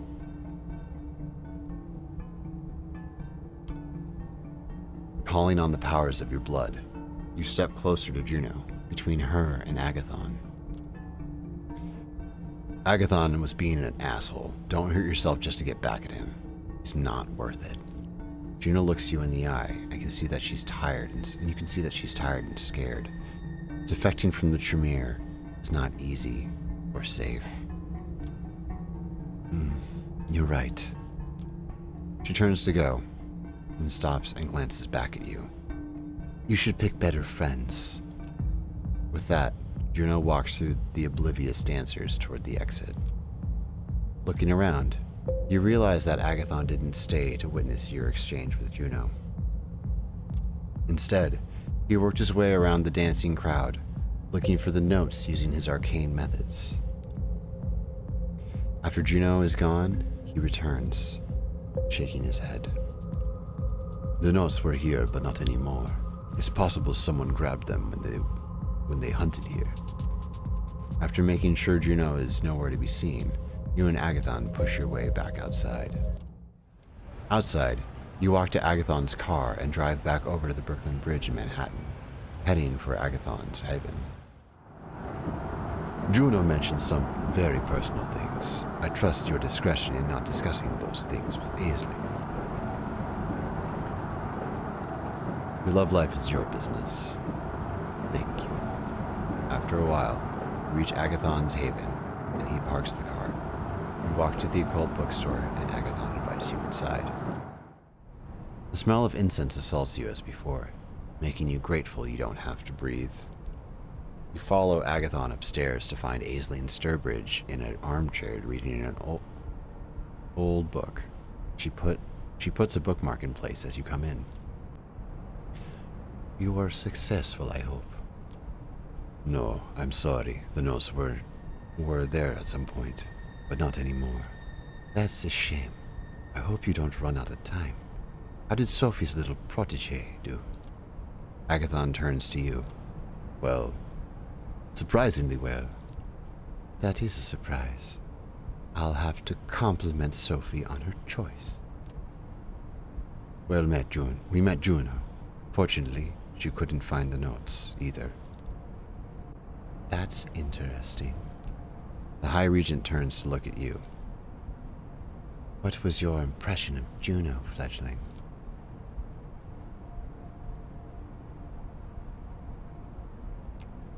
She was very driven, motivated. I don't think she'll desist easily. You're probably right. Juno could have made a great member of our house in different circumstances. Instead, she became a headache. You'll understand if you have childer of your own some night, fledgling. Anyway, I have some things to discuss with Agathon. Run along now. You leave the occult bookstore, the cheesy mystical music still in your ears as you walk away. You wonder about what happened to Juno. Why is she so anxious to leave her clan? Can she really do that? Could you leave Sophie's surface if you wanted? The hunger calls to you. A face on the night street of New York catches your eye. You cannot look away. Oh, are we doing this again? You were supposed to be doing something else, but that was exactly... doesn't matter now. Sheer beauty, face, a person to die for. You follow them, get close enough to almost smell it, almost taste them. Yes, they taste like heaven. You could ask them to share, or you could just take their blood. They wouldn't say no, right? Why would they?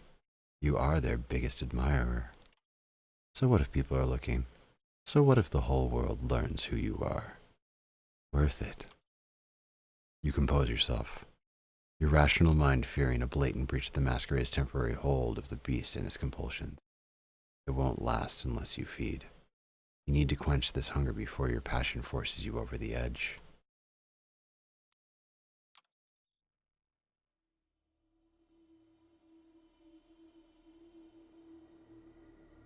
Well, we need rest. You're walking down the street towards your haven. In some other town, the sidewalks would be deserted at this time of night. In New York City, there are plenty of passerbys going about their business. It's easy to be paranoid when you're a vampire surrounded by a crowd of humans. The Kindred have many enemies, and all those enemies have one trait in common. They're invisible, indistinguishable from normal humanity. Other vampires, hunters, all look like people. Is that old man just a tired restaurant worker, or a Kindred thrall tailing your movements? Are the officers idly waiting in a patrol car ordinary cops, or Second Inquisition specialist looking to end undead threats.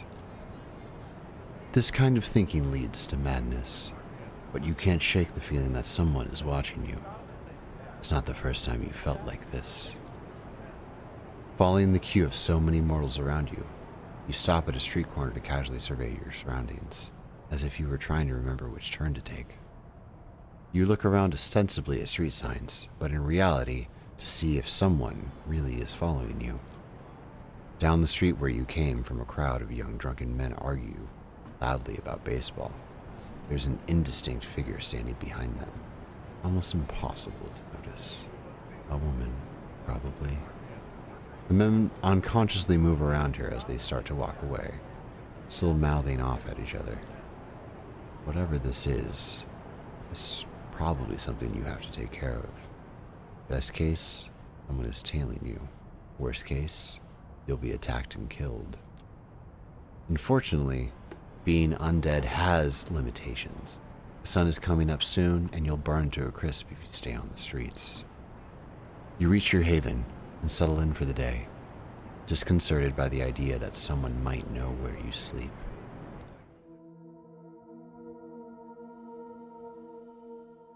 As you wake from your slumber and emerge from your haven for the night, you notice a familiar face on the side of the street, standing on the corner looking straight at you.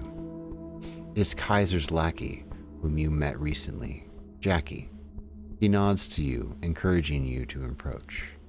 He still looks kind of rough after your last brawl, but the damage to his face is clearly mended. His hands are out of his pockets, though. A sign of goodwill? That's close enough. Let me guess. This is not a social visit. Kaiser sent you. Don't say his name out loud, idiot. He takes a look around just to make sure nobody's listening in on your conversation. Yeah. He sent me. I'm supposed to give you this. He produces a crumpled piece of paper from his jacket pocket and hands it to you. Read it. Memorize it. Give it back here. It's a letter. The paper might just be page ripped out of the spiral notebook, but the writing on it is exquisitely detailed and deliberate. It reads, "Time to square your debt with me." Oh, my bad. Time to square your debt with me. Go to the wine shop at 232 Mulberry Street and ask for the 1821 Special Reserve Donatella Negro Maro. When they tell you they don't have it, say you're a Fedele Servitor del Famiglia G. Those exact fucking words, and you make sure you get the G right. You'll get a bottle. Just take it and leave by saying grazie. Don't ask how much it is or anything, just walk out. When you have it, come back to Jackie Boy and let him know. You done? Memorize that shit and hand it over.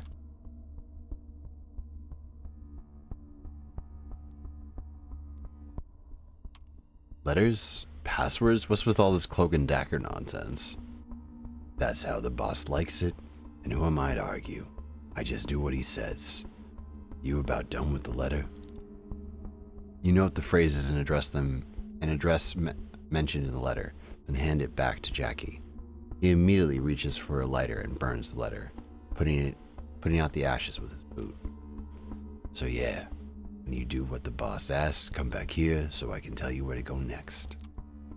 I'll be in that alley over there, so find me when you have the item. Whatever it is, I don't know, and the boss made it extra clear that I shouldn't care, so I don't. See ya. He shuffles away and leaves you to pursue the lead from the letter. Time to pay a visit to Nolita. You arrive at the address mentioned in the note. Not counting local restaurant patrons, the street is mostly empty at this time of night, but curiously, the wine shop is still open. Inside, a small middle-aged woman with curly hair stands behind the counter in front of a wall filled with wine bottles. There's a door at the back of the room with a small table and a chair occupied by a man in a black faux leather jacket with a slick, combed-back hair. He's reading a newspaper but pauses as a little bell rings when you open the door. takes a sip from a small, steaming cup, and gets back to his broadsheet. Good evening. How can I help you?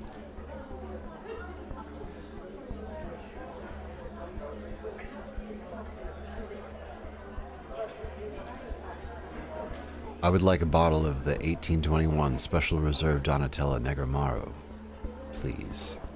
Let me check our stock. She seems to be looking through the database of a laptop sitting on the counter. She puts on a polite smile. I'm afraid we don't have that one at the moment. Sorry.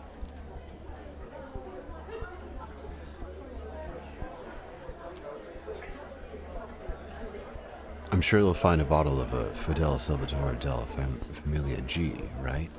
She raises an eyebrow. Let me see if we have any in the back. The woman leaves the counter and goes through the doors in the back. The man by the table puts down his newspaper and takes another sip from the cup, washing it down with a gulp of water from the nearby glass. He tries to hide it. There's no doubt he's watching. About a minute passes.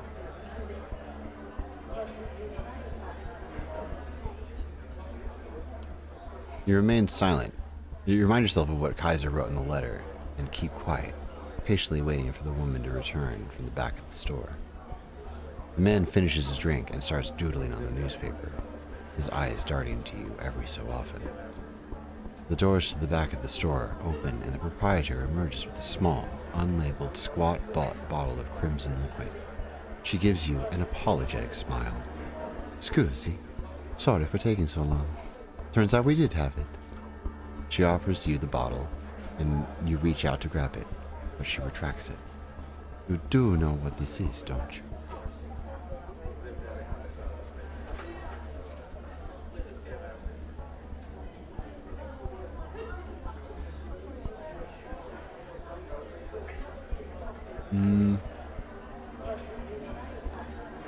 You focus your blood and immediately see both of the people in the shop focus intently in on you and what you're about to say.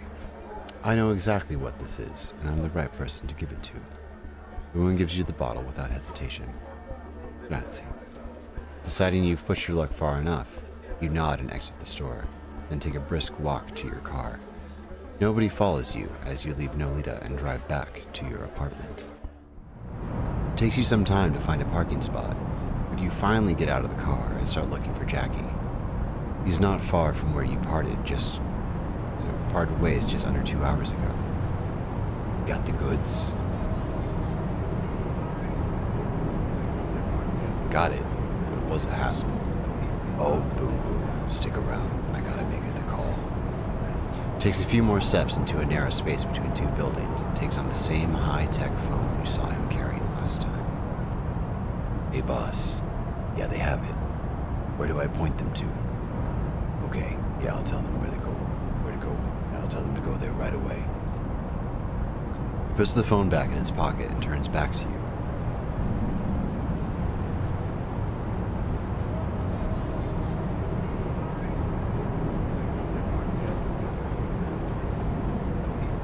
Willets Point, half an hour, so you better step on it. See you around. With only a flippant salute, Jackie starts walking down the street.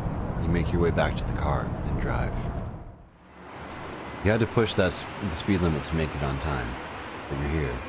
Willets Point is quite a change of scenery. The place is a post-industrial dump, a nearby stadium notwithstanding. You stop your car once, you realize that if you go any further down, the potholes will kill your chassis. You step out into one of those gashes in the asphalt, splashing in the ankle-deep water. Kaiser's limo is nowhere to be seen. In fact, the whole place is pretty much deserted other than the apparent proprietor of a lonely bar, a middle-aged woman who's just locking the place up. This is too perfect, an opportunity to not take advantage of. This is too perfect an opportunity to not take advantage of. She's walking to her car, ready to call it a night when you sneak up on her. She's far too tired to resist your strong hold and a swift bite. You can taste the caffeine in her veins, smell the cheap cigarettes in her hair, the old cooking grease in her clothes. She passes out. You assault the closing note of a long day of work. You let her down gently and feel a pang of remorse.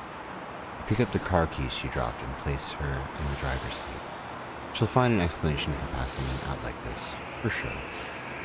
The bright lights of a car pulling over down the road illuminate you as you close the door. It's a black limo. Kaiser is finally here, it seems. Same as last time. The car door opens, but nobody comes out. You know the drill.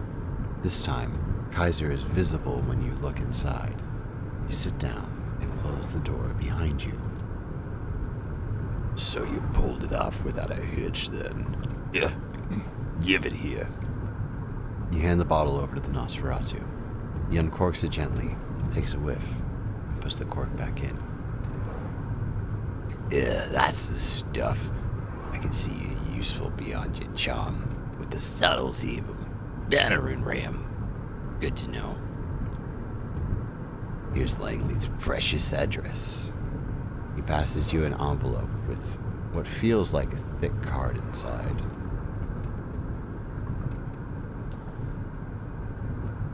Oh. I think you still owe me a bonus for the extra legwork.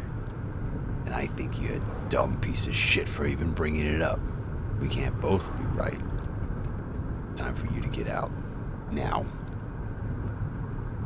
He waves you out of the car, with the envelope in hand. You get out, back onto the torn asphalt and decrepit surroundings. The limo slowly drives away. Finally, you can return to Sophie and bring her what she wanted. Gregory lets you in. You hear a shrill, unpleasant laugh and realize Sophie is having a guest over. He's the man from Elysium, the one with the glasses and good taste in suits. You didn't have the chance to talk with him last time you saw him. Ah, Lamar, so glad to see you. Tell me, did the two of you previously meet? The man doesn't wait for an answer. He approaches you with an energetic, almost dance-like step and puts out his hand. Oh, Thomas Arturo, I've heard about you. Pleasure. Thomas is a great source of gossip and excellent conversations. I also have the prince's ear, which is the primary reason Miss Langley wished to speak to me tonight. Good gossip, even coming from me, isn't nearly as valued. Sad. Sophie is taken aback by the man's direct comment, but smiles politely. The awkward atmosphere is broken again by the guest's grating laughter. A kid, of course, a kid. Well, I was about to leave anyway, so I'll leave you two to it. Good night, Sophie. Lamar, Greggy boy. Sophie's driver opens the door for Arturo, and the guest steps out with a single wave of the hand towards his host and you. The doors close. He is quite the character, isn't he? Yes, quite. But he has his uses. Thomas has a clout in court and access to many juicy details on everyone, from the prince to the lowliest primogen. It's useful to have him on your side, even if his eccentricity requires some patience. Speaking of patience, you have been putting mine to the test lately. Did you manage to contact Kaiser and inquire what I asked for?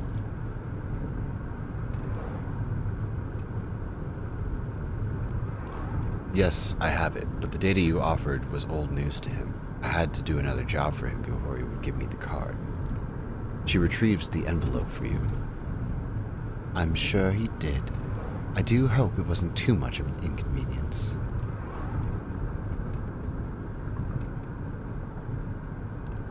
He made me go on an entirely separate escapade to retrieve a bottle of wine from a store in Nolita. I had to use code phrases and whatnot. Wine shop. Code phrases, that degenerate pest. She's visibly agitated, but calms down and smiles at you. Don't worry about it. I'll make sure that whatever Kaiser had you do, it'll blow over. She opens the envelope and looks at the card. You notice the same lettering you saw in Kaiser's note from before, but can't see the details. Her eyes widen. Yes, excellent. I need to call in some favors. I will likely be busy for the next few nights. You have my permission to show some initiative, my dear Charge. I will contact you soon. With that, Sophie ushers you outside, and you are left to do with the rest of the night's hours as you like.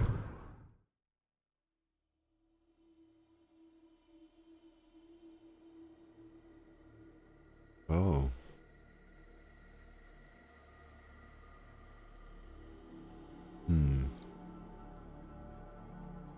We'll follow up on these suspicions. Someone is following you around.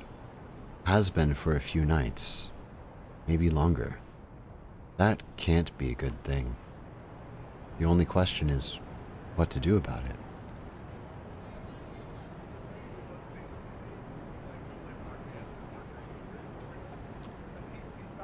This is clearly something more serious than what you can figure out on your own. You have to ask Sophie for help. She must have experience with all kinds of stalkers, invisible or not. You make your way to Sophie's apartment, feeling watched the whole way. It would be better if you could shake the tail, but something tells you that's impossible. A ghoul lets you into Sophie's apartment. You're not sure how many servants she has, but their servility creeps you out. Does vampire blood do that to people, or is it just Sophie's personality? The ghoul tells you that Sophie is not in and bids you to wait in the living room. You do as directed, settling down on a sofa. As you sit contemplating Sophie's decor, you feel strange. The feeling of being followed on the street never really left you. You don't have time to think more of this because Sophie strides in, clearly in a good mood. If it isn't my favorite stray, am I imagining it, or have you started to dress a little better? You stand up, too worried to waste time on small talk. I have a weird feeling when I go out, as if some invisible creep is tailing me. Sometimes, when you are a vampire, you really do have an invisible creep tailing you. This is a cause for concern, to be sure, in fact. Sophie looks around the room, suddenly startled. I can't believe it. As Sophie stands up, ready to face whatever danger she senses, an invisible force pushes aside her servant standing in the doorway. You hear the door to Sophie's apartment open and close. Sophie sighs, settles back down as the ghoul disappears in the hallway in a vain attempt to catch the stalker. I suppose I should scold you, but in a town full of Malkavians and Nosferatu, that's probably useless. Sometimes this happens. This is embarrassing. You should be careful. I'll assign one of my servants to watch your haven. You leave Sophie's apartment, chastened and confused. If invisible orlocks and jesters can follow you anywhere, how are you supposed to stop them? Perhaps all part of the game the kindred seem to play with each other. Hard to say if that makes it better or worse. And that is where we'll call it tonight. We did a lot of story, got pretty far in this, but I think we'll call it at this point, and we'll get back to this tomorrow. So I'm gonna do that, and all right. Thanks for tuning in. I'm surprised that I didn't actually freak out with the blood stuff. That was I had a moment. I had a moment there where it was like, whew, like definitely feeling the peakedness, feeling my own blood kind of like draining. But yeah, great narrative. Love this already. Really excited to keep exploring this and see what we get up to. As oh boy, are people. There's a lot of political intrigue in this game, which is really fun. Yeah, we'll be back tomorrow at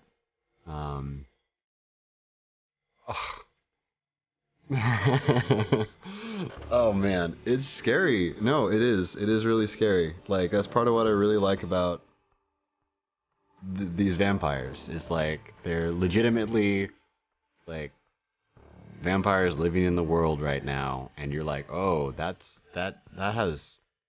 means things, and you're like, yeah, it does. And you're like, oh my god. um, but yeah, it's a really cool dark storytelling. Cause for concern indeed. Um, uh, yeah. But we'll get back to this tomorrow. And keep going. Uh, I'm continuing to do testing on Fallout. I have a feeling we'll be getting back to that at some point. Um, but I still have more testing to figure out where my mods are causing problems. I just have so many mods. It's a lot to do testing on, but we'll get there. Um, but for the meantime, it's a great interlude. Even though it's gonna wreck my voice, I love it. It's a lot of fun. Um, but yeah, I played the Bloodlines game way back when. I loved it for its crazy jankery. It's like a broken game that's just brilliant. Um, but this is not a broken game. This is an actual game that was actually released and can actually run without doing any mods or anything like that. And the storytelling's great. Really liking these characters.